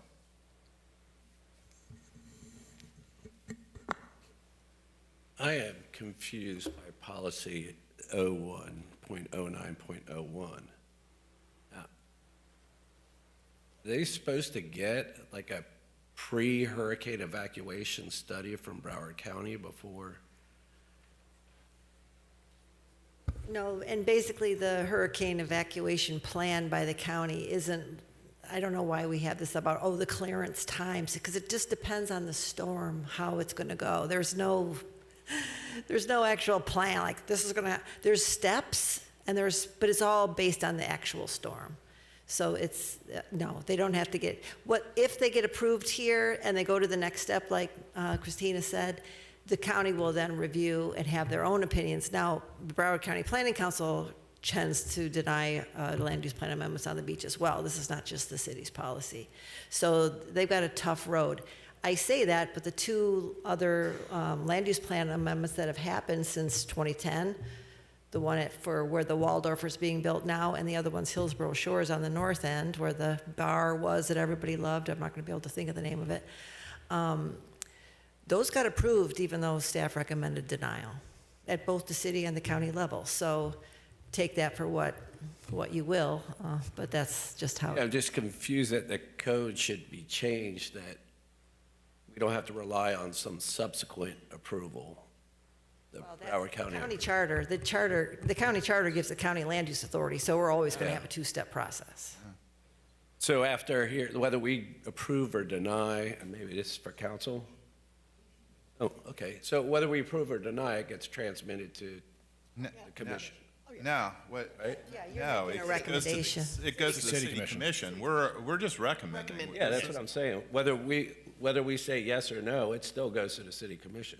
Correct. Right, and they and can she say went no through at that first whole reading and list. it's done. Yeah, if She they went through say that yes whole at first list. reading, It's it gonna goes go on. Away for months. Okay, anybody else? Oh, I had one more question. Yeah, go ahead. It's like a wonky land use question again. The irregular property designation, is that normal that you would create this second, or this other pseudo tier of? We use it a lot. It's kind of like a dashed line, just like Palm Air.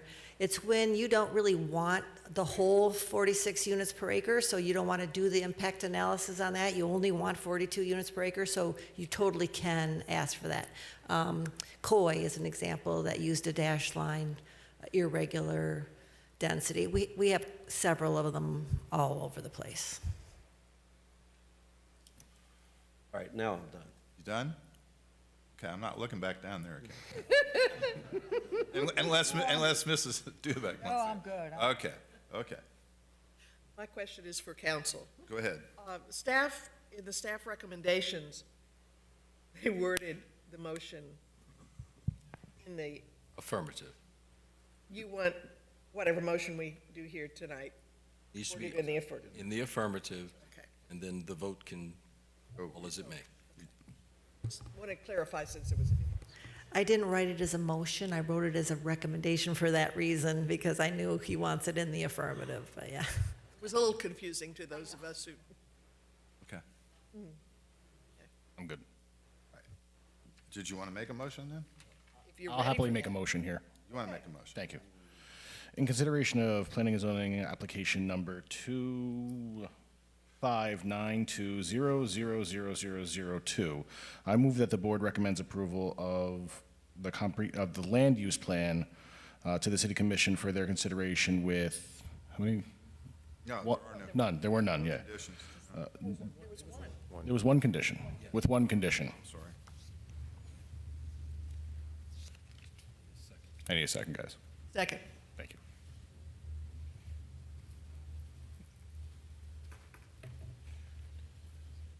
Where's the condition? It was on the screen. At all the service provider thing? Oh, okay. It didn't have a number next to it. I don't know. I couldn't figure it out. Yeah, I forgot. It was so long ago. I Wrote it forgot. down. I'm sorry. You put a number next to yours. Okay. Okay, we have a motion and a second. Anybody have any questions on the motion? Bobby, call the roll. Rich Daly? No. Carla Coleman? No. Is your microphone on?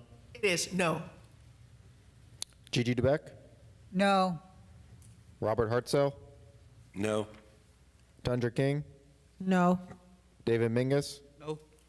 Fred Stacer? Nope. Okay. It is now 20 minutes to 9. Do we want a bathroom break real quick? Yes. I'm Yes. sorry. Sorry for folks, but we've been here since 5. So Mr. Chair, you got a call for a recess? Oh, yeah. Chair calls for a recess. There you go.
back on the record here.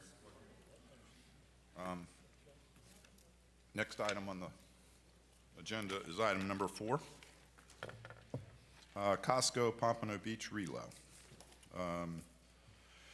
P&Z 25-124023. Address is South Power Line Road. I guess it takes up all of South Power Line Road. Okay. Mr. Weems, what do you have for us, sir? Good evening, Max Weems, Principal Planner and Development Services. Saul Umani and our staff was the project planner for this item, so I'm covering for him tonight. I apologize, I'll be doing a bit of reading from the staff report, but I am familiar with this project, so feel free to ask me questions either at the conclusion or following the applicant's presentation.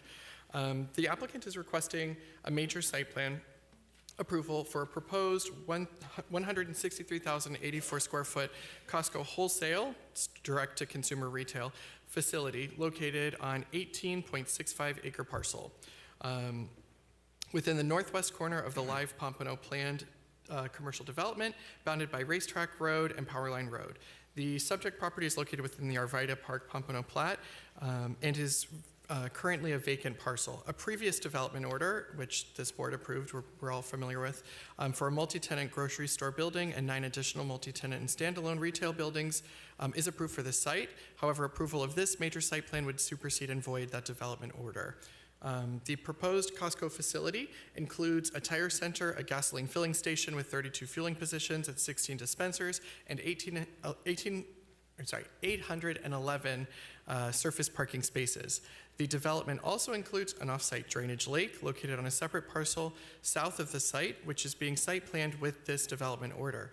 Access to the development is provided by 3 driveways, including 1 direct connection to Racetrack Road and 2 internal driveway connections from the internal live Pompano development. That'd be North Palmer Drive and Lucky Lane. No direct access is proposed from Powerline Road. The project received approval from the AAC for 2 superior vernacular design alternatives on June 2nd. The approved requests allow a deviation from the requirement that street-facing facades provide a minimum 20% fenestration and allow for the use of overhead doors associated with the tire and sales center to face Racetrack Road with the AAC-approved enhanced screening design alternatives, which are conditions of the approval on that development order from the AAC.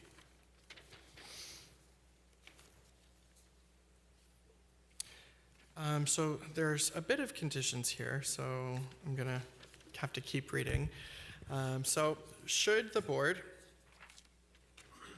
find the application has provided competent substantial evidence to satisfy the review standards for major site plan approval, the Development Services Department recommends approval of the major site plan subject to the following comments and conditions.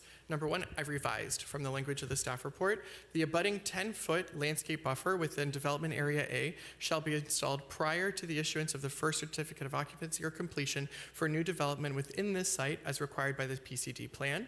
2, update all architectural elevations and landscape plans to reflect the conditions of approval and renderings presented to the Architectural Appearance Committee, including revisions to the fueling stations, plaza bollards, and landscape features incorporated into the screening walls.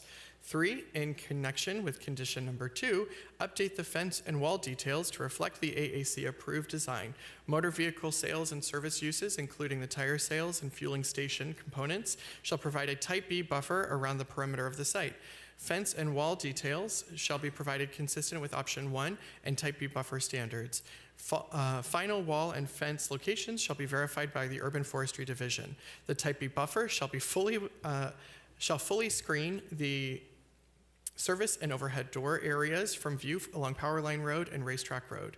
4, in connection with condition number 2, update the landscape plans to reflect the revised planters and landscape features surrounding the plaza and along the sides of the building.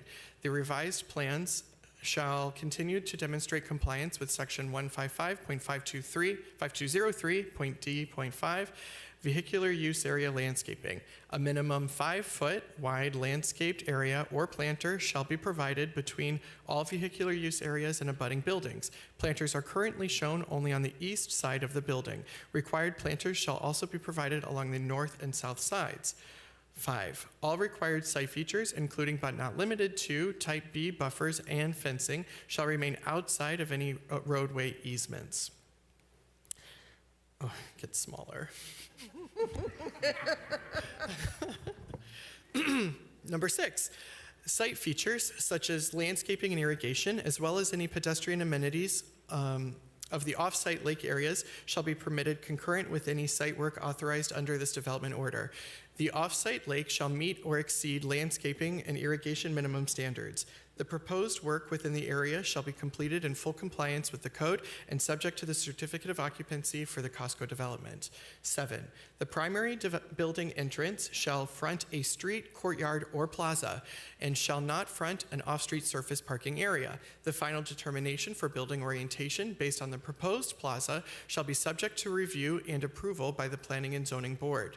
8, demonstrate on the site plan that projected peak PM hour fuel station queuing will be accommodated on site and will not extend into adjacent streets or right-of-way. Sorry. Consistent with the statements of the traffic study, should queuing spillover occur, Costco shall implement operational or site design modifications as determined necessary by the city to provide additional internal queuing capacity and alleviate off-site impacts. 9, demonstrate on the site plan that projected peak PM hour fuel station queuing will be accommodated on site and will not extend. Did I read this already? 8 and 9 are the same, by the way. 10.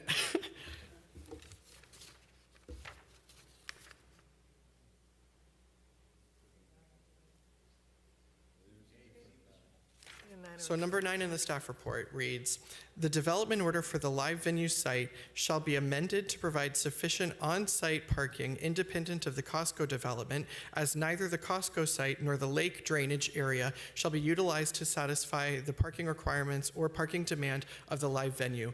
And 10, standard conditions of approval and/or specifications required prior to building permit, zoning compliance permit issuance, A through D.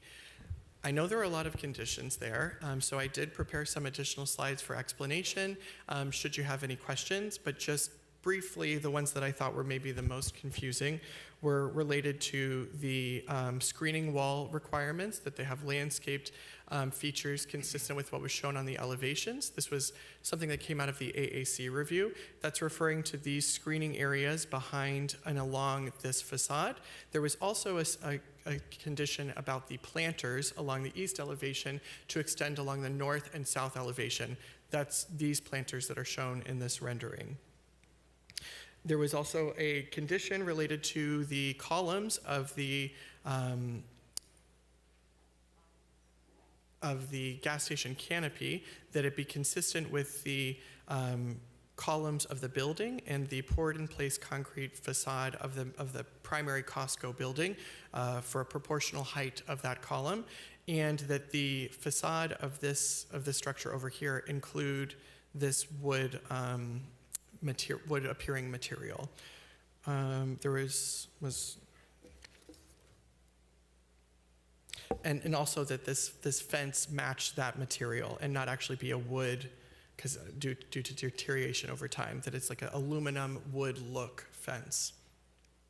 And I think an AAC condition was also regarding the bollards within that plaza, that they should not appear as bollards, but they should be more decorative, with either through planters or some alternative to the typical or standard Costco bollards in those locations.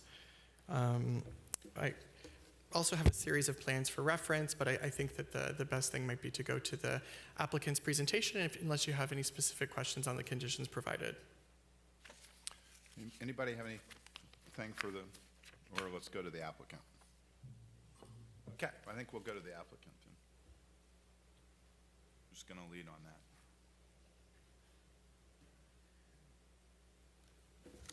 Click or see if you need.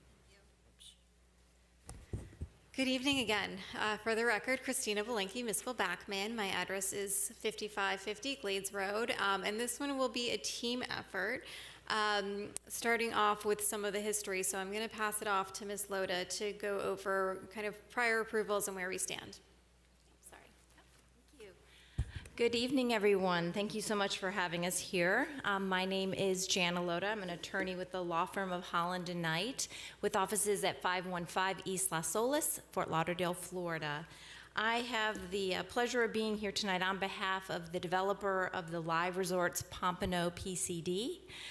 Also with me this evening to answer any questions that I cannot is Mr. Corey Long, who's here with the developer, as well as our traffic engineer, John McWilliams with Kimley Horn. And he'll be coming up to speak a few moments after I conclude our presentation.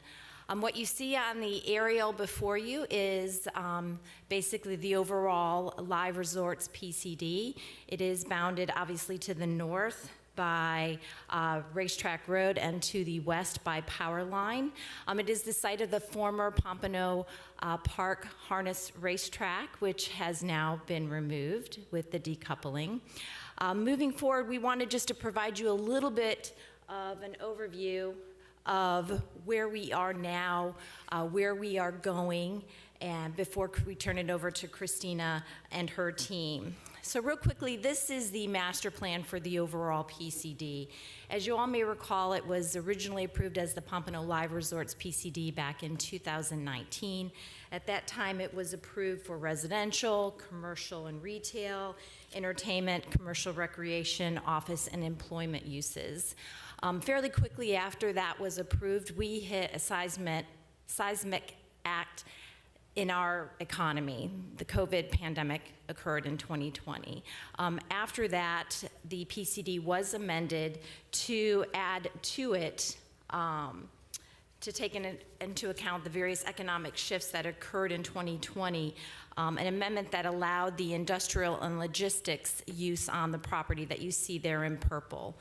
We now have a further amendment that occurred a few years ago in 2024 that further refined the industrial uses to introduce advanced manufacturing, light industrial, high-tech type of industrial jobs and uses on that property. And what you have today now is the Racetrack Logistics Industrial Park that is fully under construction. Phase 1, the first 4 buildings that you see there just south of Racetrack Road are completed or nearing completion, with Phase 2 on the way thereafter.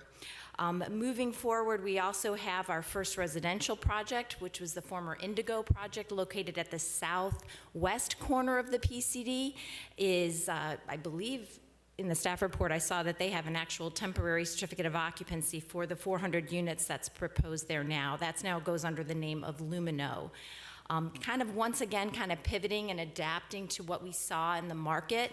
We sold the property south of the large central lake to Lennar, so we now have a mix of both just rental properties as well as fee ownership with the Lennar, which is currently in permitting now at the city. Also in permitting is the live venue that is on the north side of the lake. The casino was one of the first things that we completed on the site, with the parking garage being constructed, which helped free up much of the other area within the PCD for development because it allowed us to relocate those parking spaces into the parking garage. The smoking terrace is constructed, the casino expansion, and the deck enclosure all constructed. Topgolf, I hope you all have been there, I know I have, is constructed across the street from the casino. And then we also have the lake expansion that occurred south of the casino. That's that large lake that occurs in the middle of our project. One of the things that we did early on was to complete the infrastructure on the internal part of the overall PCD. So you see the roadway improvements for Palmer Drive, which is the road immediately south of the proposed Costco, Lucky Lane, Main Street, and the Loop Road are all constructed. Also, I wanted just to give you a little flavor for what's coming next, and those are the areas you see in white. Again, south of the Costco, there is a stormwater lake that is going in. That is going to be activated with some additional residential to the immediate east and to the southeast of that. We also have, we're looking at potentially programming a hotel with a ballroom, so a full-service hotel that will be connected to the casino, as well as the completion of the live venue and other commercial food and beverage options coming online. So with that, that shows you kind of where we've been, where we are now, and where we're going. So with that, I would like to now turn it over to John McWilliams, who will come up and talk a little bit about the traffic that's been approved and where we're at in terms of the development and off-site improvements on Racetrack and Powerline Road. Thank you, Jana. John McWilliams with Kimley Horn, offices at 8201 Peters Road. So I was the lucky traffic engineer to permit the original PCD. So I'm going to give you a little bit of history and a little bit of the status of where we are from a traffic and traffic improvement perspective from the PCD. So this slide here just shows you the total development that was assumed in the PCD traffic study. A very large, aggressive development program. So when we did the study, we took into account all these uses, all these densities, knowing that there's a potential that not all of this would actually get built out, but we based our mitigation plan based upon that. So that's equivalent to about 3,800 net new trips that were approved as a part of the project. So this is just a list of the approved site plans, and obviously the Costco is the last one on this list, and this just shows you that with the Costco application, based upon the PCD methodology, we're at about 1,053 net new trips that have been allocated to the site, which is about 27% of the approved trips. And based upon the PCD requirements, there are certain thresholds in which improvements, offsite improvements, are triggered. One was at 25% of the approved trips, and then there was another trigger for phase 2 improvements at 75% of the approved trips. So you can see, even with the Costco proposed, we only triggered the phase 1 traffic improvements, but in order to be a little more efficient with the construction, the client went ahead and constructed all of the improvements, both phase 1 and phase 2. And I'll walk you through those a little bit here in a second. I know this is hard to read. That's because there are so many improvements that were listed. But this lists all of what we call the phase 1 improvements. So these were primarily intersection improvements. All along, you could see the blue dots represent improvements that were identified through our correspondence in our permitting through FDOT. And then the green dots were identified in the PCD analysis. The majority of these improvements are right turn lanes, additional turn lanes that signalize intersections. We added some dual turn lanes at Atlantic and Powerline, even some turn lane lengthening along 27th Avenue. And then you can see, what I want to point out here is you see we had some improvements along Racetrack Road relative to traffic mitigation, but what's not shown here is that through platting, we still had to build the requisite turn lanes at every driveway. And those were additional improvements that we had to do through the platting process for this project. This shows you the phase 2 improvements, and they're really centered, they're really focused along Powerline Road, and then there was a second improvement there at Powerline and Atlantic. And what we found as we were going through the design and permitting process for those turn lanes on Racetrack Road that I spoke about was that the county had a complete streets project that they were in the middle of design that was going to overlap on our project. So their project actually extends all the way to Dixie Highway. This was the western portion of their project. And so to alleviate kind of the amount of construction time that would have occurred if we would have done our improvements and then Broward County would have come with their contractor and then done their improvements, it would have really delayed the entire construction process along Racetrack. So the master developer, they decided that they would absorb the county's project from the railroad tracks to Powerline. So they went above and beyond what was necessary just to reduce the inconvenience to motorists on that section of road by not having two separate projects that would have two separate durations. So I kind of gave you an overview where we are from a master plan standpoint. My colleague Ryan from Kittelson's going to come up, I think, and talk about the site plan. Oh, no, I jumped the gun. He's coming up soon, though. We're waiting with bated breath. A little bit of suspense there. So the Costco project, we have the site plan on your screen. It essentially fits within the PCD that's been described and previously approved. The property does have that PCD zoning. It does have the land use of RAC. And what that allows is kind of noted in that first column. So the property can be developed at a maximum height of 200 feet. To put things into perspective, this is proposed at 32 feet 6 inches. We can have a maximum lot coverage of 85%. We're only proposing 21.6%. We exceed the minimum pervious area requirement. And then in terms of setbacks, we have a 10-foot minimum setback required from power line and from racetrack. We're providing almost 43 feet along power line, 85 feet setback from racetrack road. From Palm Air, it's 0 feet, as well as Lucky Lane, and we have 82 feet setback and 85-foot setback. And then in terms of parking, we are exceeding the parking requirements. Obviously, Costco understands the demands of their stores better than anybody else, and they want to make sure they have adequate parking to serve their customers. So we have exceeded the parking required and are providing 809 spaces. As noted, we do have 3 access points to this property. There's no direct access from Powerline Road. We do have access from Racetrack Road, Lucky Lane, and Palm Air Drive into the Costco, and then circulation to the various parking areas to the fuel on site as well.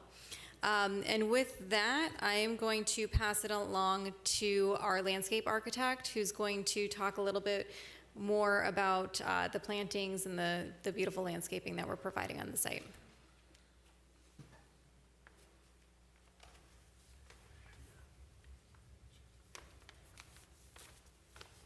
Where's the switcher? Right here, okay. Good evening. Michael Grossworth with WDA Design Group, and just want to say I have Mrs. West Beat, Westboro, Massachusetts, 31 East Main Street. Yeah, so we've been having a lot of discussions back and forth with urban forestry and trying to get these buffers and the internal landscaping just correct and making sure we're screening and providing proper buffers.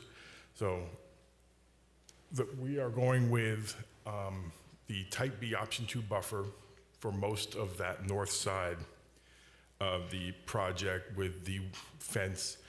And we are using oversized trees, oversized canopy trees, oversized understory trees, and we have increased the height of the hedge to 4 feet and added another tier of shrubs in front of the hedge along, I believe that's Palm Air? Up front? No, that's Racetrack, excuse me, that's Racetrack Road. We are using medjool date palms as you enter the site to tie in with the city's new street tree program using medjool palms. And then, so those trees are actually going to be significant. That's the view looking back in from Racetrack Road, and those trees will actually be significantly larger at planting. And that shows the screening of the fuel station from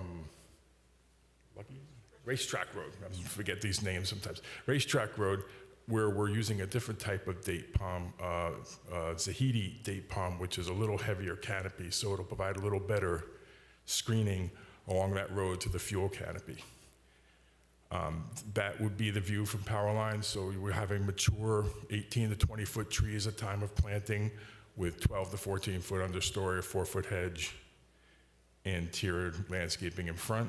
And then on the south side, we are going with, again, the Type B buffer, where we'll have some oversized trees along with normal code-sized trees, so there will be a good staggering height of trees along with the understory and the hedge.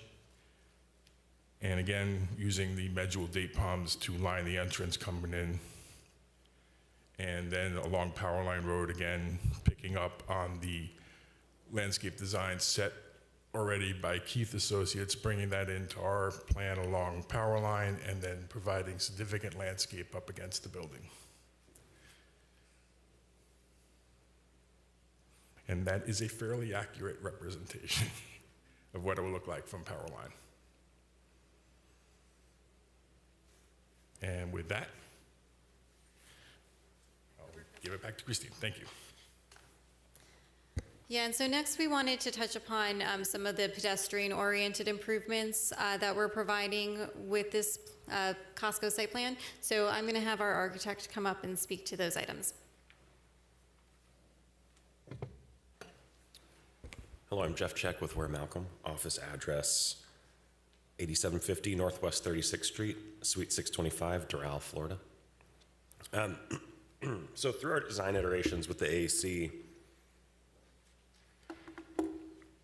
we've really changed the building architecture and the entrance experience at the plaza to be something that you would only find one of a kind. This is a very Pompano Costco that we've created here. The AAC was really focused on making a very pedestrian-friendly access experience to the entry plaza and really upgrading the materials at the entry and throughout the entire building to be something special. Speaking to the material specifically, you'll see a mixture of architectural metal panel, cast-in-place or smooth finish cast-in-place concrete, split-face CMU, and then very heavily highlighted on this entrance is a wood textured and toned metal panel.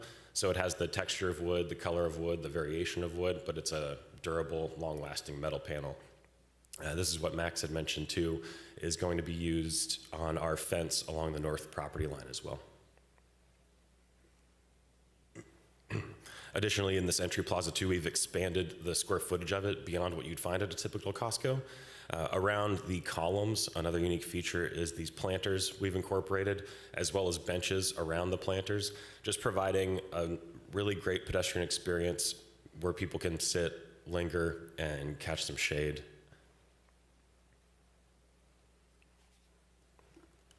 And then one thing I'll highlight in this image that Max had mentioned is changing per a condition from the AAC is these red bollards. The condition was that we create a more architectural bollard. We're looking through options right now, but that's something that will be swapped out by the time this actually goes into construction. The last thing I'll highlight on this entry is the patterning on the concrete. Right now we're showing a two-tone, which will be a three-tone concrete patterning, not just at the plaza entrance, but that patterning is carried throughout the site. Not only where we have pedestrian access, but also at our entry points for vehicles.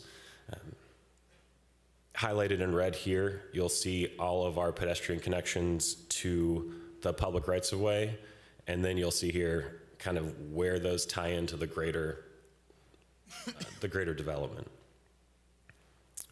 Also on our site, to try and expand that plaza experience, not just throughout the site and along the building, we've added these covered benches with planters incorporated into the base of it in 4 locations on the site.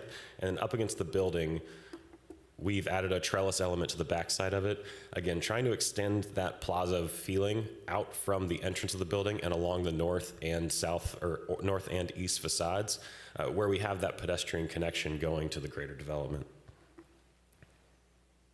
And then this last image is kind of stepping away from that east elevation a bit more, just to show all these materials I've spoken about so far, and then this corner entry volume that we created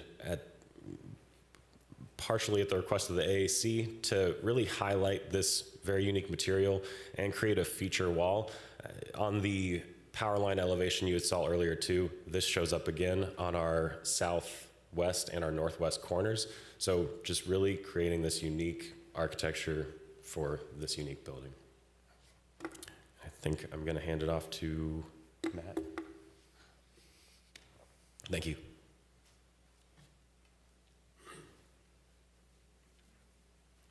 Good evening, Matt Siegel, 6100 Northwest 4th Avenue, Boca Raton, Florida. So I'm here to speak about the receiving area and the gas fueling vehicles entering our site. So the vehicle that you see here is for the receiving area where the main loading area is. This vehicle will come from the east along Racetrack Road and enter our site along Lucky Lane, route through the site, through the receiving area, to the receiving area, and enter back through our site, out that eastern entrance along Lucky Lane, and then we'll continue north, and then we'll head back east along Racetrack Road. Within the next slide, that would be our gas fueling vehicle. Can you change that? It's going to follow a very similar route. The only difference is, again, well, it'll come from the east, enter along Lucky Lane.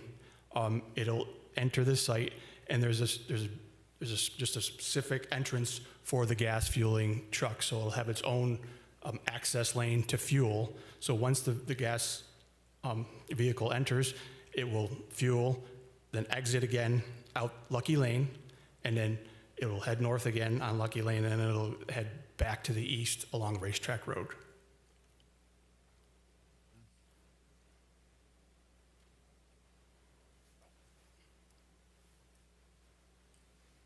All right, good evening. My name is Ryan Cunningham. I'm a professional engineer and road safety professional with Kittleson Associates. So I did the traffic consulting for the project. My office is 225 East Robinson Street in Orlando, Florida. There was a condition of approval, I believe it was number 8 and maybe number 9, but maybe just number 8, related to the gas queuing in the PM peak hour. And so I wanted to present a couple slides on our analysis for that. I think that question got brought up because there is an existing Costco in Pompano Beach that has some issues at the gas station. So I just wanted to draw your attention to some of the distinctions that we're making on the proposed site. The proposed Costco is about 4 miles south of the existing Costco, as you can see on this map. At the existing Costco on Sample Road, we have about 18 fueling positions. So it's 9 pumps, 18 vehicles can fuel at the same time. That's represented in orange on this map or on this graphic. 18 vehicles can be accommodated and filling their gas tanks at once. About 24 vehicles can queue up behind those in those 6 lanes for a total of 42 vehicles in the gas station area at the existing site. If you've been to that site, you've seen that that often exceeds that 42 vehicle queuing station. It's definitely got more demand than it has capacity at the existing station. Our proposed site will help pull some of that demand away. But with these additional vehicles that do back up through the site, interfering with site circulation and getting back to Sample Road, this represents about 59 vehicles on the site at one time. And again, this is not the condition that we want, but this is 59 vehicles shown on this site before interfering with that intersection of Sample Road. For our proposed site, when you look at the size of our gas station and where we have it located on our site, it's just a much better position. We have more room to work with. We're able to put it in a location that is not going to affect site circulation or traffic on Racetrack Road or on Lucky Lane. One of the reasons for that is we have 32 fueling positions at this site. So 18 at the old site or the existing site, 32 at the proposed site. So that's an increase of, I think it's 76% in processing capacity that we have vehicles fueling at one time, okay? 32 vehicles fueling at one time. We also have a built-out queue storage area within the gas site. So Costco has learned a lot of lessons in their gas program over the past decade or two, and they build them this size now because it's a very popular program, and all of these sites that had 18 fueling positions or less are generally having the same issues. So we're going around the country and either expanding them, or when we're building new sites, we're putting in a lot more to begin with, like this site. When we look at similar sites that are busy, have 32 vehicle fueling positions, the maximum expected queue that we have during the peak hour at those sites is 35 vehicles in the storage area behind the fueling positions. And so this graphic shows you what 35 vehicles queued behind the pumps will look like. And it's actually not even filling up the queue storage area that we've designed for the site. And so what's represented here is a total of 67 vehicles. So 67 vehicles is what you see here on the slide. And just to go back one, this was 59 vehicles at the existing site that backs all the way up to Sample Road. So 59 there. We're accommodating 67 here within the gas station site with room to spare. The room to spare actually is a total of 80 vehicles. So if 32 vehicles are fueling and 48 vehicles are stored behind them, that's 80 vehicles that we can fit within the gas station area without impacting any site circulation. So it's designed to do this. We've designed it to accommodate more than the 95th percentile queue. We do not anticipate this happening, but we are asked to show this information. Just where this is located on the site, you can see that if you did have vehicles stacking back to Lucky Lane or the other direction stacking back to Racetrack Road, you're looking at over 100 vehicles fitting on the site before they start interacting with external roadways. So, we understand that in South Florida, we do have hurricanes. Sometimes we have hurricane preparedness. We have people that just got to go get gas. And so hopefully only one day out of every 3 years or 4, you're going to see something where it's exceeding the 95th percentile queue. But this is to show you that we've placed it in a location on site where we have a lot of flexibility to be resilient with the way that the queue gets managed. Christina?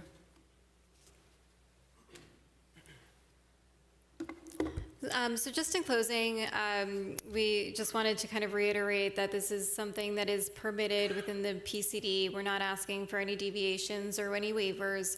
And hopefully that traffic information was helpful in showing how we fit within the traffic that was approved as part of the PCD as a whole, and then also any specific traffic concerns that may be out there related to the queuing of the gas facility. Our whole team is here available to answer any questions you may have, and we certainly appreciate your time this evening. Thank you. Okay. Questions? Yes, Mrs. Coleman.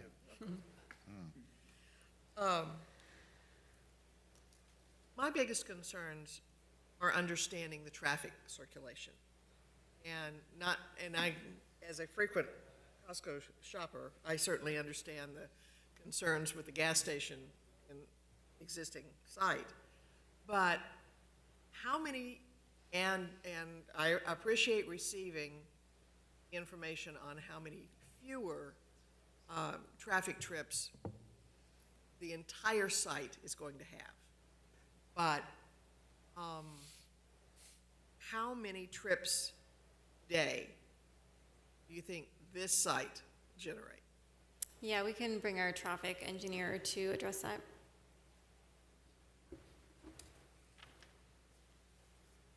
So we did do an analysis for Broward County to make sure that the access intersections would operate well, and as John presented, all the work that's been done already on Racetrack, on Lucky Lane, the turn lanes themselves are already adequately sized to handle all of that. But as part of that, we did trip generation for the Costco, and we're expecting weekday daily about 7,100 trips. And so that sounds like a lot. Peak hour is like 350 in, 350 out, so 700 trips to the site. And again, dispersed over those 3 different access points. We actually had a driveway. There's an existing driveway curb cut on Powerline that we're not going to use. We've worked with DOT to close that, and we're going to have all of our access off of the north, east, and south roadways. Can you give us some sort of reference point? How does that compare to the existing Costco? It's similar in terms of the existing Costco. I think this building size is a little bit bigger. Do you know? Yeah, so I think the existing is close to like 140,000. This is 165-ish. If you're a Costco member, I think you can probably resonate with, it's not really the size of the building that draws the membership, right? What Costco is doing now as they're building and they have mature members, mature membership in areas, is they're doing things like this where they're putting in additional stores. And what that does is, the plan, obviously, they would like to grow their membership, but in some ways it's also dispersing where people are going to a closer Costco now, right? So in some ways you're getting displaced traffic, but in this area that will feel like new traffic. Okay. The reason there's excess capacity is we're not building 4,000 residential units. And so the traffic patterns for residential units and commercial are quite different. It's a lot of trips. In the PCD, I believe there's also significantly more retail entitlements than what we're building as well. Okay. What we have after the pandemic is that this has turned, rather than an internal, this whole PUD has turned, rather than an internal mini city, it's turned into a regional hub. But let's face it, the casino was always regional. Top Flight Golf is regional. This is regional. But the traffic is still less than what the original site was to be with the 4,000 units. That's what you're telling us. Correct.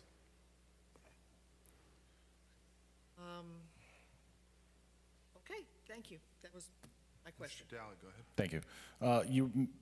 You mentioned the weekday trips, 7,100. What's the weekend trips? Let's see. So 7,100 weekday, about 89 or 9,000 weekend daily. Okay. That is a lot of trips. You guys have any idea what's going to happen to the current Costco?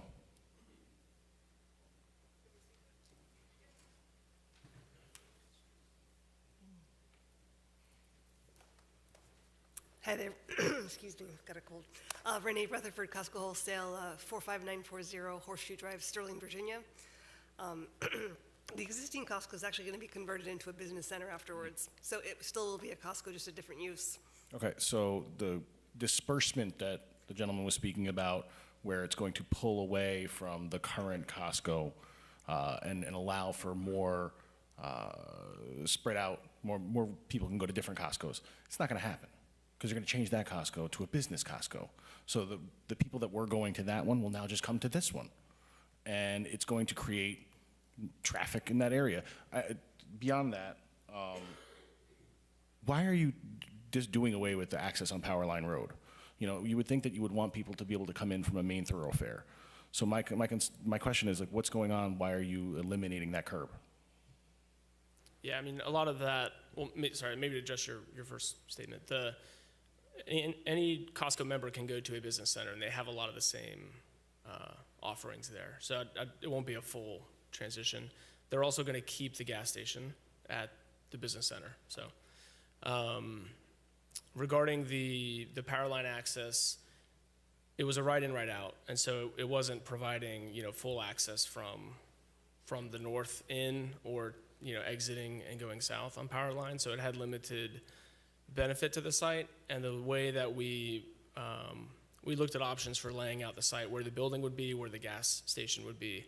And this provided us the best option for putting the building and the gas in a place that worked best for the site. So, and while that may make sense for you guys, I just think that we're going to push traffic into those neighborhoods to come into the Costco, this location of Costco. Beyond that, you guys talked about exceeding the parking requirement, which, thank you, but you guys know very well that there's going to be more people that come there because you're putting in exceeding parking.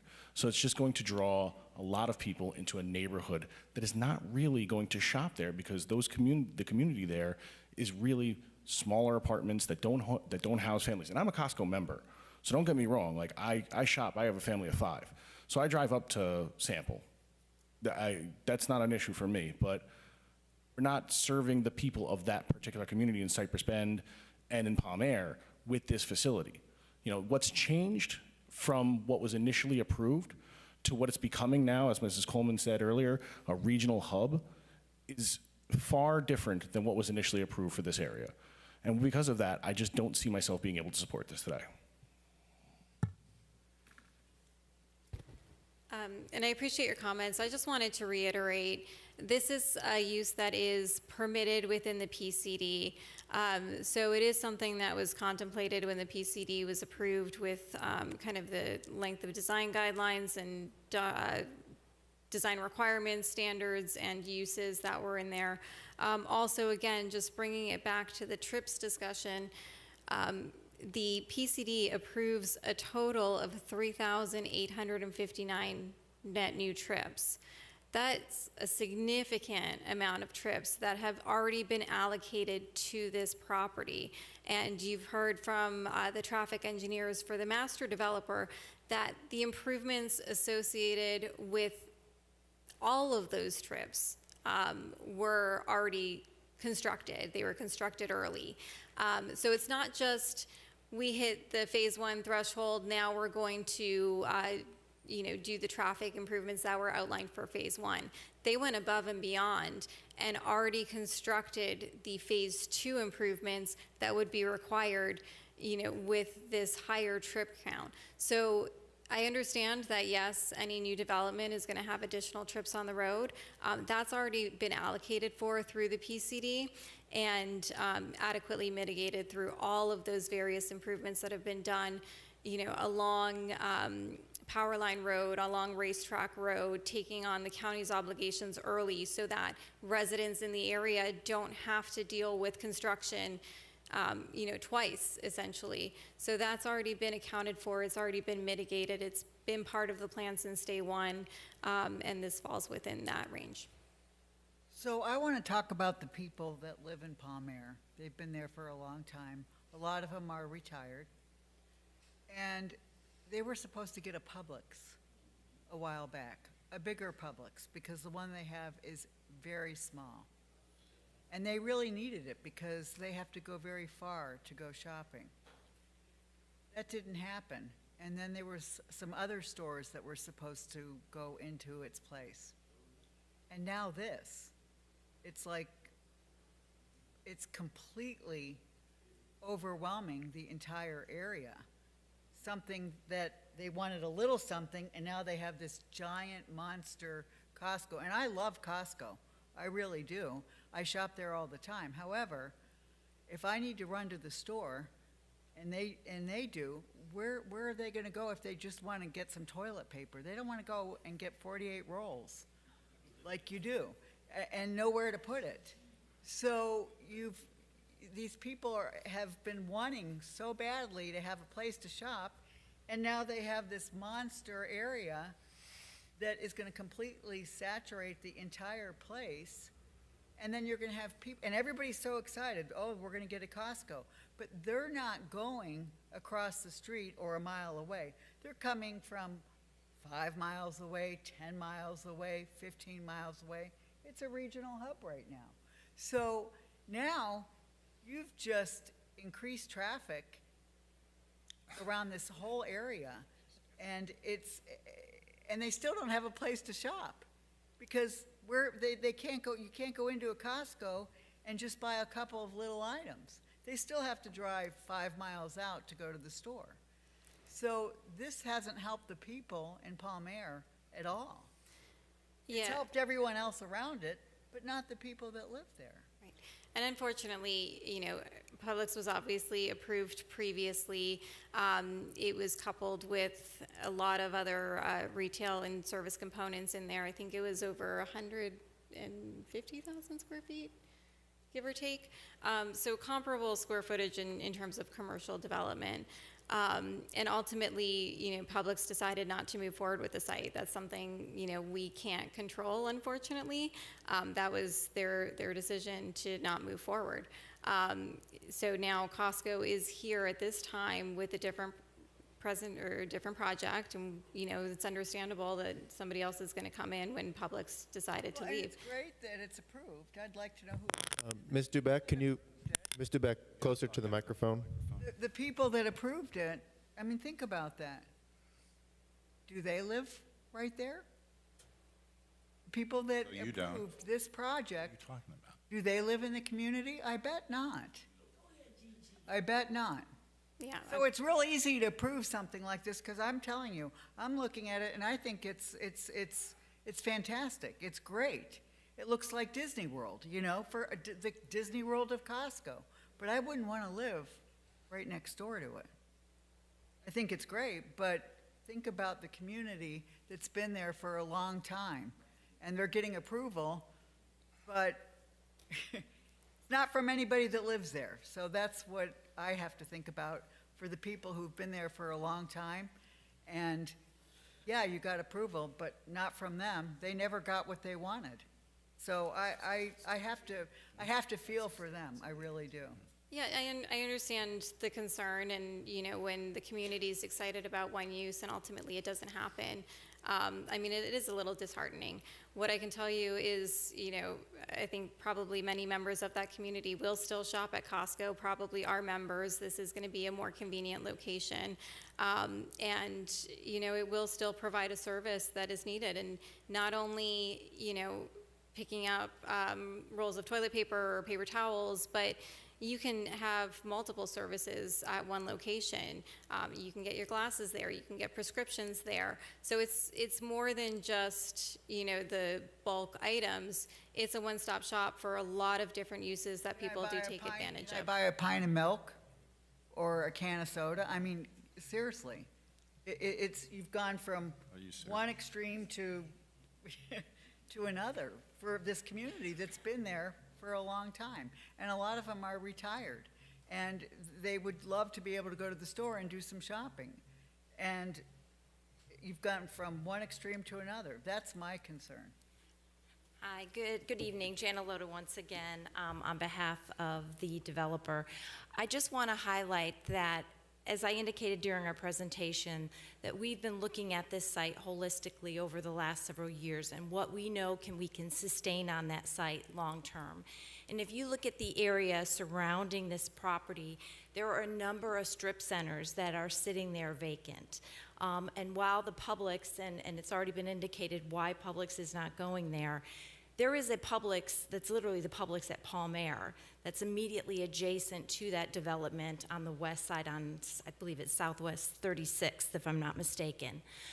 So looking at the site and looking again at a long-term sustainable use that is used by many, and I'll give myself as an example.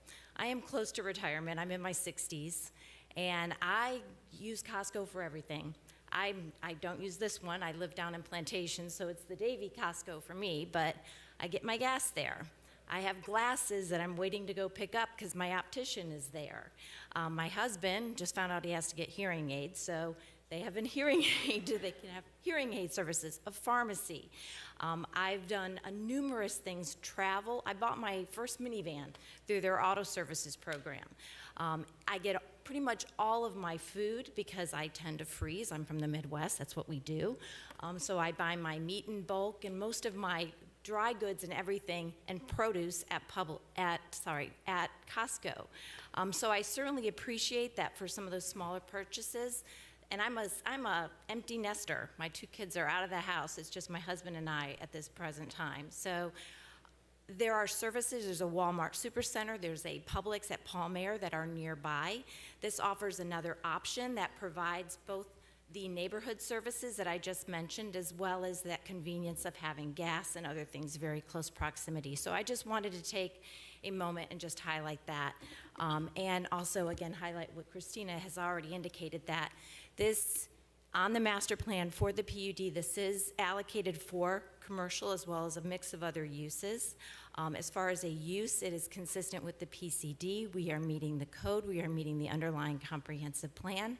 And we do believe that this is a long-term sustainable use that will serve the overall community surrounding this PCD. So if it is sustainable and you know that your neighbors are a retirement community, would Costco consider, since they're doing something completely different, is having a section for like a grab and go that would cater to that? Well, I believe, and again, I don't want to speak for Costco, but I do know Costco has many ready-made meals in the front, in their deli section, that you can go and get pizzas to go. They have, I think, if you've been watching the U.S. Cup and you've seen all these people come over from Europe that are going into Costco and see that they can get a $5 rotisserie chicken. They have in the deli many ready-made meals that you can just simply take and put into your oven, because I know, again, I do it. I buy the meatloaf and mashed potatoes all the time. I'm not speaking about me. I'm speaking about Sure. No, I understand. the retirement community that isn't going to buy in bulk. I'm a Costco shopper too. I have been. I have a premium card and so forth. I get it. I know what it's all about and I love it. But I'm talking about a retirement community that isn't going to buy the way you are or I am. And that's what we need to be sensitive to, because now all of a sudden you're here and we are completely overtaking their neighborhood. And they weren't expecting that. They weren't anticipating that. And I think if you go back to the thoughtful design that they've had, that's in part, I think there was a question raised as far as the access from power line. I believe that was purposely done to, again, basically create this and almost like create it as an inside gem for the PCD. So again, that was in taking into account the people on the other side, on the west side of Power Line Road. So I just hope that you look at this, that this is an option that we are creating in addition to the Publix that serves Palm Air now, the Walmart Super Center that serves that community, that provides another option, and the business center, which there's very few in the United States, is truly an additional gem to have in the city of Pompano because it does still offer a lot of the same products as a regular Costco, but offers just an entirely different level. So with that, and again, I don't want to speak too much in Costco's time, but I just wanted to make at least some of those points for you. Okay. Before we go any farther, I've had conversation with the developer, and I will only rule based on what I'm hearing tonight. Okay, Mrs. Coleman, did you want to go? I'll wait. I'm sorry. We need to get into public hearing, and Okay. I have some things I want to discuss when we get to board discussion. Okay. Anybody else before we go? Okay. Public, anybody in the public want to speak?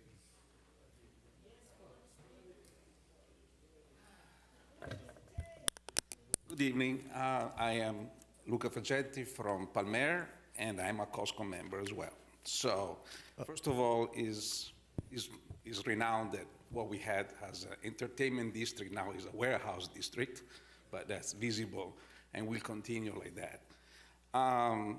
My concern is being already represented about the traffic, but it's not how you get into Costco. It's all the cars going to Costco, and not just from the area now, because all the people that cannot use sample will go there, but all the area southeast, which were a little bit too far from Costco to be a valuable member, now we say, now a Costco is just 5 minutes away, and we'll all converge there.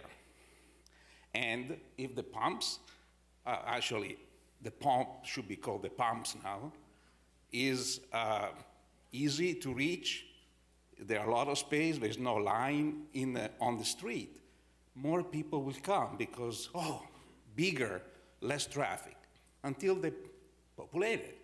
So I don't know how many of you, the lady there, you go to Costco. How far you live from Costco?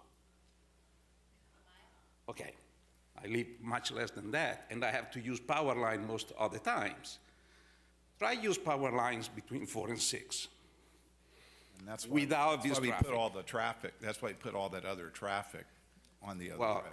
you cannot I know. control where people's going to use to go to Costco, and especially if they're coming from the south and from southeast.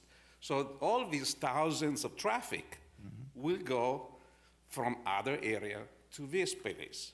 And the people that live in those, whatever has built, I don't want to use any bad term for those new cubicles they have built in Lumio. They don't want to go to Costco, they don't want to go to Walmart, let's go to Palmer, the Publix in Palmer, which is already overcrowded. So you can imagine all the cars that instead of going through power line to Costco will go down to South Palmer Drive to get to the Publix, which is very small. So it's not the traffic held in Costco, it's where they're coming from that is going to create a problem for Palmer, because they're coming through power line first. Thank you.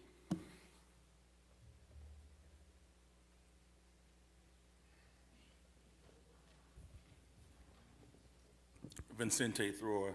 And Mr. Chairman, you're right. I want you to hear and make your decision based on what you hear tonight. So my first question to you, Mr. Chairman, are we allowed as a public to submit our evidence, things that we have that we can show to prove our point? Are we? What do you have? Can we? What do you have? I'm asking you, can we? Yes? Yeah. Okay, well, hold on one second. No, Now the clock keeps going.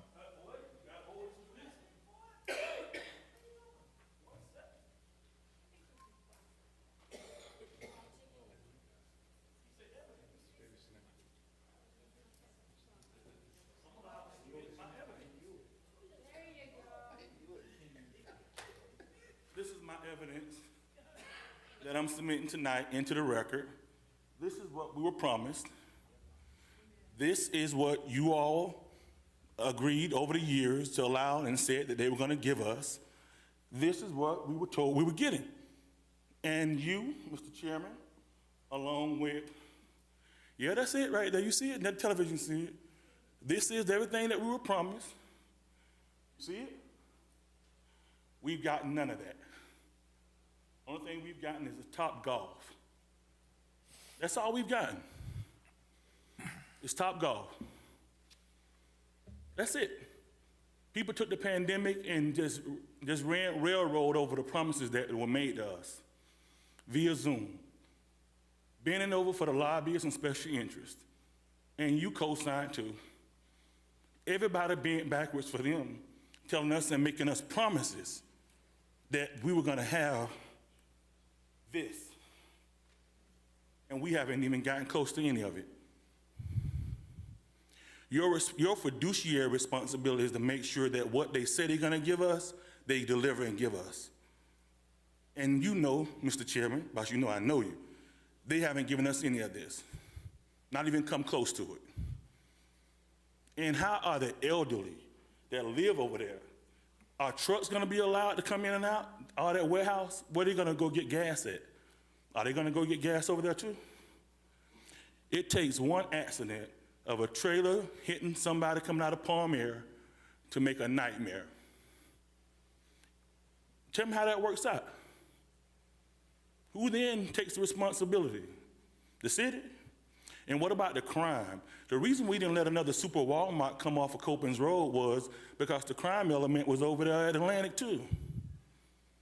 So Walmart closed it down and left. We didn't give a damn. We were okay with it. We didn't want two super Walmarts back to back on our communities because we got to live with it. This is my evidence. Can you see it? Thank you.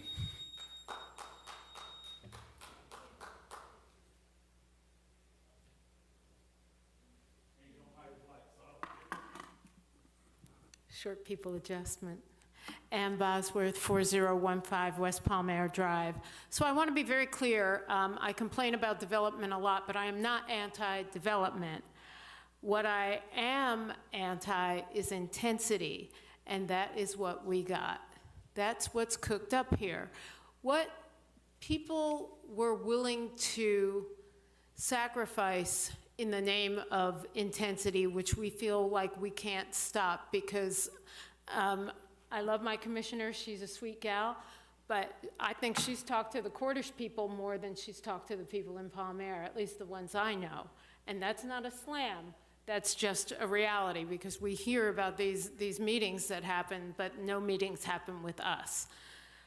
And so when we have this established residential community and then you put this giant big box store right across the street, trying to sell me on the idea that property values increase because you're putting all these other things. The property value in Palm Air is because it's beautiful.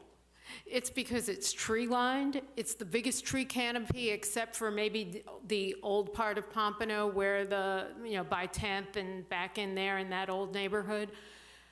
And then to have a Costco stuck across the street and nobody even has the courtesy to build up trees so that we don't have to see it. So they match the height of the trees that go in front of our entire neighborhood. What's proposed is not really retail, right? It is a regional destination. The mayor is always fond of calling Pompano a destination. Congratulations, you have created one. I don't want a destination there. You know what I wanted? I wanted maybe, if I had to have something, an Aldi, something that I could afford. Maybe I want to patronize the optician who's already a small business in the Palm Air community right on the outside, not necessarily to go to Palm Air and have all my services in Costco, right? So you have all this stuff and you're not really thinking about the people who actually live there. You are envisioning people who will live here when you are gone, probably when you are gone, maybe when I am gone. The city has a responsibility to plan for the future, but you also have a responsibility to the people who live there. Once this is built, the impacts are no longer theoretical. They are real. And I have to live with them when I go. So when you were planning your little city across there, what you were planning was so that people would make less trips. Well, then if you had small stops, right, inside there, Fresh Market, Aldi, there are less trips. People can walk there and pick up a thing. Now you created more trips. Thanks a lot, because I have to get out to go to work and come home in your trips.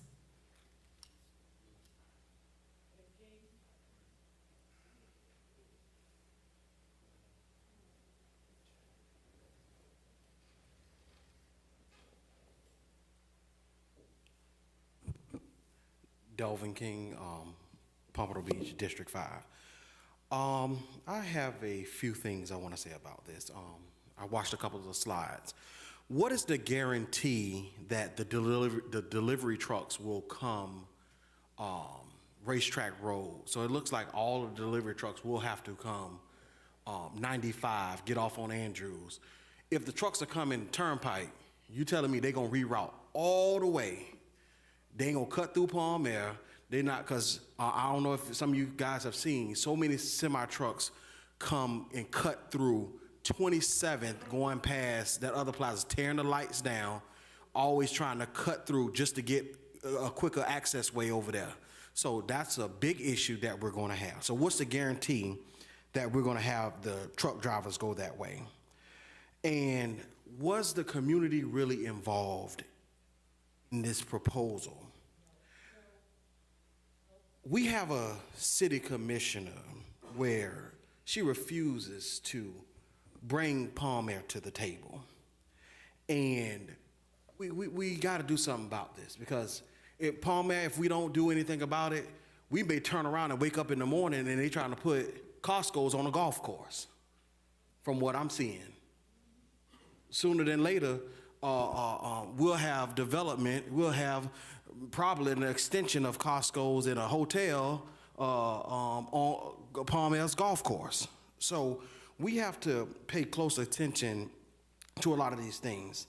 Now, traffic study. This Costco's is easy access from the Turnpike and 95.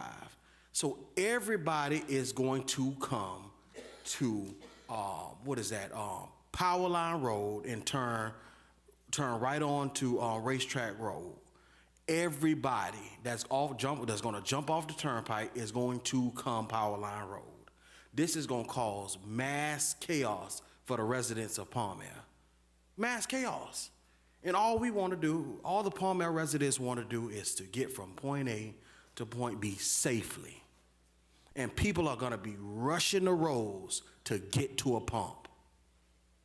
Roads are going to be dangerous for our delegate residents of Palm Air. But again, we don't have a city commissioner that cares. We don't have a commissioner, because to me it seems like somebody got to be lining their pockets to be so invested in this project, the pump.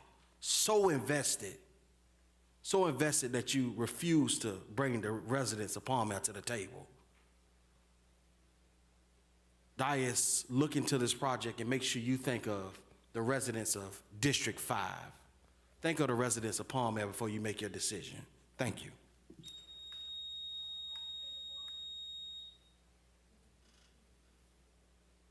Anybody else? All right, seeing none, we'll close the public hearing. Did you have some stuff you wanted to? Just wanted to remind this board that this is a previously approved PCD. Again, I understand change might be difficult when, one viewpoint was had originally and that's shifted over time, but this is a use that is permitted under the PCD. It is something that is permitted by right. We're meeting all of the development standards and requirements. And not only that, we're going above and beyond. We understand, you know, the buffers and the views are important. We are planting trees that are oversized along the main perimeters for that reason. So, you know, we have been mindful about the community. You know, some I think are really excited about this use, others not so much, but it is something, again, that is permitted. It's been accounted for. The trips have been accounted for. The improvements have already been done. So I just wanted to restate that for the record. Mr. Chairman, Yeah. I'd like to clarify. I just don't want anybody to misunderstand my statements before. This is a regional hub.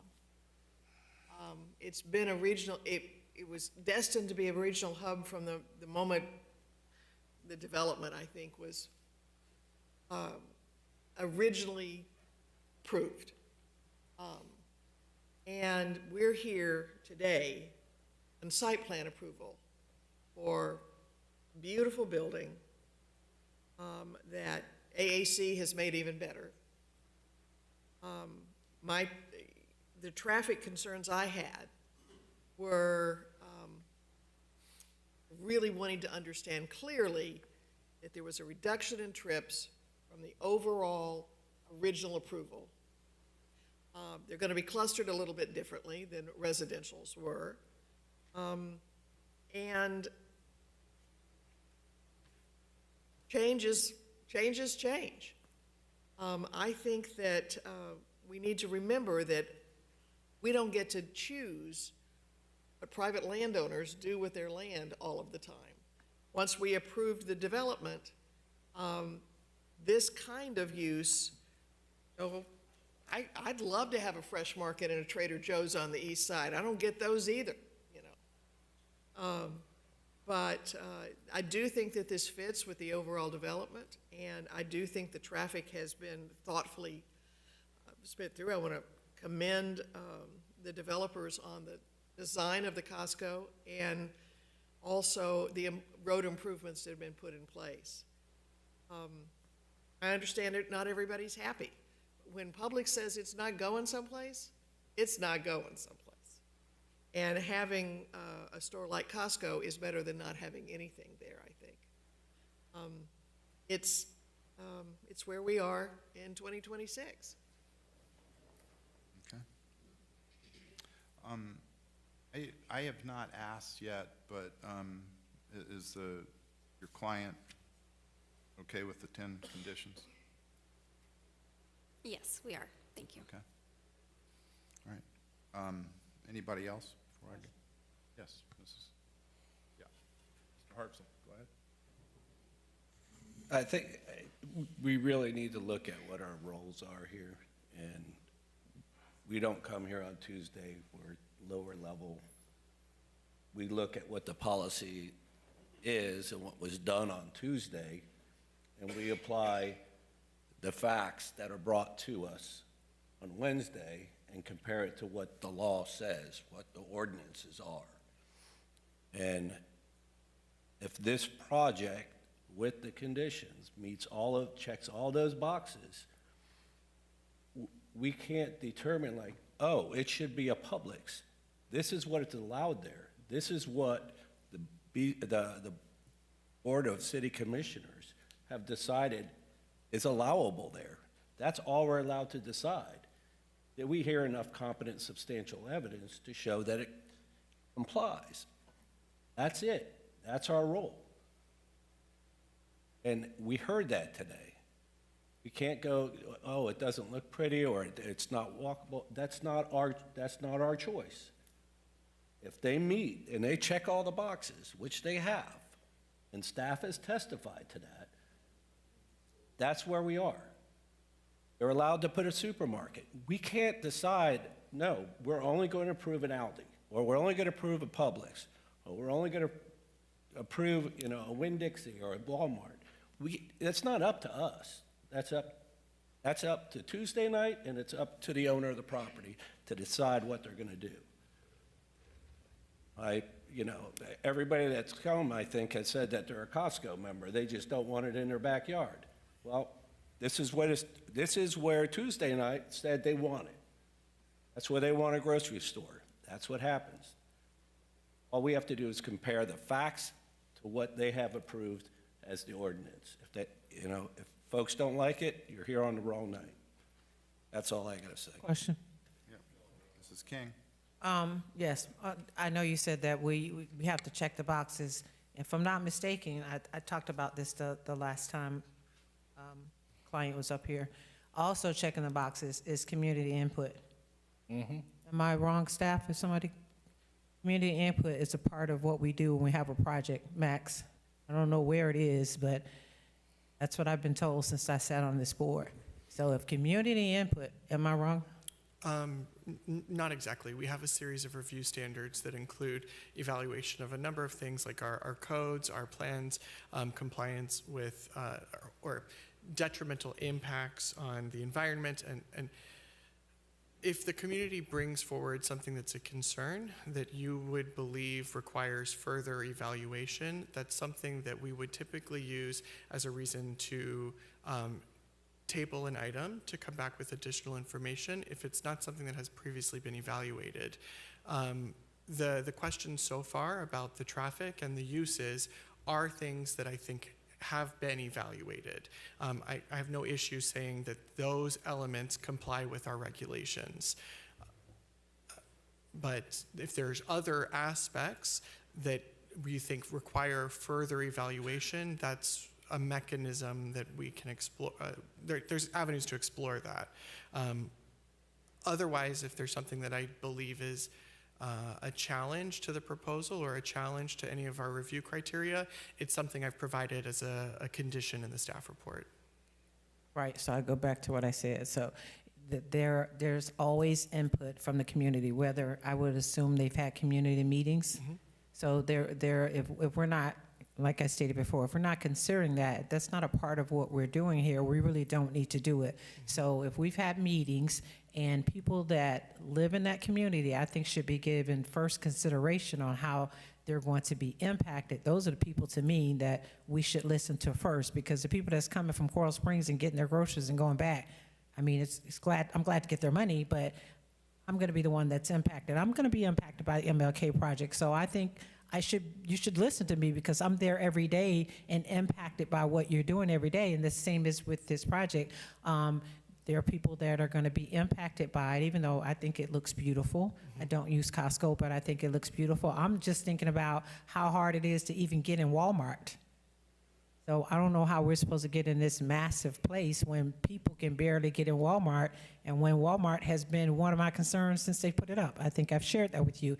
So I just think we have to look holistically at everything. I look at these traffic studies and I almost laugh as a retired police officer, because where is it when I drive through there and sit to the light 2 times before I get to go through? So I understand the hard work of the traffic study that's being conducted, but it is a lot of traffic on Powerline Road, and I'm just trying to figure out at some point when they come from Racetrack or the Lucky Road, they're going to end up on Powerline or Andrews at some point.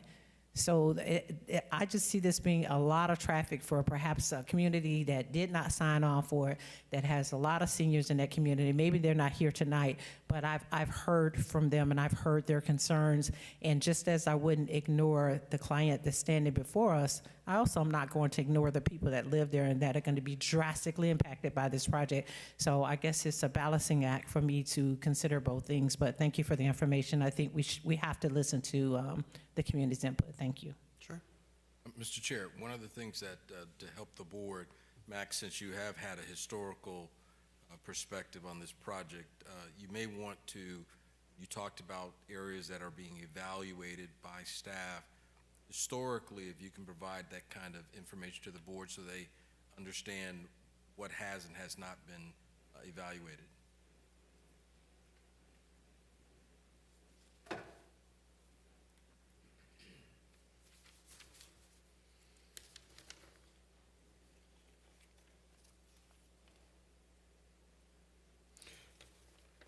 Sure. So with the site plan, with all site plans, we have 12 criteria that we evaluate them for. The first one is the consistency with the land use designation and the comprehensive plan. We know that this property went through a substantial land use amendment in 2019 and again in 2020 to permit the commercial entitlements, residential entitlements, and then ultimately the industrial entitlements that have been proposed for the property. Number 2 is that it complies with the district's the applicable district, use, and intensity and dimensional standards. Again, they've created their own plan development where there's a lot of flexible regulation and a variety of use types that are permitted. In my review, they comply with the plan development as well as the land use regulations. Number 3 is that it complies with the applicable development standards of the code.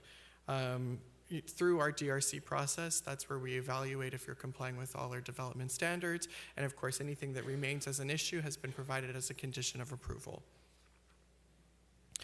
Number 4 is all other applicable code standards. There are no other, the proposed site plan complies with all other applicable standards of this code. Nothing else was identified as conflict. Number 5 complies with all required or requirements or conditions of any prior applicable development orders or prior applicable approved plans on record. The only thing of note is that this site has a current development order, and that this development order, should it be approved, would supersede that active permissions. So any permissions that were permitted by that development order would be revoked. Number 6 is that the concurrency review has been completed in accordance with Chapter 155. This is wastewater, water treatment, raw water demand, park acreage, school impact, transportation, and solid waste generation, none of which is exceeded by this proposal. Of course, every time we do a land use plan amendment, that's when we are evaluating if the utilities or the transportation, all of these aspects can be supported by any of those proposed land use plan amendments. But then within each site plan, we're kind of truth validating all of those applications and assumptions. Number 7 is that is designed to provide safe, adequate, paved vehicular access between buildings within the development and streets identified on the Broward County's traffic ways plan. The development is accessed by 3 internal driveways, including 1 direct access point to and from Racetrack Road, and 2 internal private driveways, Lucky Lane and Palmer Drive, which connect to Powerline Road, a road that's identified on the Broward County Traffic Ways Plan. The master developer is currently finalizing the internal circulation network through the planned community development. Vehicle access and queuing for the fueling station can be accommodated by all access points. However, the primary entrance to fueling stations is via internal Lucky Lane driveway. Additionally, the plan development included the transportation improvements that were a part of the applicant's presentation, which they have provided regardless of the fact that their trip generation has triggered those improvements, the requirements of those improvements. Number 8 complies with any applicable hazardous materials licensing. The property is not located within a wellfield protection area, and nothing within the development is proposing or is mandating any necessary hazard materials licensing. Number 9 complies with crime prevention, security strengthening, and CEPTED standards for natural surveillance. The BSO sits on our DRC and is a part of our DRC review for site plan and has authorized this application to proceed. Complies with adopted fire code and standards per city. The fire department again sits on our DRC and has authorized this application to proceed. Considers and mitigates any potential adverse impacts on environmentally sensitive lands identified by the city's comprehensive plan or Broward County land use plan. The proposed development is not within an area that will have an impact on environmentally sensitive lands as defined in the Broward County land use plan. Number 12 complies with the approved transportation corridor study unless in direct conflict with another zoning code provision, and it's not located within an area that was identified as part of any previously approved transportation corridor study. Those are the 12 criteria for which we evaluate site plan.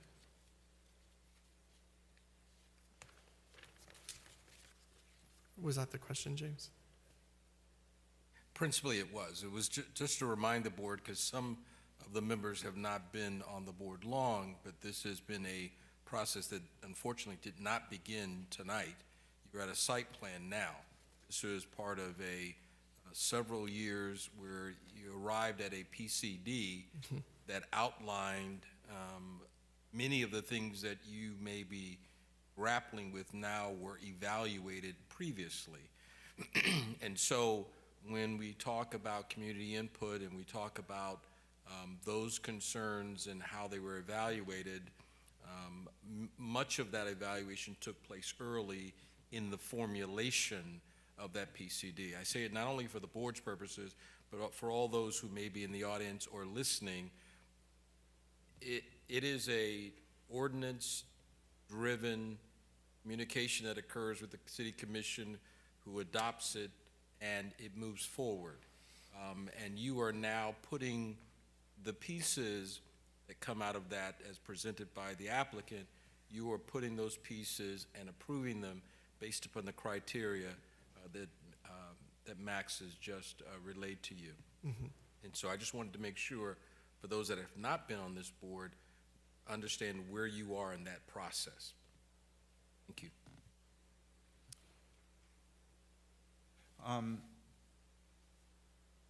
Nobody else wants to go, I'll go. There's a couple things that I have concerns for. And one of them is to add, I would like to add another condition. And we have in the past talked about that. And that is that we've talked about having a multimodal location, not a building specifically dedicated to it, but that there would be a place where there could be transportation, ride sharing, trolleys, or circuit, coming in from downtown and stuff like that. And I just wanted to have on the record assurance that we're still going to get that multimodal connector. And I believe you said initially it was somewhere on the south side of Palmer Drive. So,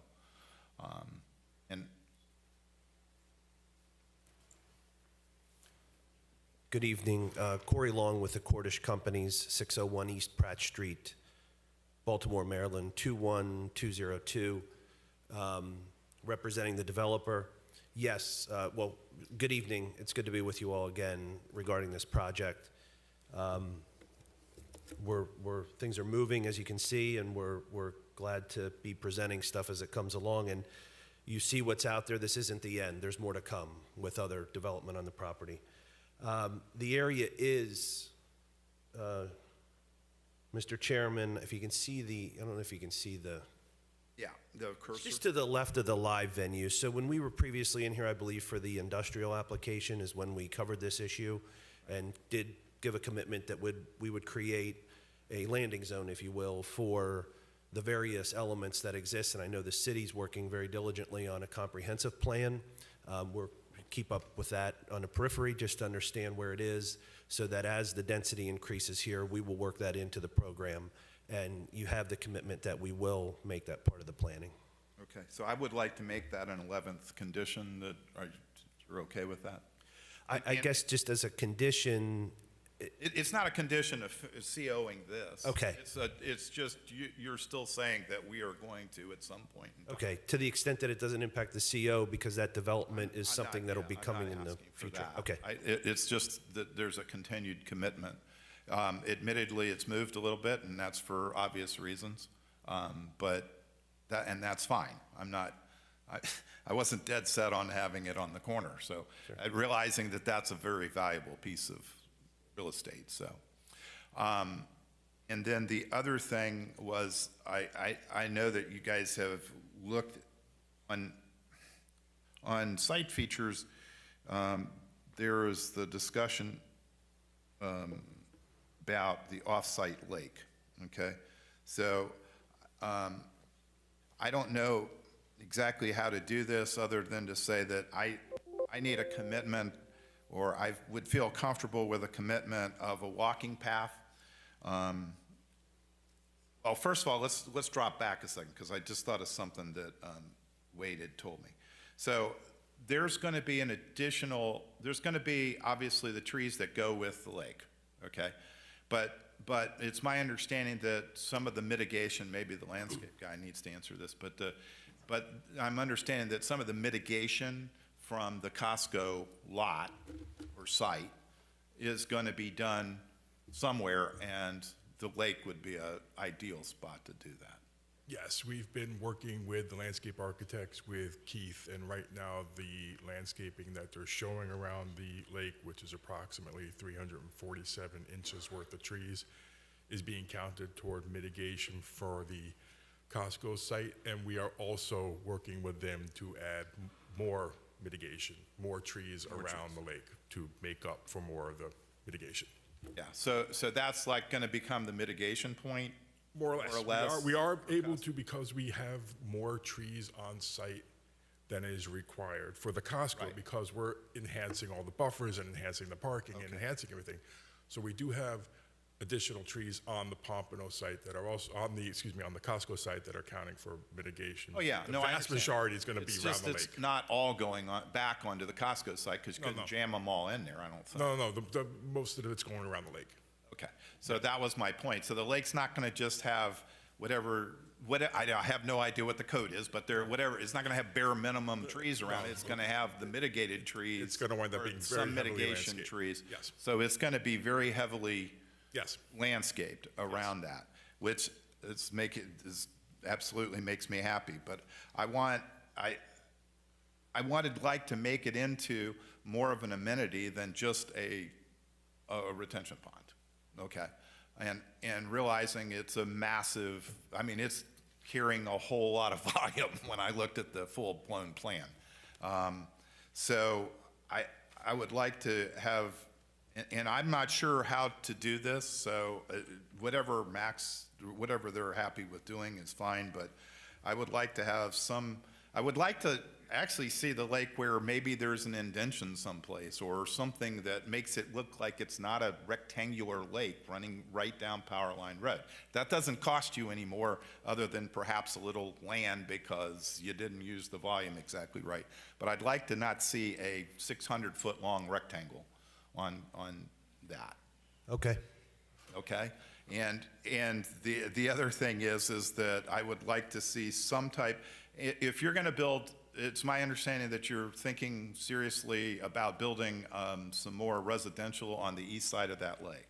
Yeah, yes. And I think it would be a great amenity if we could have a walking path around, when I say walking path, I'm talking about a concrete, whatever, free-form sidewalk going around. It would be a great amenity for both the part that's south, the apartments to the south, as well as the new ones. Yeah, I think it would work into what you see right now is the pedestrian walk plan on the screen. Oh, okay. That lake is south of the Costco on the plan. You can see the rectangular nature of it. We fully intend to incorporate a walk path around that lake. Okay. As you heard, we'll have a lot of landscaping around it to enhance it. You also know that part of our PCD, which is the thought process that occurred several years ago, we were required to put in a 10-foot buffer along Powerline Road. Right. That is currently already installed, in addition to the shared use path that we constructed along Powerline Road. So Right. it really, which is the long orange line you see, so it'll really tie together with the overall pedestrian network on the property. Yeah, because I would really like to see some type of, yeah, because I think you could make a great amenity out of it for the residential area where people can go walking, meandering through, and I'm not sure exactly how to put that into How about enhancements around the lake, including a walking path? Mr. Chair, the only concern, I'm looking for Max, unfortunately. Yeah. I can't see him. Because the conditions that you're bringing up, unfortunately, have nothing to do with the application. Am I wrong? Yeah. Well, No, okay, the so lake's a requirement. The lake is being reviewed as part of the site plan application, so I do think that that's fair comment. The multimodal location, I think, is a little bit more suspect, but one of our other conditions does require that the live venues parking be reevaluated, as it was formerly tied to the public's like the overflow parking for the Publix. They already have an active application for the live venue. So, I mean, I'll just say that we'll ensure that those elements are a part of that site plan. It doesn't it's very impossible to include off-site conditions by a separate applicant. Okay. But I can just say that I heard what you said, Corey heard what you said. Before that comes before the board, it'll be a part of that application as well, because that is a separate major site plan application. The lake is shown, I mean, it's off-site, but it's a required site feature. So we are requiring that it's a part of this site plan application.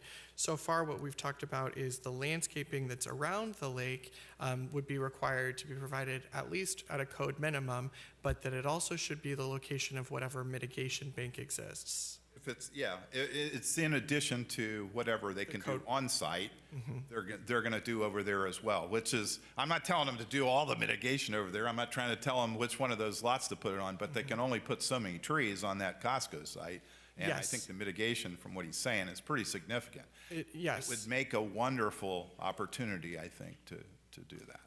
Okay, and they kind of have a running total of mitigation trees that aren't just limited to the Costco site, and I believe that Cordish is ultimately responsible for the lake installation. So kind of having a generalized comment about using this location for whatever balance exists on a mitigation bank is reasonable, but I also want to say that we do have site tree requirements. So that's in addition to the required site trees. Yeah, I think everybody's agreed to that. I mean, the other element that was described was adding a paved walking path around the lake, and I just kind of want to be clear to say if it runs along the west side and then connects to the site circulation, or do you want it running along all four sides of the lake? You know what I mean? Well, no, it sounds like to me, how far, Corey, how far is that, the thing that you've already built all the way to the east, the shared path or whatever? That's not yours technically. It's in the right-of-way of DOT. Okay, so. But it's not far. I mean, you're talking about maybe 100 feet to come in from the shared path to the to around the corner of the pond? Yeah, maybe not even that far. No, I don't think it's, I think it's not, probably more like 50 feet. Yeah. Yeah, because I don't think the pond's that far away anymore. Yeah. I think as a condition, I think we'd be fine that it goes around the lake and connects. Right. Because we already have two sides covered, basically. Yeah, no, that's great. That would be great. So I'm fine with that. We want to use it as an amenity. Understood. Okay? And I think it's an amenity for your for your residential development, really. Agreed. Okay. So are you? I'm not sure how to word this, Max. That I do want to be specific, because otherwise I just kind of get what I get. And so if I want to say that we're talking about a path running along the east side of the lake that connects to the site circulation to the south and to the north, but I assume that that's a development pad, so maybe that'll be disrupted at some time in the future. And then also across the north side of the lake to the off-site circulation, and then back to the... Yeah, realizing he can't, well, I guess you technically can go into the right-of-way, but you'd have to have an engineering permit separate. But it would be nice if it tied back into that shared use path that you guys already built that is dedicated as part of the right-of-way, because then it would make sense even for people to be able to walk down there, So do you want to make that like a if feasible? Yeah, just if feasible to take it to where the shared path. So it's on two sides of the lake, right? It's on the north side and the east side. Is that good? Yeah. You're comfortable? Yes. Okay. Yeah. Okay. That's actually that's the walking, well, no, that's actually. It's now the 11th. No, that one. The 11th was the multimodal. Yeah, and that's the 12th. different. Okay. What happened is what I just talked about is a modified number 6 is what it is. He's just modifying number 6 to include that walking path. Oh, okay. Okay, so it's still just 10? I'm sorry? We're still at just 10? I'm just... No, we're going to be 11 because the multimodal thing. You're going to keep that on this? Well, I think so. No? Are you saying? Max says Are you yes. saying it's not going to work? Well, Are you just going to pick it up on the thing they're doing now? that is what I was saying, but if you do want it specifically stated. Why not? It doesn't really belong here, but I want my multimodal connector. That's what I want. So condition 9 is already about the live venue site plan. We could Okay. modify that Well, condition then maybe that's where it goes. to include a multimodal pickup drop-off location in the Somewhere on Street. Palmyra Drive, but it's not a timing. I'm not trying to hold up a CO. I'm trying to get it. Is what I'm trying to get. So abutting the live venue? Okay. You're fine with that, with the abutting the live? Yes. Okay. Back to 10. We're at 10. Back to Yeah. You can tell that I'm Point disorganized. of order. I think 6 and 7 are exactly the same. He read it different. No, not in, Read it I've, different. this is the printed one. The printed one's not. Yeah. Oh, the one on our screen was. Yeah. The one on the screen Okay. was the same. Yeah. Okay.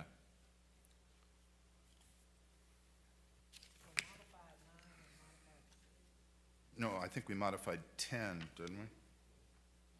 No. 6 I'm and sorry, 9. 9. You're right. You're right. You're right. I'm 6 and sorry. 9. 6 and 9. You're right. I'm sorry.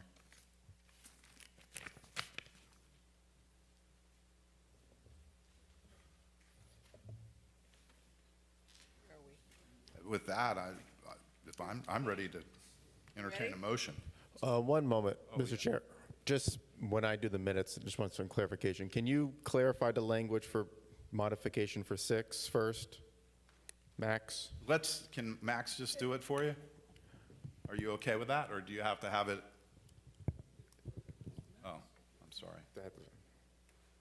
Before we move on to any vote or anything. Okay. Yeah, I just think before the in addition statement of condition 6, we'll add a sentence to say that amenity, that the lake shall include a walking path along the north and east sides, east banks, and that walking path shall connect to the internal circulation as well as to the multimodal path along Powerline Road if feasible. Condition Paved? paved, thank you. A paved path along the north and east sides of the bank connecting to the internal circulation as well as to the multimodal path along Powerline Road. Multimodal, multi-purpose path, multi-use path along Powerline Road. And condition 9, live venue, amended to provide self-parking, live venue. And then we'll just add a sentence at the end of this to say that this site plan shall be inclusive of a multimodal, what do we call it? I don't know. Stop. Multimodal. Drop-off point, pickup point. Pickup, drop-off was good, Pick stop, up, drop whatever, off. yeah. Yeah, location. Pick up, drop off location or And something. we didn't specify any side, so I'm just gonna say abutting the live venue site. Okay with that? Yeah. Because I don't care where it is on that part of the road, so if you come back and say it needs to move, if he tells me, if you guys get all upset about where it ends up, which I think he's happy with where it is. And I'm just recollecting that I forgot about the mitigation trees on item 6. So in addition to the path, we're also adding the balance of the mitigation bank that might remain after the site plans within the district. Yeah, whatever, that's fine with me, as long as everybody else is happy. I would like that to be the location, because it's gonna be right up front. Okay. We can see it. Okay. Thank you.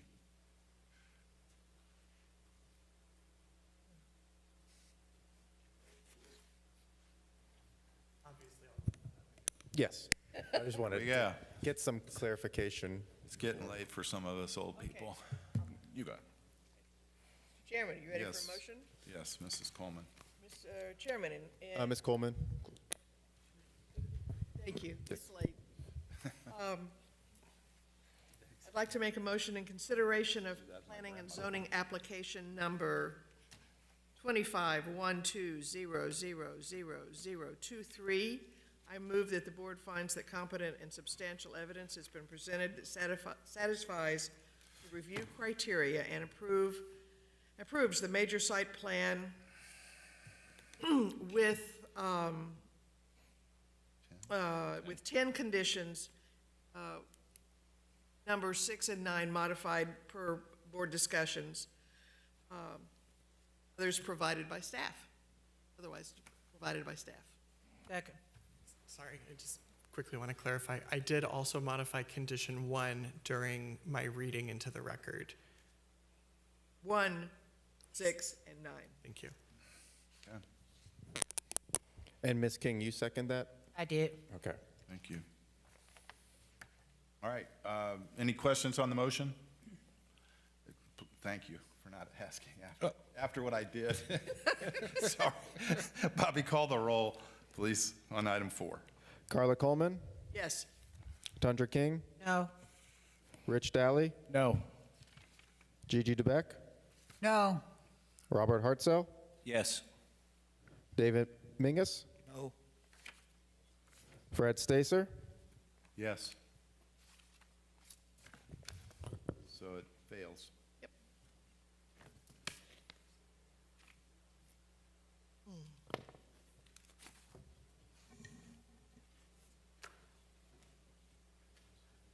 All right.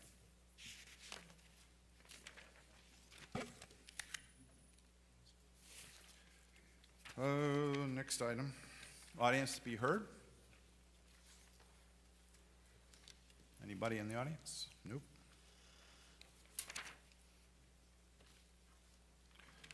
Staff reports?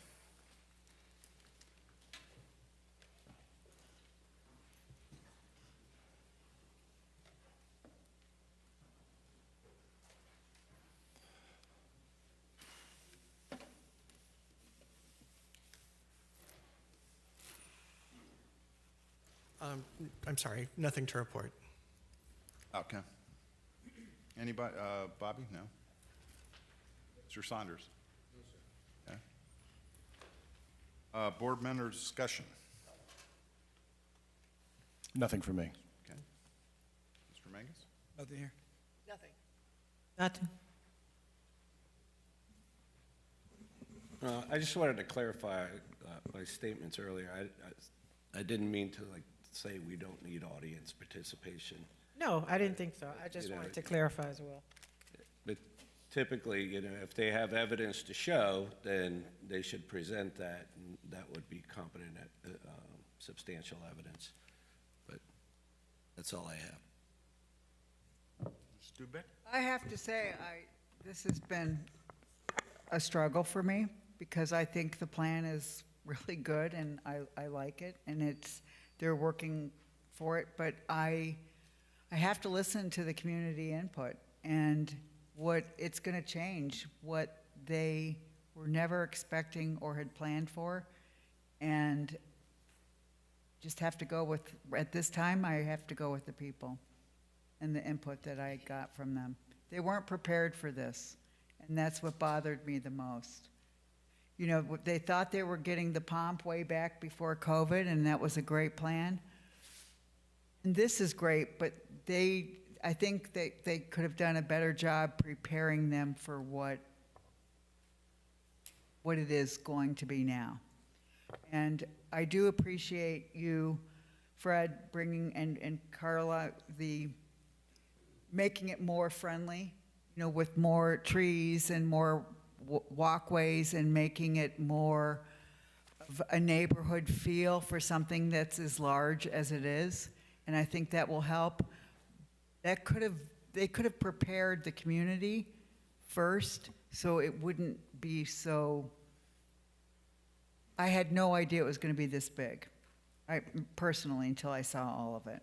And I feel for Palm Air because they weren't prepared.